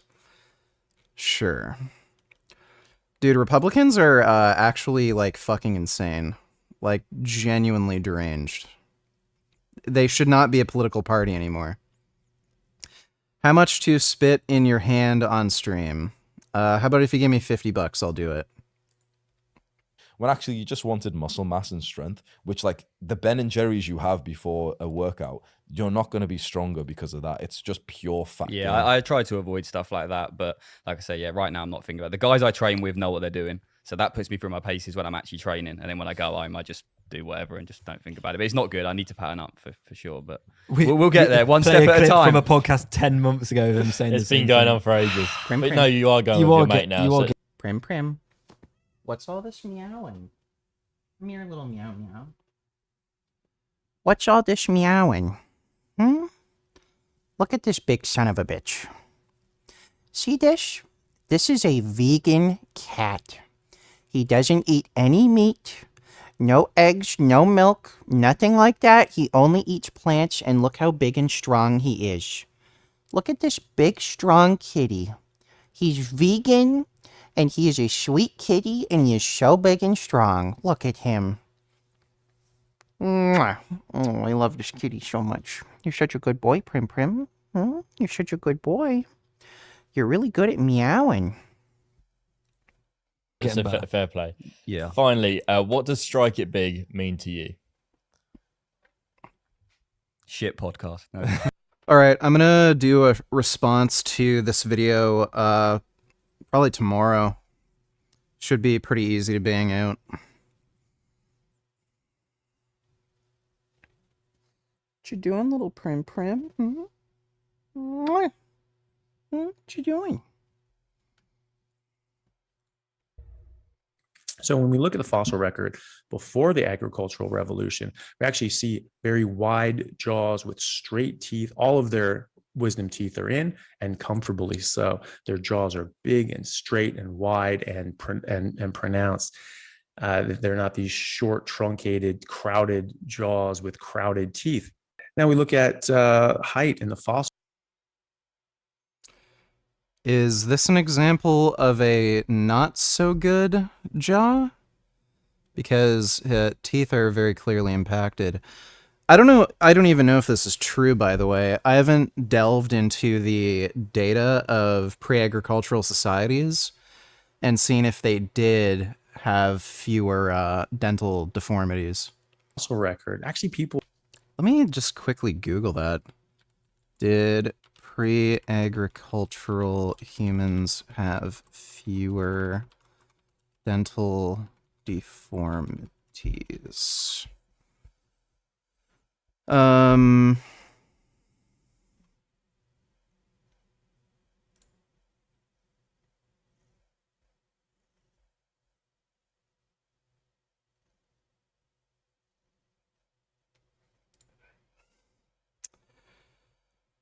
Researchers discovered from human skeletal remains buried in the Al Qudai cemetery in Sudan 2,000 years ago, those who ate the purple nutsedge weed had teeth that were surprisingly resistant to tooth decay and other dental problems.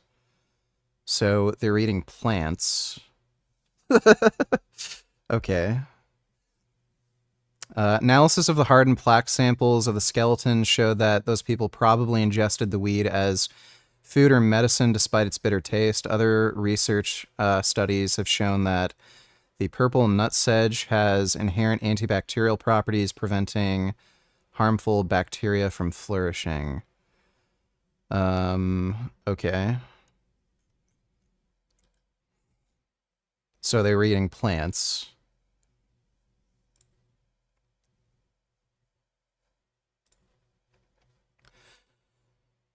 Let's see, Daryl donated $2. Does tracking calories run the risk of eating disorders? No, I wouldn't say doing anything like that increases your risk of eating disorder. Hyper obsessing about certain things might lead to eating disorders. There's probably social and genetic conditions that make you more prone. Women in particular are more prone to eating disorders. That's probably, again, due to social and genetic factors. Like women tend to have higher rates of mental illness, anxiety, depression, and they probably have a greater social pressure to look a certain way. But just doing things like tracking your calories or trying to eat healthy foods, that in and of itself doesn't trigger eating disorders. Thanks for the donation, Daryl. Richards Fupa gonna lift $405, $90. I thought the consensus for hypertrophy adaptations was to put on the pounds for strength.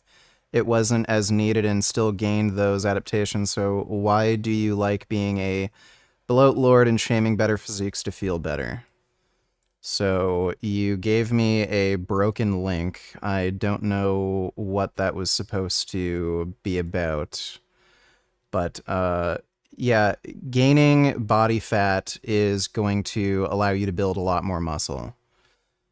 You can't track calories within a small enough margin of error to not gain a substantial amount of body fat while you're building muscle. Thanks for the donation, Richards. Fupa, gonna lift 405. Why are you cats on my desk? Here's another cat. See this cat? This one's BMO. What are you doing, little kitty? This cat is also vegan. All of our cats are vegan. Mwah. What are you up to? What are you up to, little BMO? Mouths don't have space to accommodate our teeth. Ancient ancestors didn't have these problems. New studies demonstrated up until 12,000 years ago, humans had what one of the study's lead authors called an almost perfect harmony between their lower jaws and teeth. Civilizations transition from hunter-gatherers to farmers, blah, blah, analyze the lower jaw and teeth crown dimensions of blah, blah, skeletons.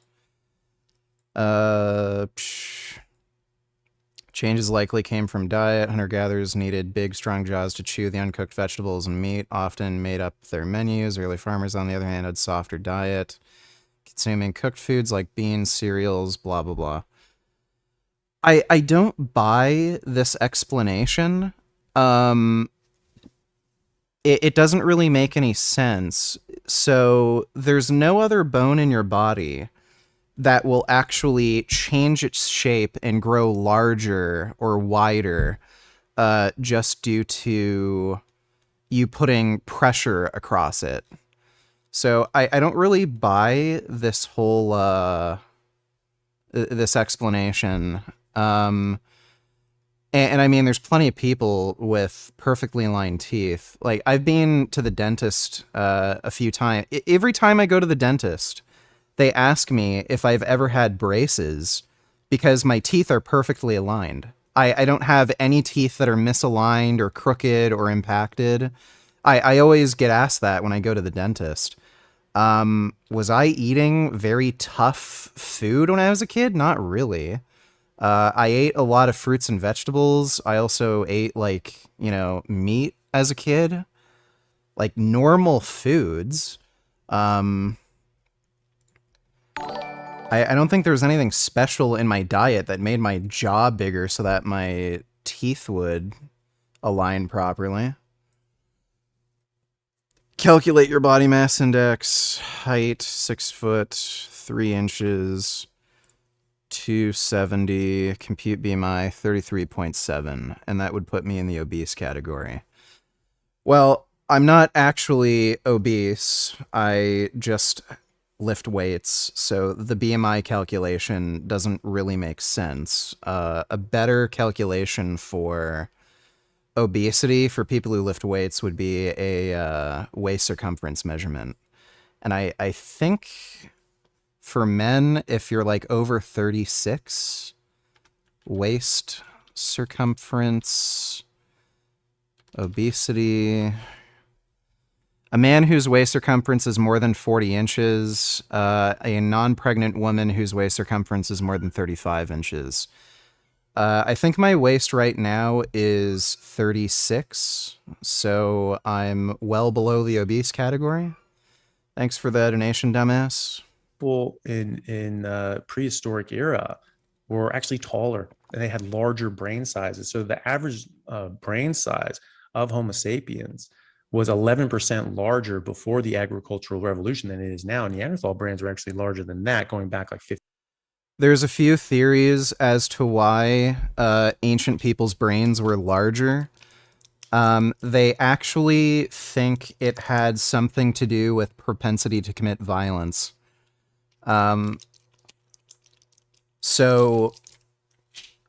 This is a theory I've heard, but apparently that 11% larger brain capacity, it had to do with something with tolerating violent actions. So like going to war, murdering other people.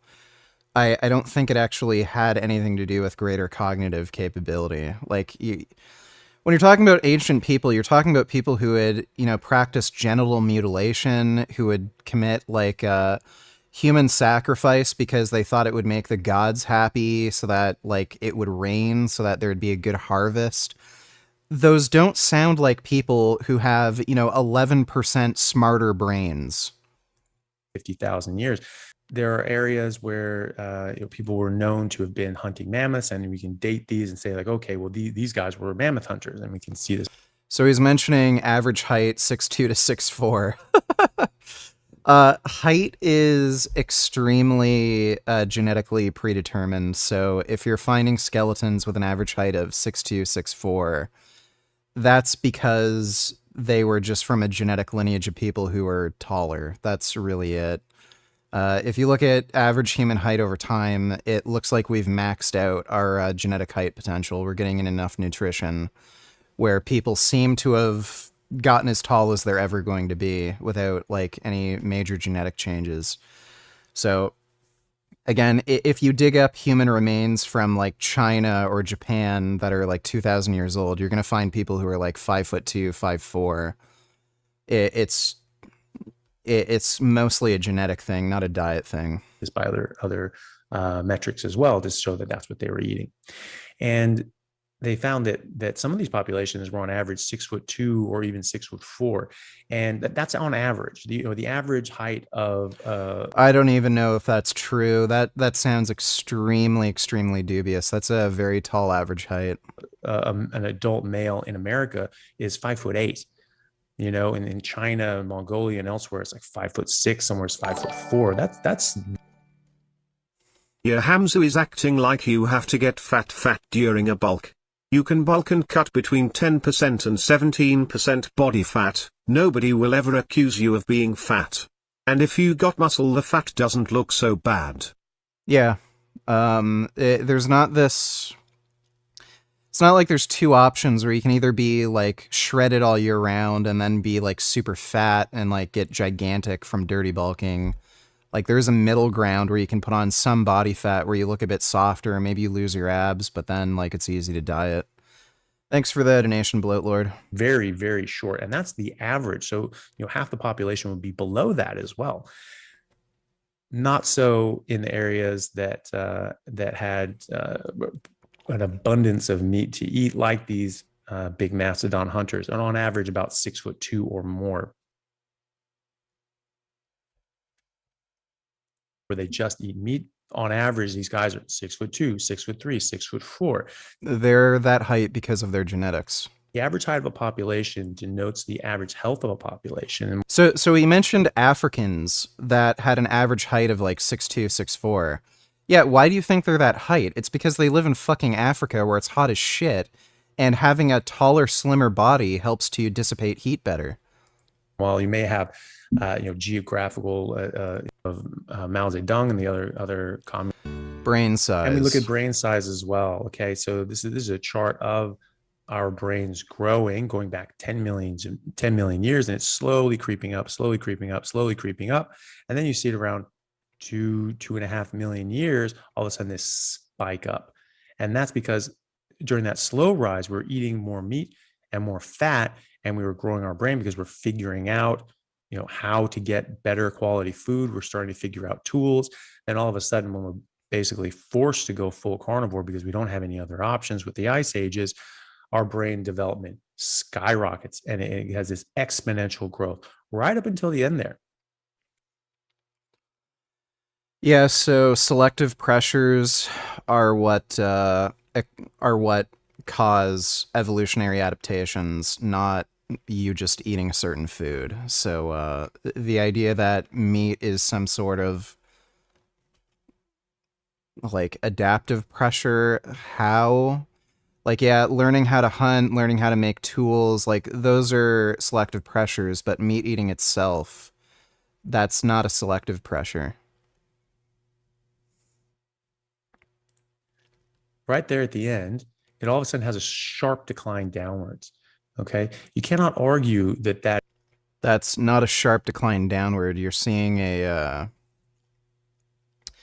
whatchamacall, you're seeing a large like confidence interval. That is a genetic change. Like that is something that happened in the environment. Like the genes don't happen that fast. So it's nearly a straight line when you look at it. Good for us. Chavy's an idiot. I'm definitely going to make a video response to this tomorrow. So is that a tenet that kind of doesn't vibe with the original mantra of don't die? Yeah, it certainly could be. It reminds me, however, of the problem in early 19th century New York, where horses were the primary mode of transport. And there was so much manure all over New York where it was disastrous. The Hudson had all this manure, people were getting sick, the drinking water was polluted, and everyone thought the world was coming to an end. And then Henry Ford made the Model T, and that solved horse manure. Now, of course, the car caused all kinds of other problems, but still the horse manure problem went away. And so I know overpopulation is the imagination, but there's also a possibility that overpopulation is a horse manure problem, that it is not really a problem. There's something else the problem. Now, it could be. Thinking about buying this protein powder by Vega because it contains some greens which I don't eat enough. Are the ingredients or amount of nutrients any good compared to other products? Sorry, I'm new to this and I don't know what to look for in a powder. You're probably better off buying a green vegetable supplement rather than something that's just added to a protein powder. So that is an option. It's not quite as good as eating vegetables, but you know, a protein powder with some greens added to it, that's fine. But you're probably better off just getting a dedicated supplement for like green vegetables. Here it is. Thanks. I will take a look at that in a moment. Oh wait, that's the same guy. Yeah, I know what one you're talking about.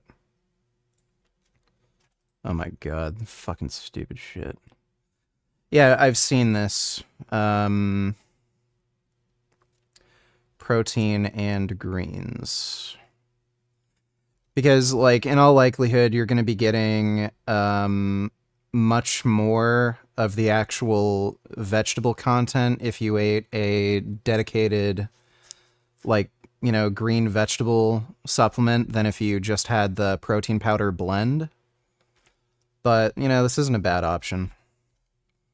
You can just go with that if you don't want to, like, have an extra smoothie or shake. Thanks for the donation, Avi Duder. Appreciate it. But I just call attention to this, that a lot of people hear the argument and they jump to overpopulation and they foreclose this other thing so fast without giving the other side of the contemplation any air to breathe. And so what I'm saying is if we're cautious and wise, we'll realize that no previous generation has correctly mapped the future as it's unfolded. Most of it has gotten wrong. So we're probably the same. The majority of our imagination. I remember engineers in the early 20th century predicted that the average work week would only be 4 to 6 hours long. Yeah, they were way fucking off there. Alan Wiltsius donated $2. What do you think of Brian Johnson? Would you try his supplement plan? Right now you can get his supplement stack plus Evo and Nutty Pudding for $340 a month, but if you just got his sups, that'd be like $180 once they come out in June. No. I wouldn't bother getting his supplements. The reason being is I don't think they're going to have enough of a benefit to justify the cost. Like, I get what he's trying to do, where he's trying to extend his lifespan to the absolute, you know, craziest point. I think your lifespan is largely genetically determined, and the thing that's going to, like, change how long you live to a substantial degree, that you can actually alter, is just going to be, you know, your daily eating habits and exercise and sleep. So those are things that you can actually, you know, modulate to, like, avoid chronic disease and, like, maybe extend your life a bit longer. Like, avoiding disease is going to be the biggest thing. I don't think with a supplement stack, like, it's going to add years onto your life or anything. So I just don't see a great enough benefit for it to warrant that extra cost. Thanks for the donation, though, Alan. are likely wrong. Yeah, I mean, that's very fair. If you ask anyone in November 2019. Have you ever heard of this measurement? It looks like it's a much more appropriate measure of disease risk for people that are weightlifters, both sexes, and all ethnicities than BMI alone. Waist to height ratio.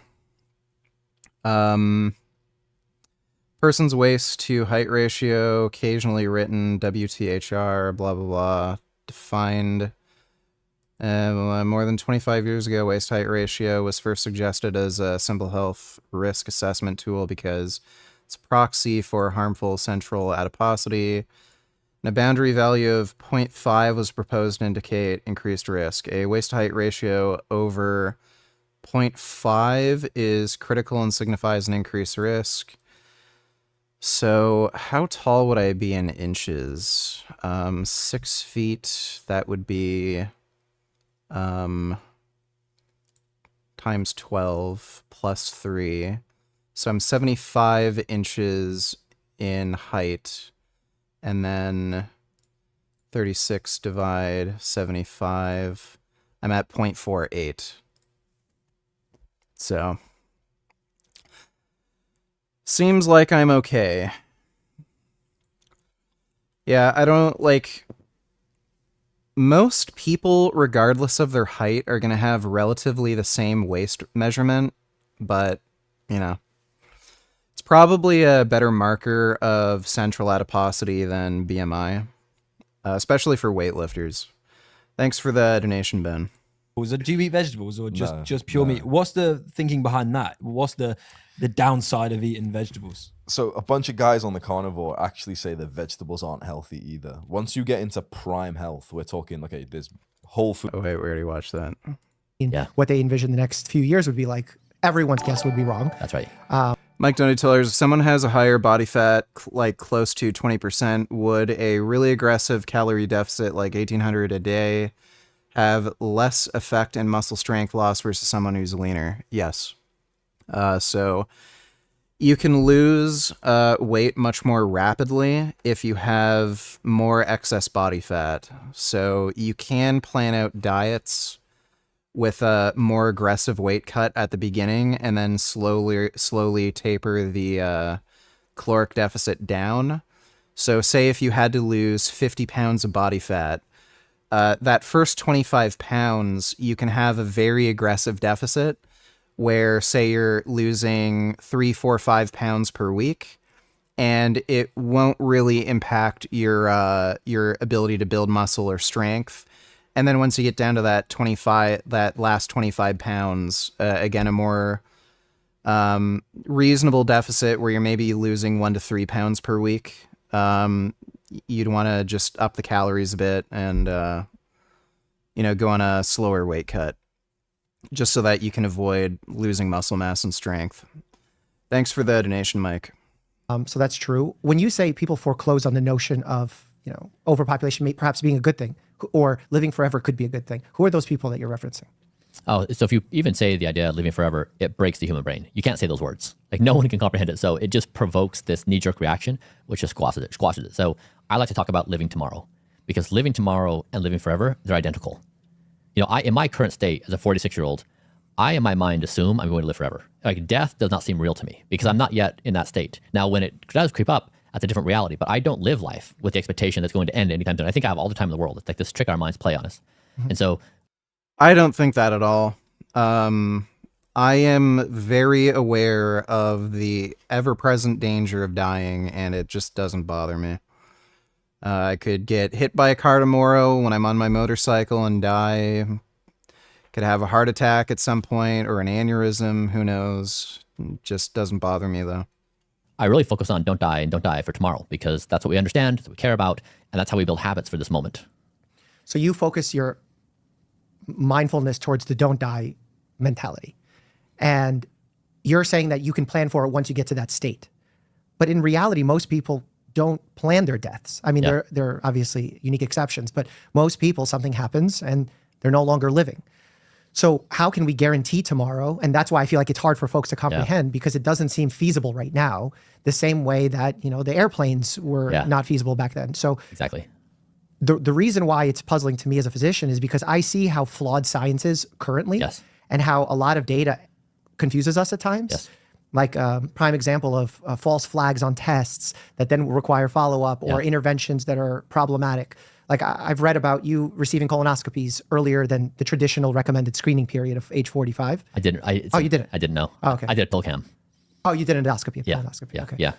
So you don't do colonoscopies? No. Okay. And is there a reason why you chose the pill endoscopy versus traditional because the colonoscopy? polyp detection was high enough that we thought it was a decent coverage, and the risk of death, I think it was like 1 in 10,000 on the colonoscopy. So we felt like the risk trade-off of the detection was better for the pill cam. And then you discount the part of potential intervention and prevention aspect of colonoscopy. Like if there is a polyp, you can remove it, versus on the colonoscopy, you can't do that. Yeah, the pill was such a benign thing. I fasted, I took some laxatives, I did the pill, and then I drank laxatives for 6 hours, and then I got the 40 or 35,000 images or whatever it was, just to get a baseline of what do we think we can find here. And it was pretty good technology. Yeah. And was there anything interesting that you took Nothing. away? Perfectly clean. Perfectly clean. Yeah. But an interesting video. Yeah. But I mean, to your point, like I agree with you. For me, the science doesn't need to be true eternally for this to make sense in my mind. Like we all know the science is going to move. Some things I do today are not going to be good ideas and it'll transform into something else. Totally agree with you. Like that's what has always happened, to be naive to think otherwise. What I'm really trying to say is it's that we're vigorously engaged in this process because we have this practical question. So as you can tell, I think a lot about AI. So we build these super intelligent tools. Then we have this question, what do we do with them? Do we use them for war? Do we use them to get more social media followers? Do we Like I just came in and already we're on some existential crisis shit. Use them to kill each other? Oh yeah, by the way, Scare Theater. I was watching Breaking Bad and I think the story's fucking stupid. Yeah, Walter's motivation for making crystal meth is just fucking retarded. He could get the money from a friend easy, and then he just decides to make crystal meth. I think the story's already just so stupid.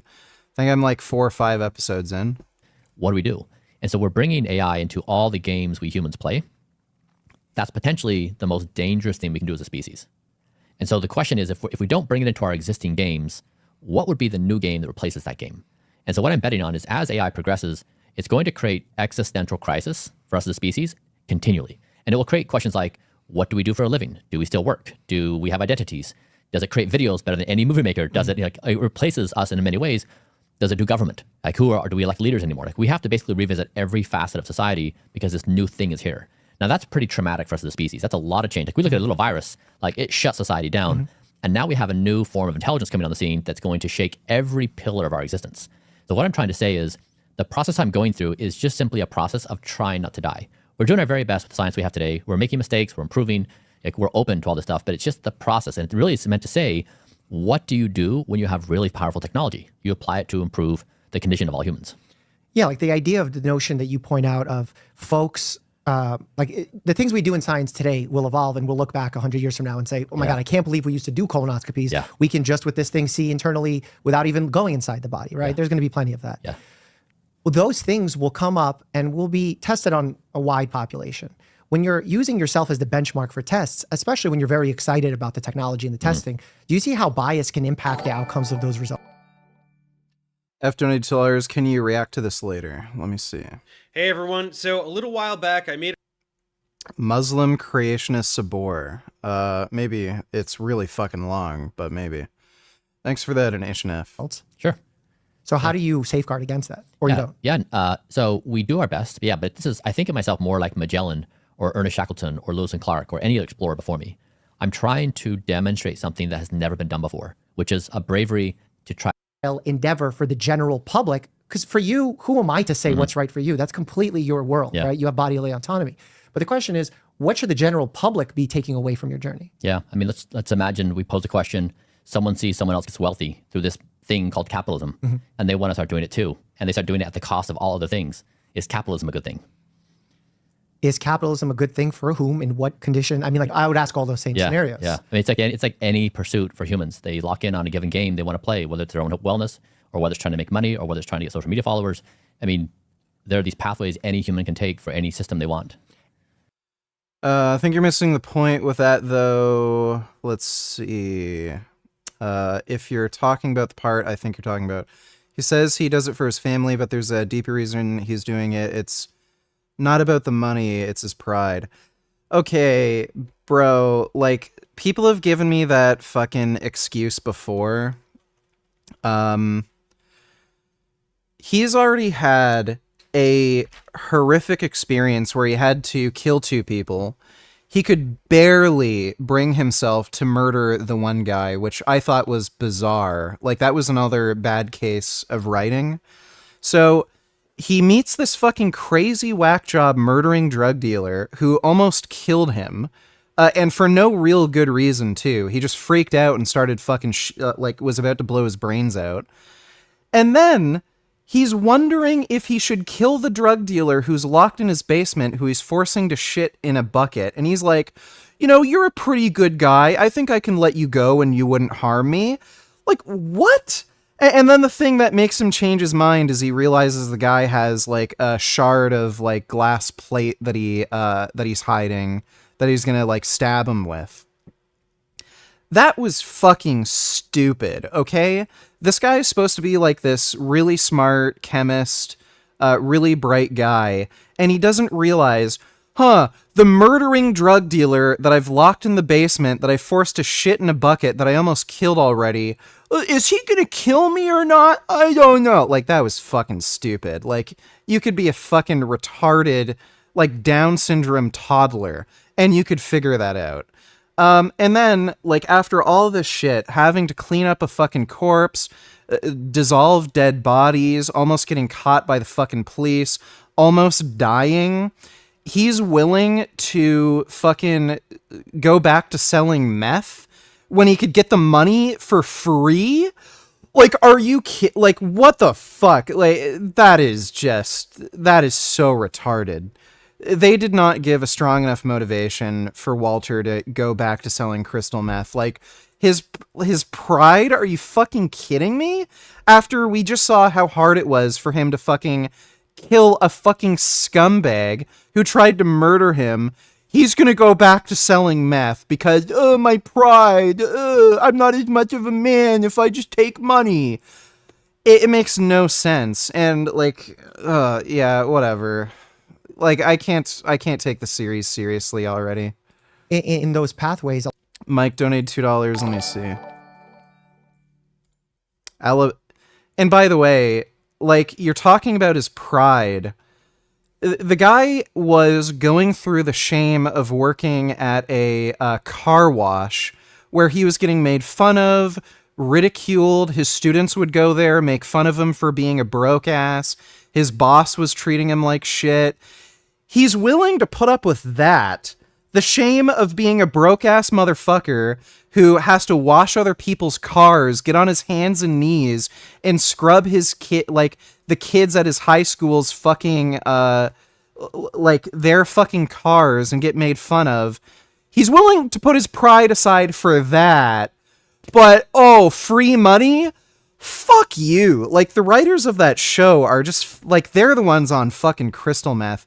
That is one of the worst written fucking dramas I've ever fucking seen. Breaking Bad is fucking stupid, okay? Like, at this point, to me, the show is a fucking comedy, not a fucking crime drama. Alaska, Arizona, Arkansas, California, Colorado, Connecticut, Delaware, Florida, Georgia, Hawaii, Idaho, Illinois, Indiana, Iowa, Kansas, Kentucky, Louisiana, Maine, Maryland, Massachusetts, Michigan, Minnesota, Mississippi, Missouri, Montana, Nebraska, Nevada, New Hampshire, New Jersey, New Mexico, New York, North Carolina, North Dakota. I'm surprised the average rent in New York is actually a little lower than in California. Oklahoma, Oregon, Pennsylvania, Rhode Island, South Carolina, South Dakota, Tennessee. Yeah, average rent prices should be around like 1,000, maybe 1,200. It's once they get up to like around 2,000, I think it's fucking retarded. That's interesting though. Thanks for the donation, Mike. a lot of times what ends up entering into the space is survivorship bias of someone who has been lucky. Oh yeah, you know what's another thing that annoys me about Breaking Bad? They will make characters do things that make no sense other than like, oh well, the script says so. So that guy Jesse, he was trying to make crystal meth after parting ways with Walter. And he made crystal meth that was a lot better than the crystal meth he made before because he saw Walter do it. But because it wasn't perfect and like see-through glass clear and it was cloudy, he threw it out. Why? You're telling me this fucking drug addict fucking crystal meth dealer would throw out perfectly good crystal meth just because it's not as good as the crystal meth his buddy made?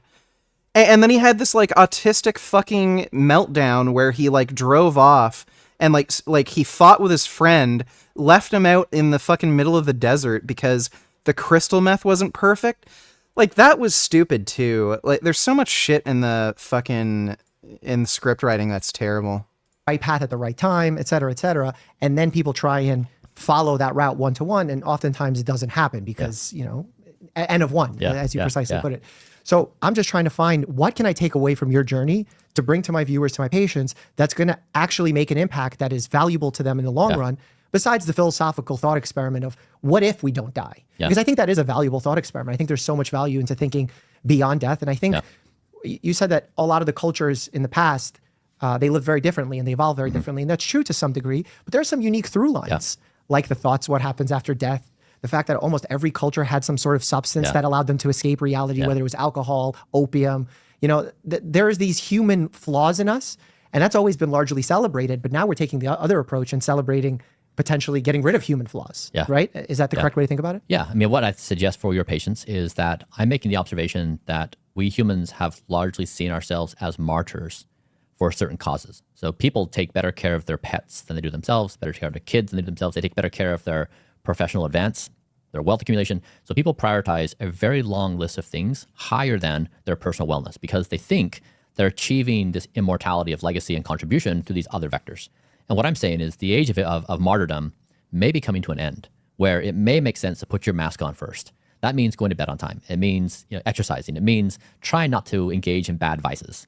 And so it's really a fundamental shift of how we understand ourselves. That's why Don't Die, it is a philosophical argument, but it also informs what you eat for breakfast and what time you go to bed and whether or not you drink alcohol and whether or not you smoke a cigarette. So it's extremely practical on a day-to-day basis. Well, practical is tough because, the human psyche takes so many different forms. Like I've treated tens of thousands of patients and not all successfully, might I add. And some of it maybe, optimal treatment wasn't there. The presentation of the condition wasn't very clear, but also because patients don't oftentimes take care of themselves as well as they should. And the human psyche is so imperfect. So let's see, plasma transfusions from his son. And those things that you do, like some of it, seems really out there for me. At one point, were you doing plasma transfusions from one of your younger children? Yeah. Take me through like the logic of that and why you decided to do that. Yeah, so we were exploring various therapies we could do, and plasma came up as one. The effects in animal studies are pretty convincing, and not convincing. The effect size is good. So we thought, we'll try it. So what happened is I was talking to my father. He called me one day and he said, he's in the legal profession. He said, I just wrote a brief. I walked away, I came back, and it was a scrambled bunch of words. And it's like, I couldn't believe it because I didn't see it when I was writing it. So he realized that he was experiencing a lapse and he wasn't aware of it, which terrified him. And so he said, I will do anything for my cognition. And in our research in doing this, we had seen that a lot of trials were being done for Alzheimer's and Parkinson's. And so he said, interesting. I said, Dad, I would be more than willing to give you a liter of my plasma as experimental therapy. And he said, I would do anything to try to combat this. And my son overheard the conversation. He's like, hey, I'm in too. So we're like, great. This is like a this is like a multi-generational plasma thing. How fun. Like some people go to the beach, some people go to plasma. Okay.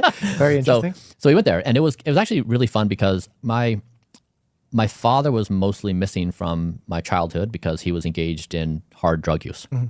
And I always wanted him to be around, and he never. Bosman donated $2. Take this coffee, bro. How are you, VG? Make some prayers to me. Omar, thanks. Oh, dear vegan god of gains, please bestow Omar with more gains, for he needs to crush his enemies. Amen. Thanks for the donation, Bosman. Appreciate it. Was, and it was very hard on me. We've always worked very hard at our relationship, but he just has had a lot of challenges.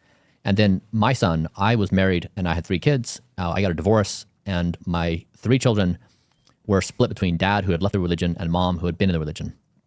And so for 10 years, I was the other.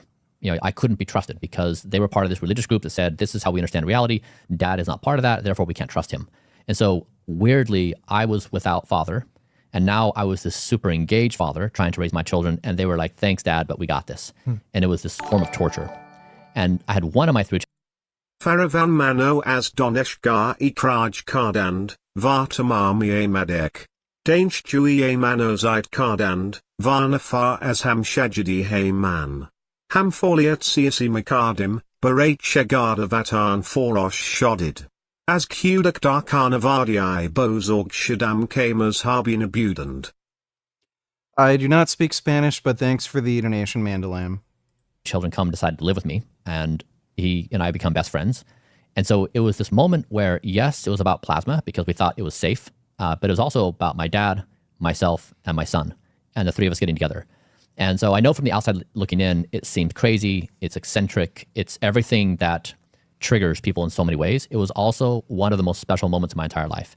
Now, when I measured my biomarkers, there were no change in my biomarkers. We didn't see any effect. When we looked at my dad's biomarkers, we looked at his DNA methylation using the Newton Pace algorithm. His speed of aging lowered by the equivalent of 25 years. Now, speed of aging, the DNA methylation is still a silver standard, right? It doesn't have all-cause mortality, so it's not gold standard. We still don't know what it means and why. Still, it's a legitimate technology with a lot of scientific publication on it. And his speed of aging stayed down to 25 age equivalent for 6 months, had a meaningful impact on his biology, and he would say in his subjective experience as well. So from my father's perspective, it was one of the most substantial interventions he's had in his entire life. And so I know that from the media's perspective, looking in, it's absurd. From my personal experience, it was one of the best experiences of my life and meaningfully impacted my father.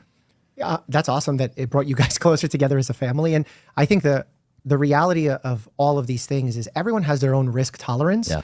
And some people can look at a rock climber and say, you're ridiculous for risking your life. You're ridiculous for jumping out of a plane. I became a professional boxer and they're like, you're a doctor, you're getting head injuries. Yeah, and I agree that it's not healthy and I don't recommend it. The issue comes in when we say lines like, the test has a lot of scientific research behind it. That statement to some Mike Donatello's thoughts on intermittent fasting. Are we really meant to eat multiple meals throughout the day, or does it really matter? There has not been any good research showing any benefit to intermittent fasting. You can find weight loss trials where intermittent fasting did help people lose weight. You might be able to use it as a novel strategy for caloric restriction, but outside of that, it doesn't seem to have any benefits. It's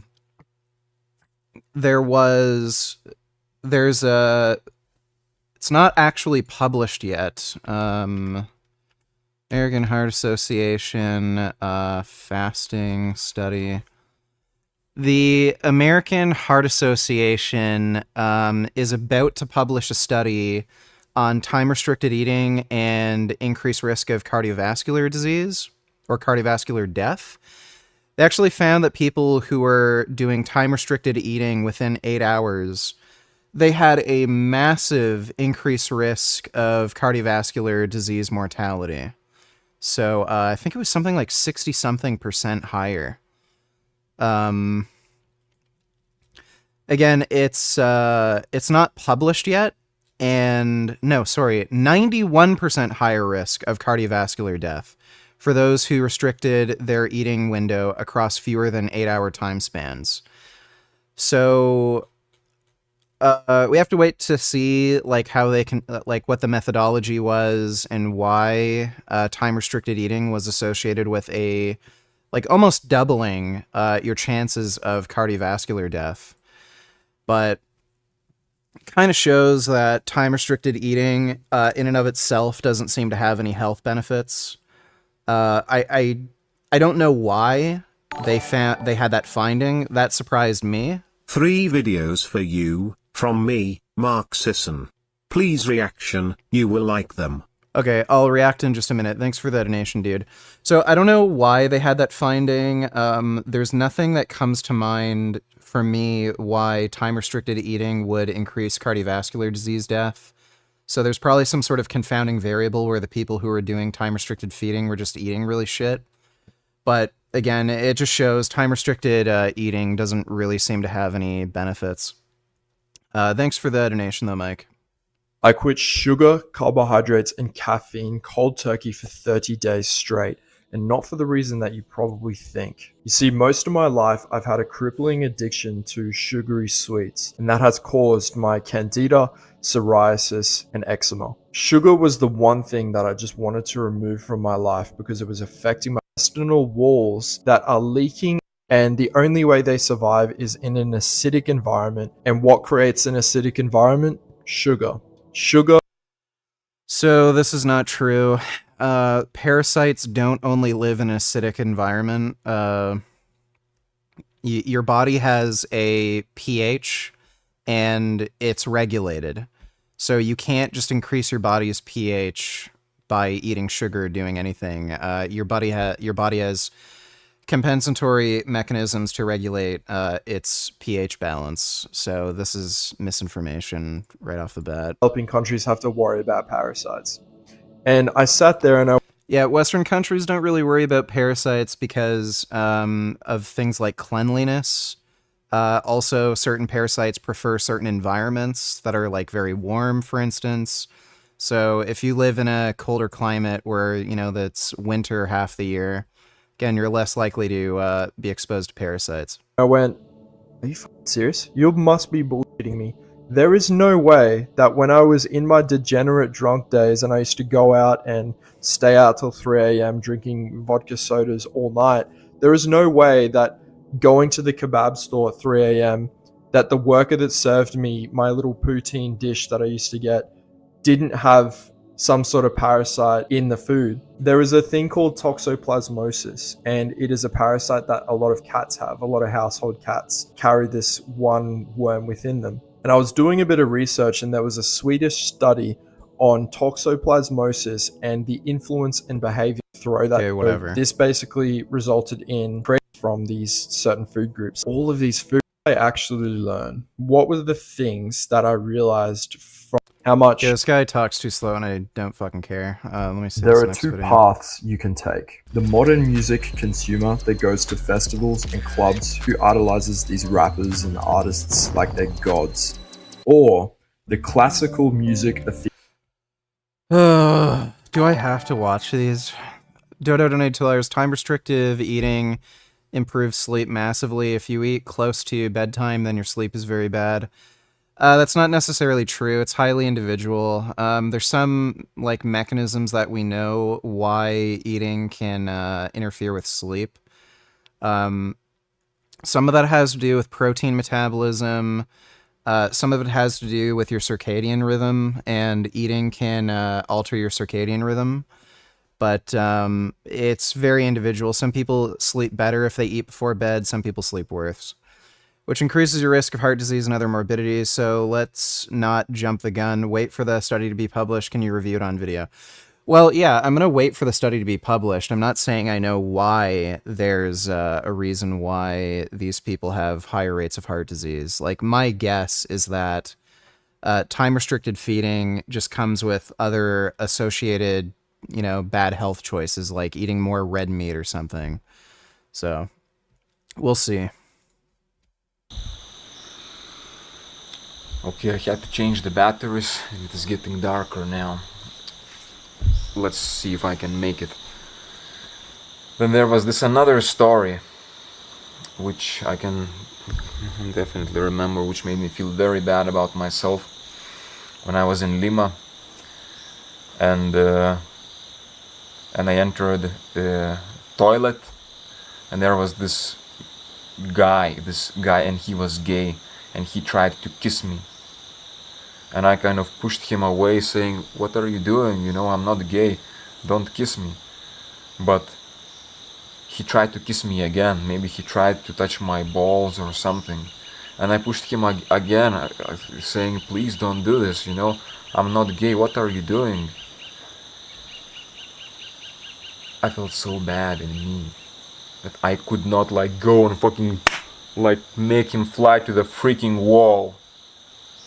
I had the strength physical strength, but I didn't have the aggression in me to actually protect myself and my healthy boundaries.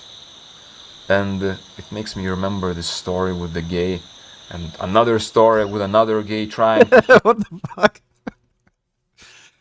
You know, when you see a fucking dude who looks like he's a meth addict who's just... Like, why are gay dudes after you? Like, usually gay dudes are, like, super picky, and, like, they only like dudes who are, like, well-groomed and look perfect. Why the fuck do they go after these weirdos? Kiss me and trying to touch me, and me not being able to fend for myself. And I remember how I felt. I felt so horrible. I felt so bad about not... I felt like I betrayed myself. I couldn't stand for my own dignity. And I was mad at myself for not being able to, like, literally punch the guy in the freaking face and make him fly. I didn't have this aggression. I didn't have this masculinity. And therefore people would misuse it and try to rip me off and try to do things with me, try to kiss me. Yeah, I felt so horrible in those cases, which made me Touched by understand balls, this story yeah. with this demon, with this monster of this dream. And this monster of this dream that I have told you, who tried to grab my balls, and I was killing him, I killed him, I couldn't, he would get up, and it had something to do with my Chiricsanango experience and these crazy experiences, this devil thing, this devil in me trying to overtake me to kill my friend. It had some connection. And as the days went by, I had also another dream, another similar dream, again dreaming about this monster, huge, who is going and, like, literally destroying the village and, like, taking people and throwing them into the air. So powerful. And I knew that I have to stop him, but I don't know how. I understood that these dreams are about me and my other part of me, my shadow, that I kind of ignored for all of my life. But now it is up here in front of me, and I started working on it in this way. I started to integrate this monster. I started to say in my thoughts, in my mind, in my meditation, I started to call this monster and say, I know that we are one. We are not two. We don't need to fight against each other. I welcome you into me. When I was a teen, some dude watched me piss in a public bathroom and smiled, and tried to talk to me at the sink. I broke his glasses in his face, lol. Yeah, it's pretty weird. But you know what? I'm gonna be in control, because I don't want you to do stupid things. I'm gonna be in control, but you are gonna be my strength. And I was doing this type of imagination, visualization, meditation, and I felt I lived with my ex to want to rob me, because they walked like this and like this in a way that would, yeah, they looked to me with their faces like, now we're gonna get you, with this contemptuous look on their face, and you could see that they're criminals. And they're walking towards me, and I thought, what should I do now? Should I turn away and fucking run? I'm not gonna do this. My dignity wouldn't let me run away. What had happened is, I just saw myself starting to feel so powerful.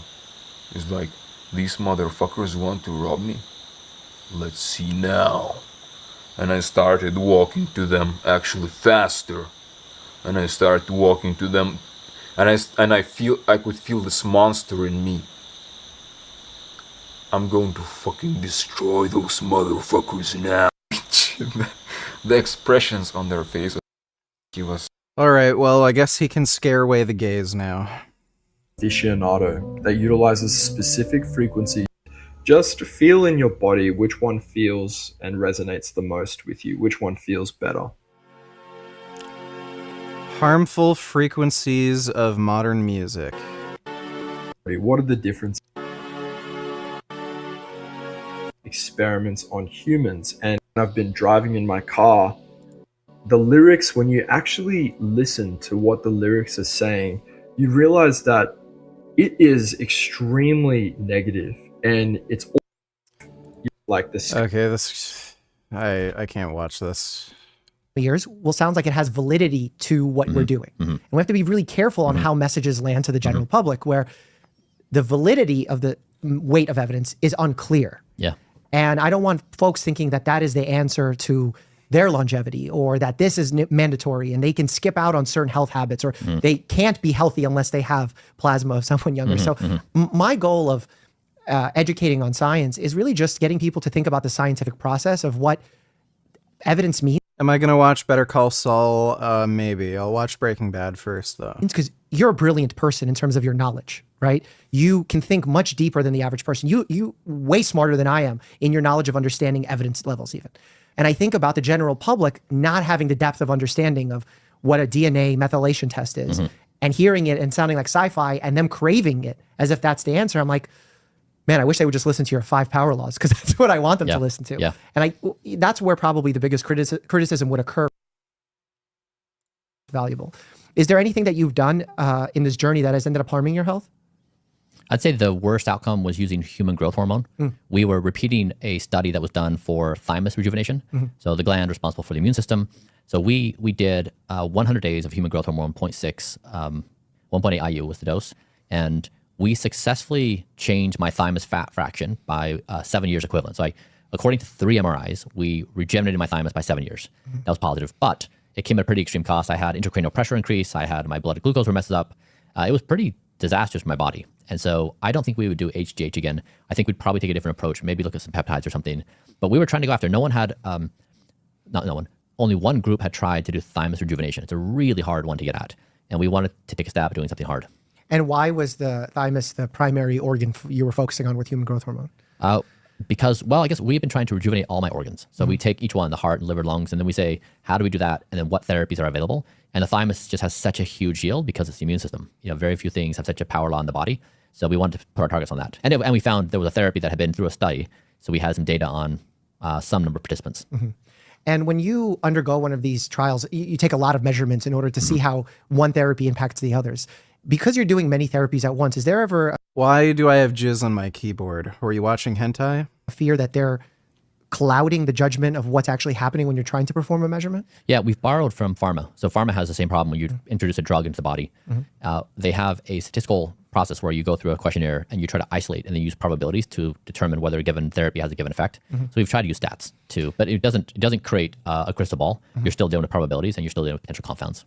Yeah, and I mean, a lot of that statistical power comes from the number of people involved and the randomization of it. So that is also tricky. I'm just thinking of that's absolutely fair. The guidance that, again, we can issue for some of these things. Yeah. And I mean, knowing all these things, we do our best knowing full well.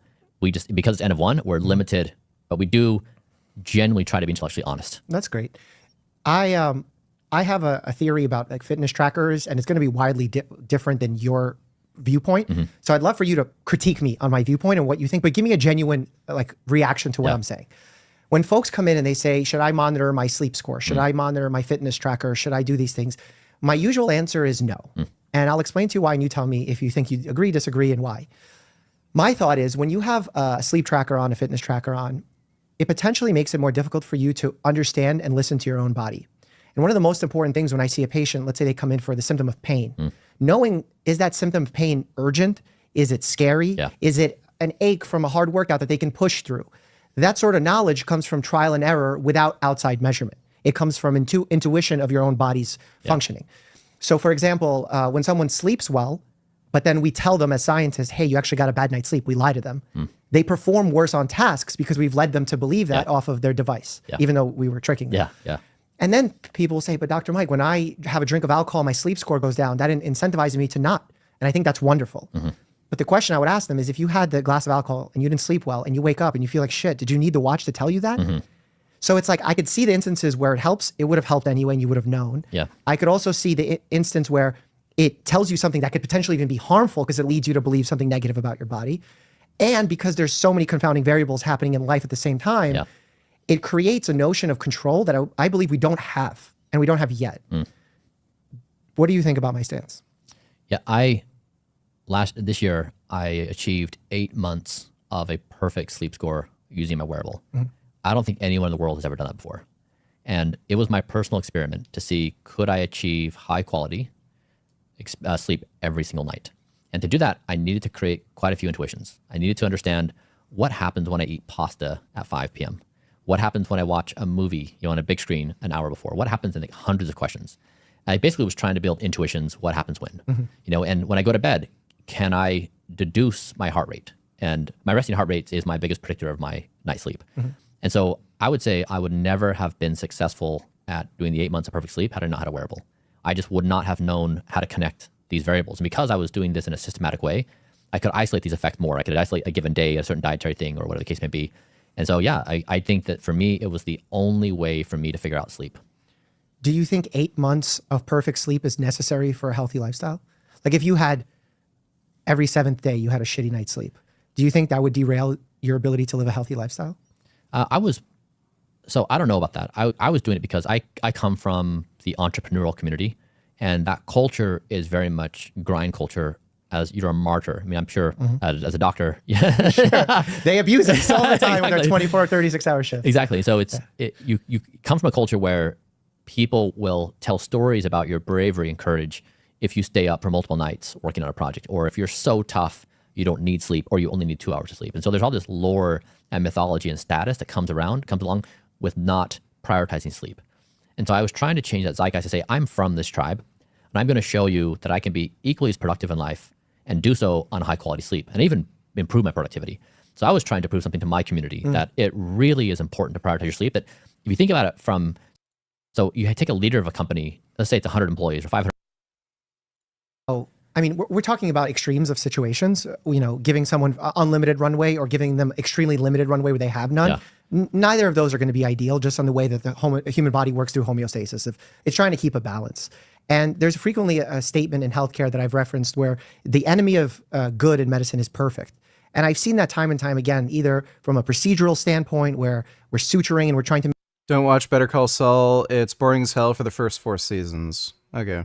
make something perfect. When we do and we try to make it perfect, it actually gets way worse. Whereas we had it good, or we try and normalize someone's hormones, and when we try to make it perfect or higher and achieve hyper optimal performance, it backfires and creates a negative effect. So I worry that chasing to the extremes, chasing perfect, chasing don't die, can create negative impacts on people. Do you think there is potential negative impact from chasing don't die? Yeah, I think I could definitely respond to this comment and use words that would make sense in the year 2024 of like, yes, like I agree, and like here's, but I'm really going to comment on this from the 25th century perspective, because that's the one that I think that is not included in the conversation. And so I know when I built my software, my payments company, Braintree Venmo, we weren't like, if the transaction is $97.28, we're not like, it's okay if it's a penny off. Like, you need absolute precision for that transaction. And if the servers are down, you can't process the transaction. If it's down 3 minutes a day, that's okay, like absolute precision. So we build technology with absolute precision because that's what we can do and what it demands. We tolerate this idea in any part of our lives where we don't have control of the circumstances. We say, well, here's a way to think about it, and here are the pros and cons of that given thing. But I think that's the framework we have. For some reason it didn't say the React part, but React. Black Pill Vegan. Thanks for the donation, dude.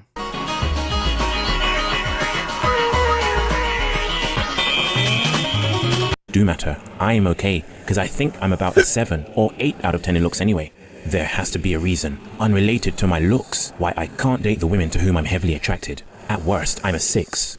There is no way I'm average looking or below. Anyway, surely being at least average looking is enough, right? Naive blue-pilled thinker. It's said that beauty is in the eye of the beholder, but if you, along with most other people, think that the guy on the left is the more attractive, then this is proof that that saying is a comforting lie. How much do... No, it's not. The saying beauty is in the eye of the beholder is just acknowledging the fact that beauty is subjective. So something can be universal, but also be subjective. Most people are going to say the guy on the left is better looking, that doesn't mean beauty isn't in the eye of the beholder. There's plenty of people who would say the person on the right is more attractive. Maybe not physically, but possibly for other reasons. But yeah, just because something's universal, it doesn't mean it's not subjective. Of the beholder. That saying is a comforting lie. How much do looks matter? Can having a lot of money improve a man's dating life? Does being high status allow you to be the selector of women? Looks, money, status. We'll look at how each of these affects a man's attractiveness and why. LMS. We'll also look at several truths that no one wants to acknowledge. I ran a fake but believable dating profile on online dating site Plenty of Fish or POF using pictures of a good-looking male model. I named him Carl. Within minutes of the profile going live, Carl was inundated with women messaging him. He averaged a new unsolicited message about every 10 minutes. The opening message was usually a reference to his good looks. You're hot, so gorgeous. Hello, handsome. You clicked on me because you thought. Bro, I remember a friend of mine suggested some online dating website. I can't remember what it was, but I made a profile without a photo, and I just put in my bio that I like to choke women, and I was getting a lot of responses. I got messages from about a dozen women the first day asking for me to post a profile pic. Thought I had a good personality. Well, no, I clicked on you cause you're fucking hot. Carl's personality didn't seem to matter that much. If it's Carl's confidence that is attracting the women, why do they mention his looks? Is it just a coincidence that a good-looking male model happens to get so many messages from women? Yeah, wow, women like good-looking men. What a surprise. No, about pathetic. Notice how being... I wish I could travel that much, but I'm broke. And kinda depressed too. The Wellbutrin helps, but not much. Anyway, it would be good to get to know you. Haha, good. Are you a propane addicted then? Zoloft is also good for this. Hee hee. After a sexy, seductive discussion about antidepressants, Carl was able to draw the phone number. If it isn't as easy for you to draw a woman's phone number, maybe it's nothing to do with your approach. Just maybe, you might not be as attractive as you tell yourself. The messages from women kept coming, but I wanted to...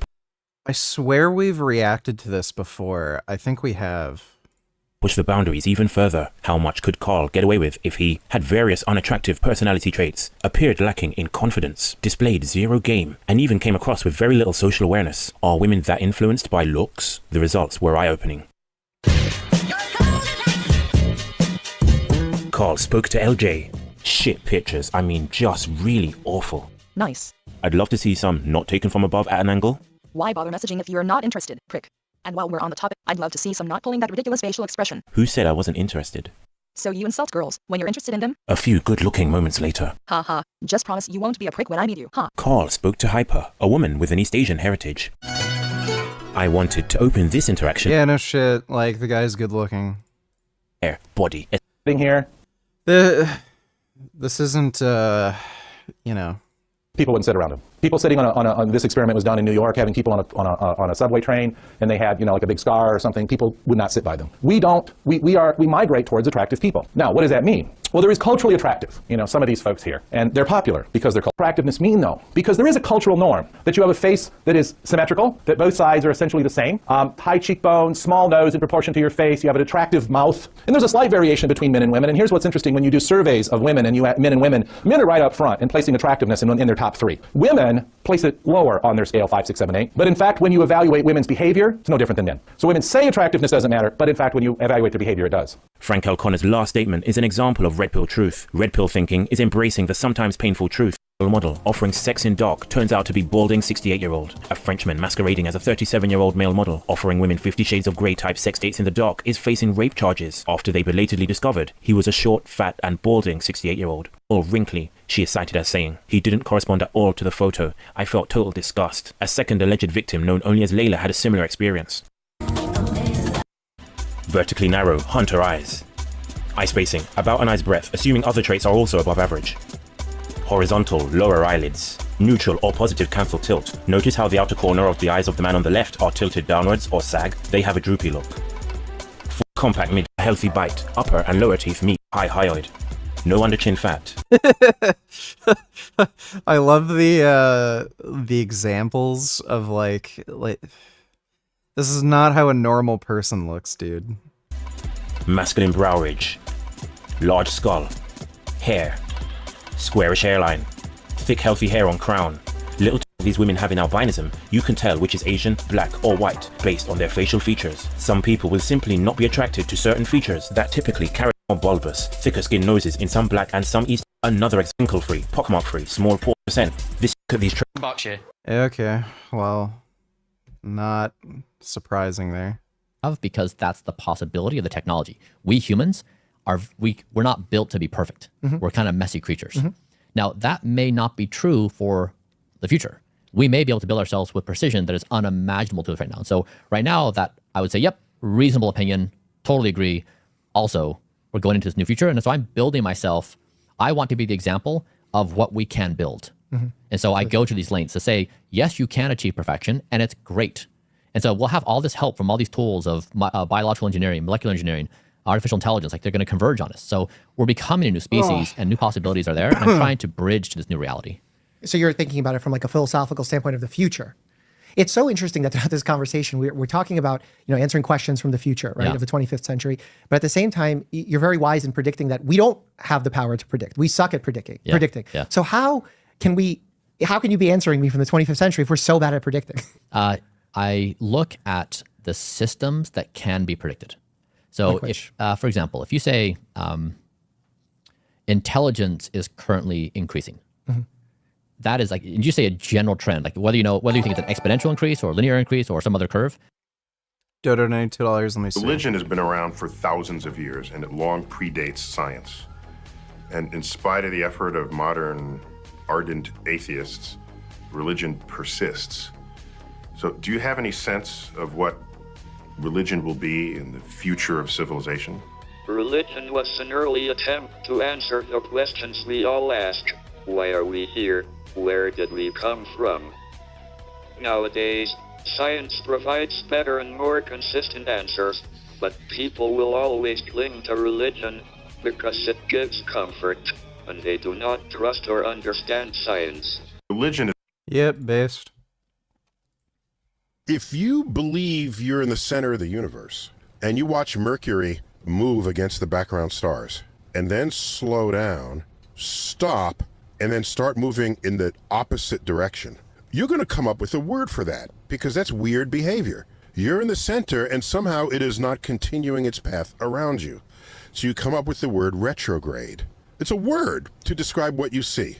Now, once we learn we are not in the center of the universe, the sun is in the center of the solar system, not we, and we orbit the sun, then this movement of Mercury becomes very obvious to understand. It's closer to the sun than us. It moves faster around the sun than we do. So sometimes you'll see it passing left to right as it comes in front of the sun, and then from right to left as it goes to the other side. That's how big the ego must be for you to think that the movement of other objects in the universe is backwards. That's ego run amok.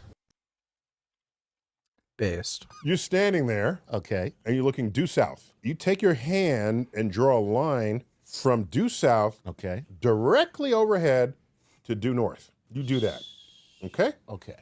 That line has a name, the meridian. Okay. Everyone has a meridian, and it goes directly over their head, connecting due south to due north. Okay. The sun, when it rises, works its way towards your meridian.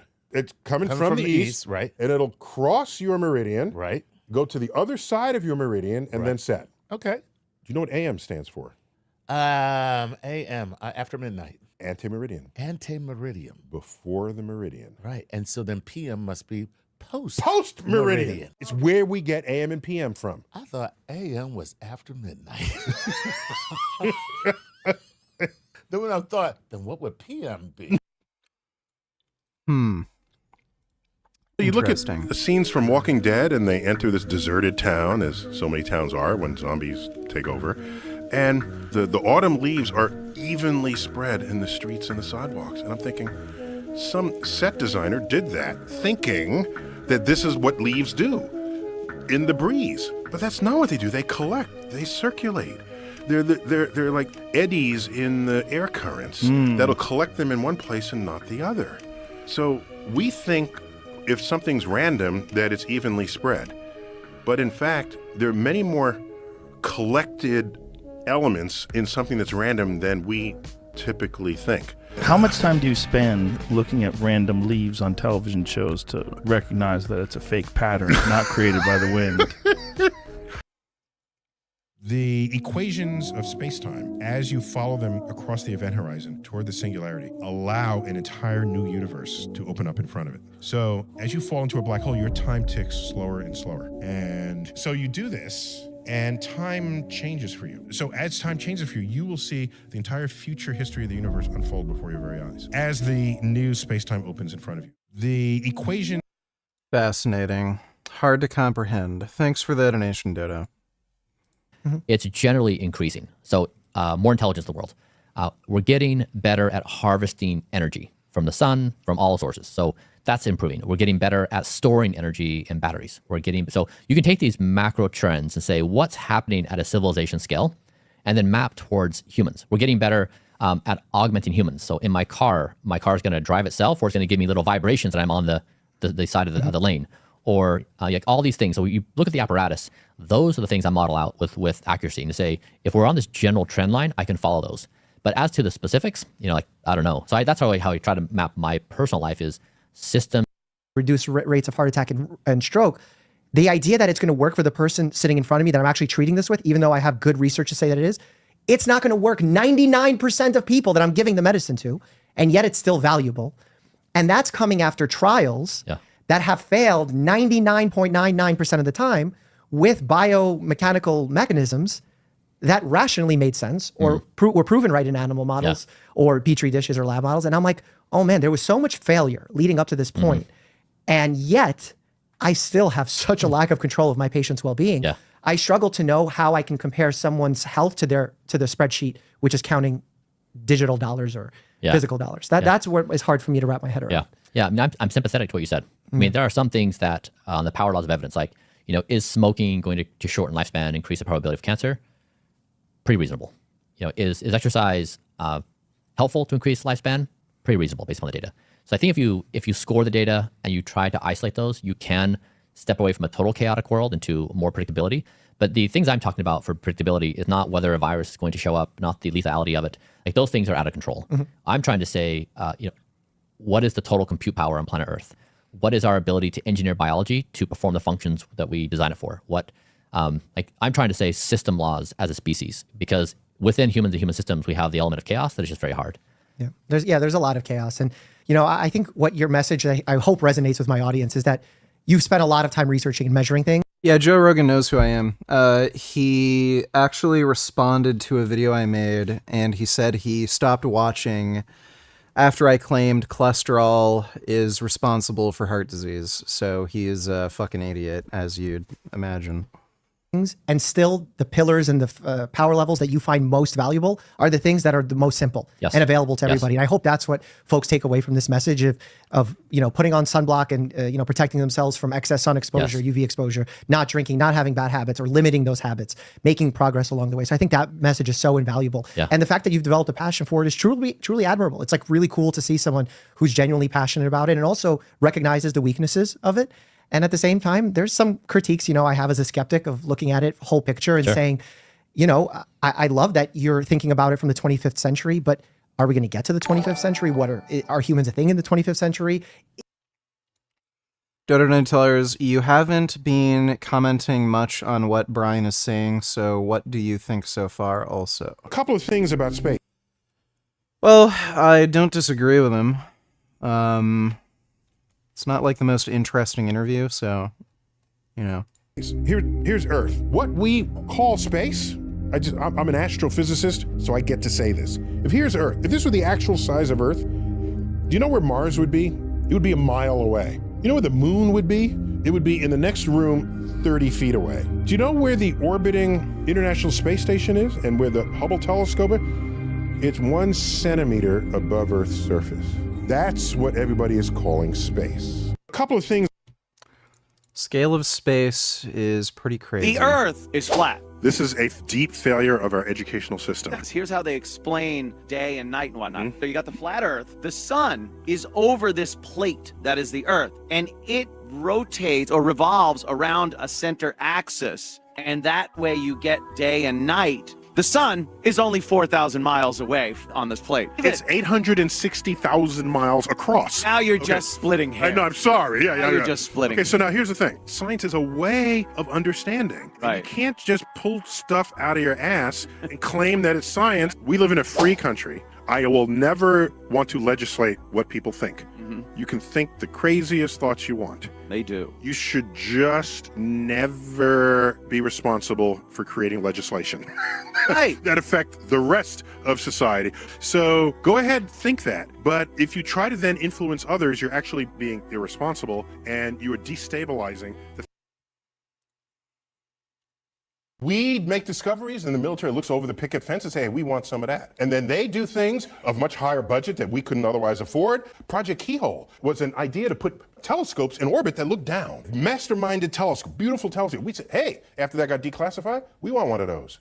Became the Hubble Space Telescope. This is why we care about the same things the military cares about. Are you worried, though, that the military would use one of your discoveries to do something really horrible on Earth? They might do that, but I have no control over that. I don't judge it, I just present it and I observe it. I used to think war was bad because I grew up during Vietnam. But the Second World War, you're not going to sit idly by and just let Hitler run ramshackle over Europe. You're going to say, let's rise up. War memorials have soldiers standing proudly astride a steed, brandishing weapons. And I looked at that and I said, why are they doing this? Because war is bad. But then I realized, no, not all conflict is bad. Sometimes you have to stand up and fight enemies of civilization. And so we have been a handmaiden to that enterprise ever since the beginning. All right. Well, thank you for that, Dodo. Made a reaction video to a creationist video. It was a channel called I Am Lucid. He made this ridiculous anti-evolution video, and I reacted to it, and it was the first time I'd ever done that format. And I said in that video that if people enjoyed it, that I would make more content like that. And this was like a year ago or so, and it got about 1 million views. So I think that people pretty much expressed the sentiment that they did enjoy that. So I think it's time to do another one. And I want to stick with reacting to creationists because they tend to use talking points that are very easy for me to debunk off the top of my head. So it's not like Discovery Institute stuff where Dodo Donny Tellers, you should watch the MLK video if you have patience. Oh yeah, well, it's shorter. If you aren't out within 10 days, you and your family will be killed. Now, in Montgomery, our home was bombed twice. Today, we still confront threats through telephone calls and through the mail. It's 1964. And a package has just been sent to Martin Luther King Jr.'s house in Atlanta, Georgia. The package contains reels of tape, and on that tape, there's blackmail, as well as this one-page letter. The letter is written in the voice of one of King's supporters. It's riddled with typos and corrections. And the letter tells King that he should, quote, look into his heart, because he is, quote, a complete fraud, a great liability to black people. It refers to the tapes that are in this package, which is an audio supercut of evidence showing King committing adulterous acts, sexual encounters with his girlfriends and mistresses. The letter calls him a, quote, dissolute, abnormal, moral imbecile, abnormal animal, a beast. What incredible evilness. Satan could not do more. The letter tells King that his end is approaching, and that he has just one thing left to do, and he knows what it is. He has 34 days in which to do it. This letter, insinuating that Martin Luther King Jr. should end his own life, was not sent by a disenchanted follower, and it was not typical hate mail. This letter was sent by some of the most powerful men in the United States, the top leaders of the FBI. And of course, I received numerous threatening letters. You and your family will be killed. Dr. Martin Luther King Jr. was shot and killed tonight in Memphis, Tennessee. More than half of Americans don't buy the official account that a lone racist gunman was behind the death of Martin Luther King on that day in Memphis in the late 1960s. That number is more like 88% for black Americans. Those who don't believe it include the ones that were standing next to him when it happened. They include his family. An exhaustive congressional investigation found that King's murder was, quote, likely a conspiracy. But there's actually a lot more to the story than who pulled the trigger. And thanks to recently declassified documents, thousands of them that we've been going through, we can now shed a light on the FBI in the 1960s, what they were up to, and what that teaches us about who really killed Martin Luther King. Before we move on, a quick note from our sponsor. Sponsors allow us to do these deep dives where we spend months and months looking at FBI documents. So thank you Incogni for sponsoring today's video. We live in a world that is full of junk mail and spam calls and all kinds of predatory stuff on the internet. This world is made possible by the shadowy industry of data brokers that dashboard how corporate email lists, but now I'm on like people. So in the late 1960s here in America, there was a secret war probably won't be gaming later. Going on between these two men. One of them wielded the immense opaque power of the United States' Federal Bureau of Investigations. The other man belonged to America's long oppressed minority and fought this war using the weapons of compelling words and a deep philosophical commitment to nonviolent protest. My feeling is that the vast majority of Negroes in the United States believe in nonviolence as a basic tactic for social change. Nonviolence. The nonviolence is really the only way that we can follow. That if every Negro in the United States turns against nonviolence, I'm going to stand up as a lone voice and say this is the wrong way. In 1960s America, nonviolence turned out to be an incredibly powerful tool for waging this struggle, because it always resulted in the same thing, the inevitable crackdown of excessive violence by law enforcement and counter-protesters. And when that was then covered and shown to the general population, it was so starkly clear who was right and who was wrong in the situation. King felt from a strategy in terms of changing the hearts and minds of America. Watching young boys and girls and teenagers and adults be beaten, posed, shot, murdered, maimed, for simply wanting to exercise their rights as citizens. These images were very powerful.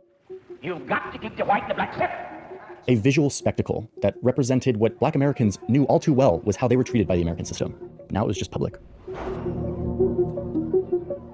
King led 40,000 protest segregated buses for over a year, resulting in the desegregation of public buses in Montgomery, Alabama. He went to the most segregated city in America to lead sit-ins in segregated restaurants and lunch counters. Protesters would peacefully kneel in churches and libraries. They marched on City Hall. And King would always get up with his powerful, stirring words to remind these protesters about the importance of their core philosophy. We go back to the buses, let us be loving enough to turn an enemy into a friend. Nonviolent protest against injustices and indignities experienced. The idea that you were going to bludgeon your enemies or destroy your enemies into some form of solidarity where it wouldn't just be permanently armed camps, he thought was an illusion. It's just an illusion that we constantly make. That's one of the objections about militarism, that it's based on a fantasy. King and many of these protesters were arrested. From jail, King wrote a letter about why he was leading these demonstrations in Birmingham. August 1963, letter from Birmingham jail. We know through painful experience that freedom is never voluntarily given by the oppressor. It must be demanded by the oppressed. And that now was their time, for they had, quote, waited for more than 340 years for their God-given constitutional rights. This is the only way to change what was the status quo in America, where vicious mobs lynch your mothers and fathers, hate-filled policemen curse, kick, and brutalize, and even kill your Black brothers and sisters. And after trying many different ways of addressing this, nonviolent direct action would build creative tension in the society. It would dramatize these issues so that they could no longer be ignored. This was his strategy for change and equality for his people, and it was working. Lunch counters, restrooms, and drinking fountains were desegregated across Birmingham. And as King predicted, the spectacle of peaceful... Should start training for the Capcom Cup now. I gave up on Street Fighter 6, man. The fucking drive impact system is so fucking lame. It ruined the game. Protesters being violently cracked down on spread across the country, elevating the movement to an unambiguous moral high ground that couldn't be put down by force and arrests and violence by law enforcement. Now and will continue to carry on our mass protest. But Martin Luther King was challenging an old, entrenched system, and when you disrupt a system like that, you create enemies. Either you give the Negro his God-given rights and his freedom, or you face the fact of continual social disruption and social chaos. His enemies included those that you would imagine, like the Ku Klux Klan, whose leaders allied with local police in the South, and who stated that killing MLK would eliminate all racial problems in the South. You also had pro-segregation groups like the White Citizens Council, who tried to convince the federal government that King's growing movement had communist connections. But it wasn't just these overtly bigoted groups. His enemies also included business owners, real estate developers, landlords, employers, all of whom benefited from the status quo. Discrimination in hiring practices, housing, and mortgages. Then, of course, there was a whole bunch of lawmakers and governors. Most of them from the South, almost all of them from the South. But among King's enemies was a Department of Justice agency that was powerful, whose job it was to protect Americans and to enforce the laws of the country. J. Edgar Hoover served as the agency's director. FBI building houses the Bureau's Washington headquarters.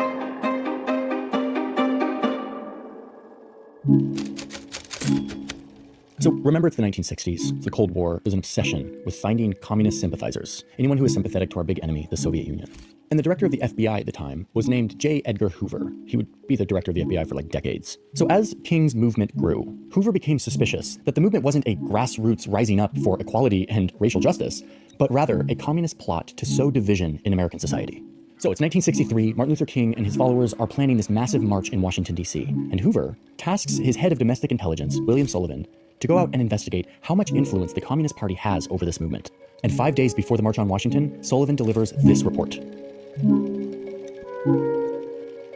The report concludes that even though the Soviet Union had spent tremendous sums of money and time and issued lots of propaganda to try to infiltrate this movement, that in fact, there was, quote, no known substantial implementation of communism within King's movement. The movement was about racial inequality in America, a real pressing issue. Communism had nothing to offer and nothing to do with it, says this report that was delivered to Hoover 5 days before the March on Washington. But you can see right here, Hoover didn't like it. You can see right here at the bottom of the memo, this is Hoover's handwriting in this declassified document. If and when there's a legislator to make societies vegan, we will face anti-vegans trying physically harm us. Well, they can try. If they try to do that with me, they'll fucking fail. It's kind of an angry moment. Communism's influence on King isn't infinitesimal, as Sullivan's report had concluded. Sullivan says that Hoover was so mad about this that he stopped talking to Sullivan for months. Sullivan had to, quote, change our ways or we would all be out on the streets, give Hoover what he wanted or risk the consequences. And what Hoover wanted was King to be tied to communism so that he would have an excuse to spy on him. 99% of people, unfortunately, they don't go to their boss and say, you are a horrible affront to human decency. I will quit this job rather than carry out your directive. They go and they do their job. They say, oh yeah, you were right, boss. And soon, the FBI would give him exactly what he wanted. They called it the March on Washington for Jobs and Freedom. The lead, Martin Luther King. Today, many of these people are receiving millions of dollars in federal subsidies not to farm, and they are the very people telling the black man that he ought to lift himself by his own bootstraps. Determination that the American society shall have no rest until it is a society of free men, whatever their color. Where they will not be judged by the color of their skin, but by the content of their character. 2 days after the March on Washington, Sullivan begins his repentance process by delivering this memo from W.C. Sullivan, August 30th, 1963. Sullivan, who again just produced this big report saying that King had nothing to do with communism, has changed his tune just a few days later. Turns out that the Communist Party does wield substantial influence over black people in America, and that in light of King's powerful demagogic speech, oh, and by the way, the demagogic speech he's talking about is this one. I have a dream. King now stands head and shoulders over all other black leaders in the country, that we must mark him now as the most dangerous black person in the nation from the standpoint of communism, race, and national security. The plan would be, according to Sullivan, to completely discredit him, to, quote, take him off his pedestal. The thing is, they were kind of stuck. They didn't have a great plan for putting down this movement. King had achieved the moral high ground, and so they needed to fight morality with morality. They could undermine him and his moral philosophy, then just maybe they could stop his movement, so that the African-American community would be, quote, left without a national leader to steer them in the proper direction. So Hoover and his agents cook up some thin evidence that tie Martin Luther King to communism, and they get approval from the Attorney General to spy on King. But what they don't tell the Attorney General is that they're not actually looking for communism. There is no communism here, and they know that. What they're looking for is whatever they can get to take him off his pedestal.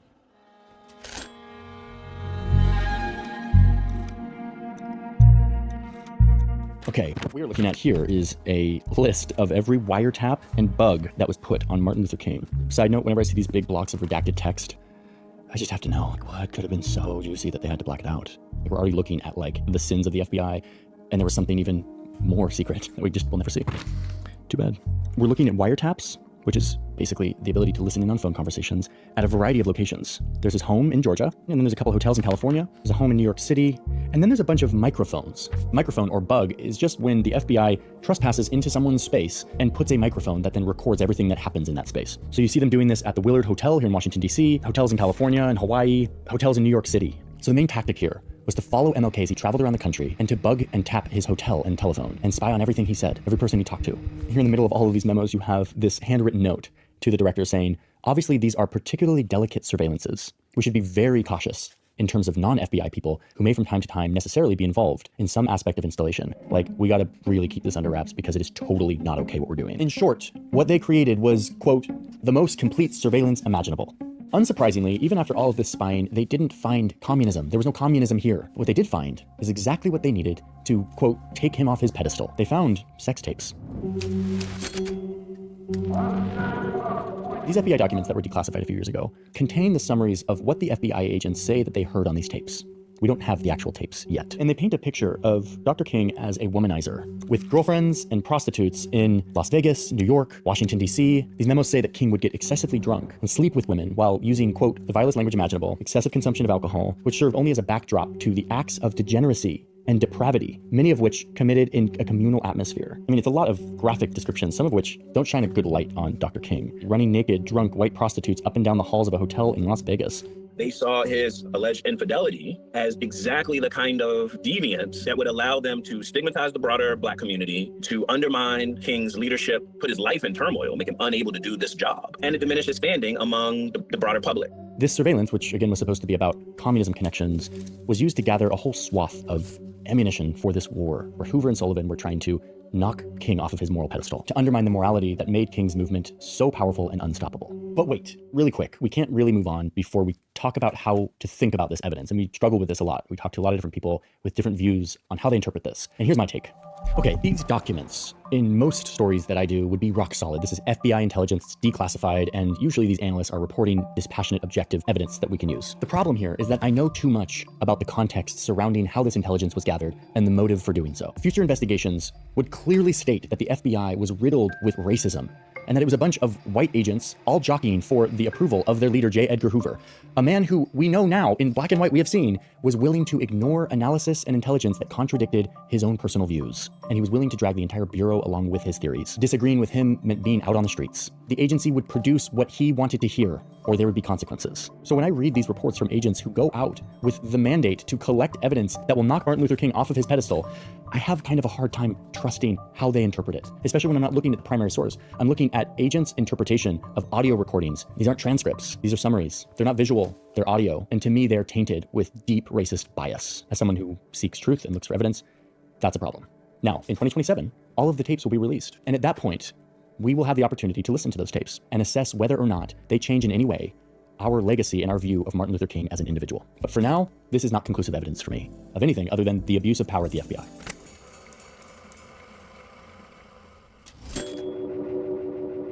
So it's 1964. The FBI has been spying on King's every move. They have all these reports of his adulterous behavior. And this is when Hoover's nightmare comes true. Martin Luther King Jr. is selected to receive the Nobel Peace Prize, the ultimate moral high ground. Hoover writes a letter to Sullivan saying, now is the time to act, to expose him. And it's just a couple days later when the FBI sends that package to King's house in Atlanta, with the tapes filled with sexual blackmail and a letter insinuating that it was time for King to end his own life in the next 34 days. We know for certain that this letter came from the FBI. It's like not speculation. A copy of the letter was found in Sullivan's files, though he claims that it was planted there. But what we don't know is exactly what was on those tapes. The tapes were also sent to the media, who didn't end up publishing them. But they also didn't expose the fact that the FBI was spying on Martin Luther King. It was a different media environment back then. But what we do know is that Hoover's plan to end King by gathering all this blackmail and sending it to his house didn't work. King was distraught. It was his wife who opened the package, heard the tapes. But King didn't stop. He was not knocked off his pedestal. King continues to Oslo, he receives his prize. Suddenly he's Person of the Year on the front of magazines, and he continues to lead a variety of social justice causes. His list of enemies continues to grow, especially as he joins the chorus of anti-Vietnam War protesters. We have been wrong from the beginning of our adventure in Vietnam. We have been detrimental to the life of the Vietnamese people. There is something about a war like this that makes people insensitive. It dulls the conscience. It strengthens the forces of reaction, and it brings into being bitterness and hatred and violence. His movement expands into representing poor and underserved people of all races. He plans to lead another march on Washington, this one bigger than the last. About a month before this next big march on Washington was to happen, King was in Memphis, Tennessee, supporting the strike of mostly black trash collectors, protesting the lack of safety standards and their low pay. And that night, Martin Luther King gave his last speech. We've got some difficult days ahead, but it really doesn't matter with me now. Like anybody, I would like to live a long life. Longevity has its place. But I'm not concerned about that now. I just want to do God's will. And He's allowed me to go up to the mountain. And I've looked over, and I've seen the promised land. I may not get there with you, but I want you to know tonight that we as a people will get to the promised land. So I'm happy tonight. I'm not worried about anything. I'm not fearing any man. Mine eyes have seen the glory of the coming of the Lord. That night he returned to his hotel, staying in a room that he stayed in so often that it was actually named after him. And at 6:01 p.m. on April 4th, 1968, while he was standing out here on this balcony, a single shot rang out, hitting King in the jaw. He was rushed to the hospital and pronounced dead an hour later. The Reverend Dr. Martin Luther King, 39 years old and a Nobel Peace Prize winner, and the leader of the nonviolent civil rights movement in the United States, was assassinated in Memphis tonight. A sniper's bullet cut down Dr. King as he stood on a hotel balcony in Memphis. Within an hour, Dr. King was dead. That happened at 7 p.m. Eastern Time. The nation was shocked.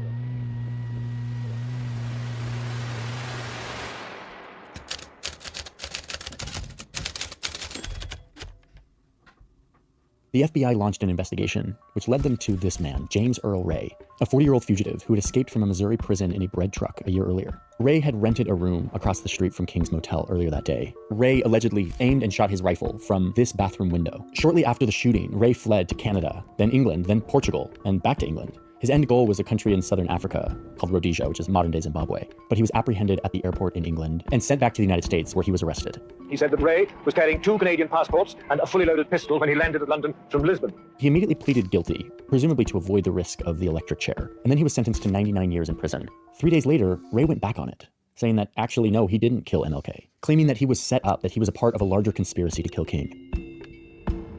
Those close to King didn't accept the official explanation that Ray was the lone gunman who did this. Perhaps they were all too familiar with the horrifying tactics used by the United States government to spy on, intimidate, discredit, and threaten Martin Luther King. Over the course of reporting this story, we opened up a lot of rabbit holes when it came to the conspiracy theories surrounding this assassination. We wanted to really confront them and try to understand what evidence exists and what evidence doesn't, and what is valid and what's not. The lack of faith in the FBI and scrutiny into this case has revealed some pretty significant holes in the explanation, some unexplained things, fishy circumstances, destroyed evidence, timelines that don't add up, witnesses that contradict the real story, a lot of things that make it hard to accept that a 40-year-old fugitive could pull off a sophisticated assassination in one shot and escape through 3 countries. But the investigations done since then have concluded that it was Ray who fired the shot. This includes the House Select Committee, a congressional investigation that concluded that Ray did it, though they say it was likely a conspiracy, that there were other people involved, funders, though they say it wasn't the government. The King family continued to sue and search for answers. Then in the 90s, this man comes forward and says that he was a part of it, that he was given money to hire someone to kill King. The King family took him to court under a wrongful death suit. It was a civil case, so there wasn't any jail time. The jury concluded that the assassination was a conspiracy that included others, including government agencies. But to be clear, this lawsuit from the 90s with this guy named Jowers was not a legitimate piece of proof for this. It didn't include a real defense, and it didn't include any consequences. There was a symbolic $100 payment to the King family. But what it did is shine a light again on the fact that a lot of people aren't satisfied with the official story of who killed Martin Luther King. The fact is that even after all of these lawsuits and investigations and a mock trial that was live on TV, there is no conclusive evidence that ties the FBI or any other government agency to the assassination of Martin Luther King. And I'm saying that as somebody who feels like it wouldn't actually be outlandish that the FBI did this. After all, the next year they showed that they were willing to assassinate black men who were subversive in their eyes.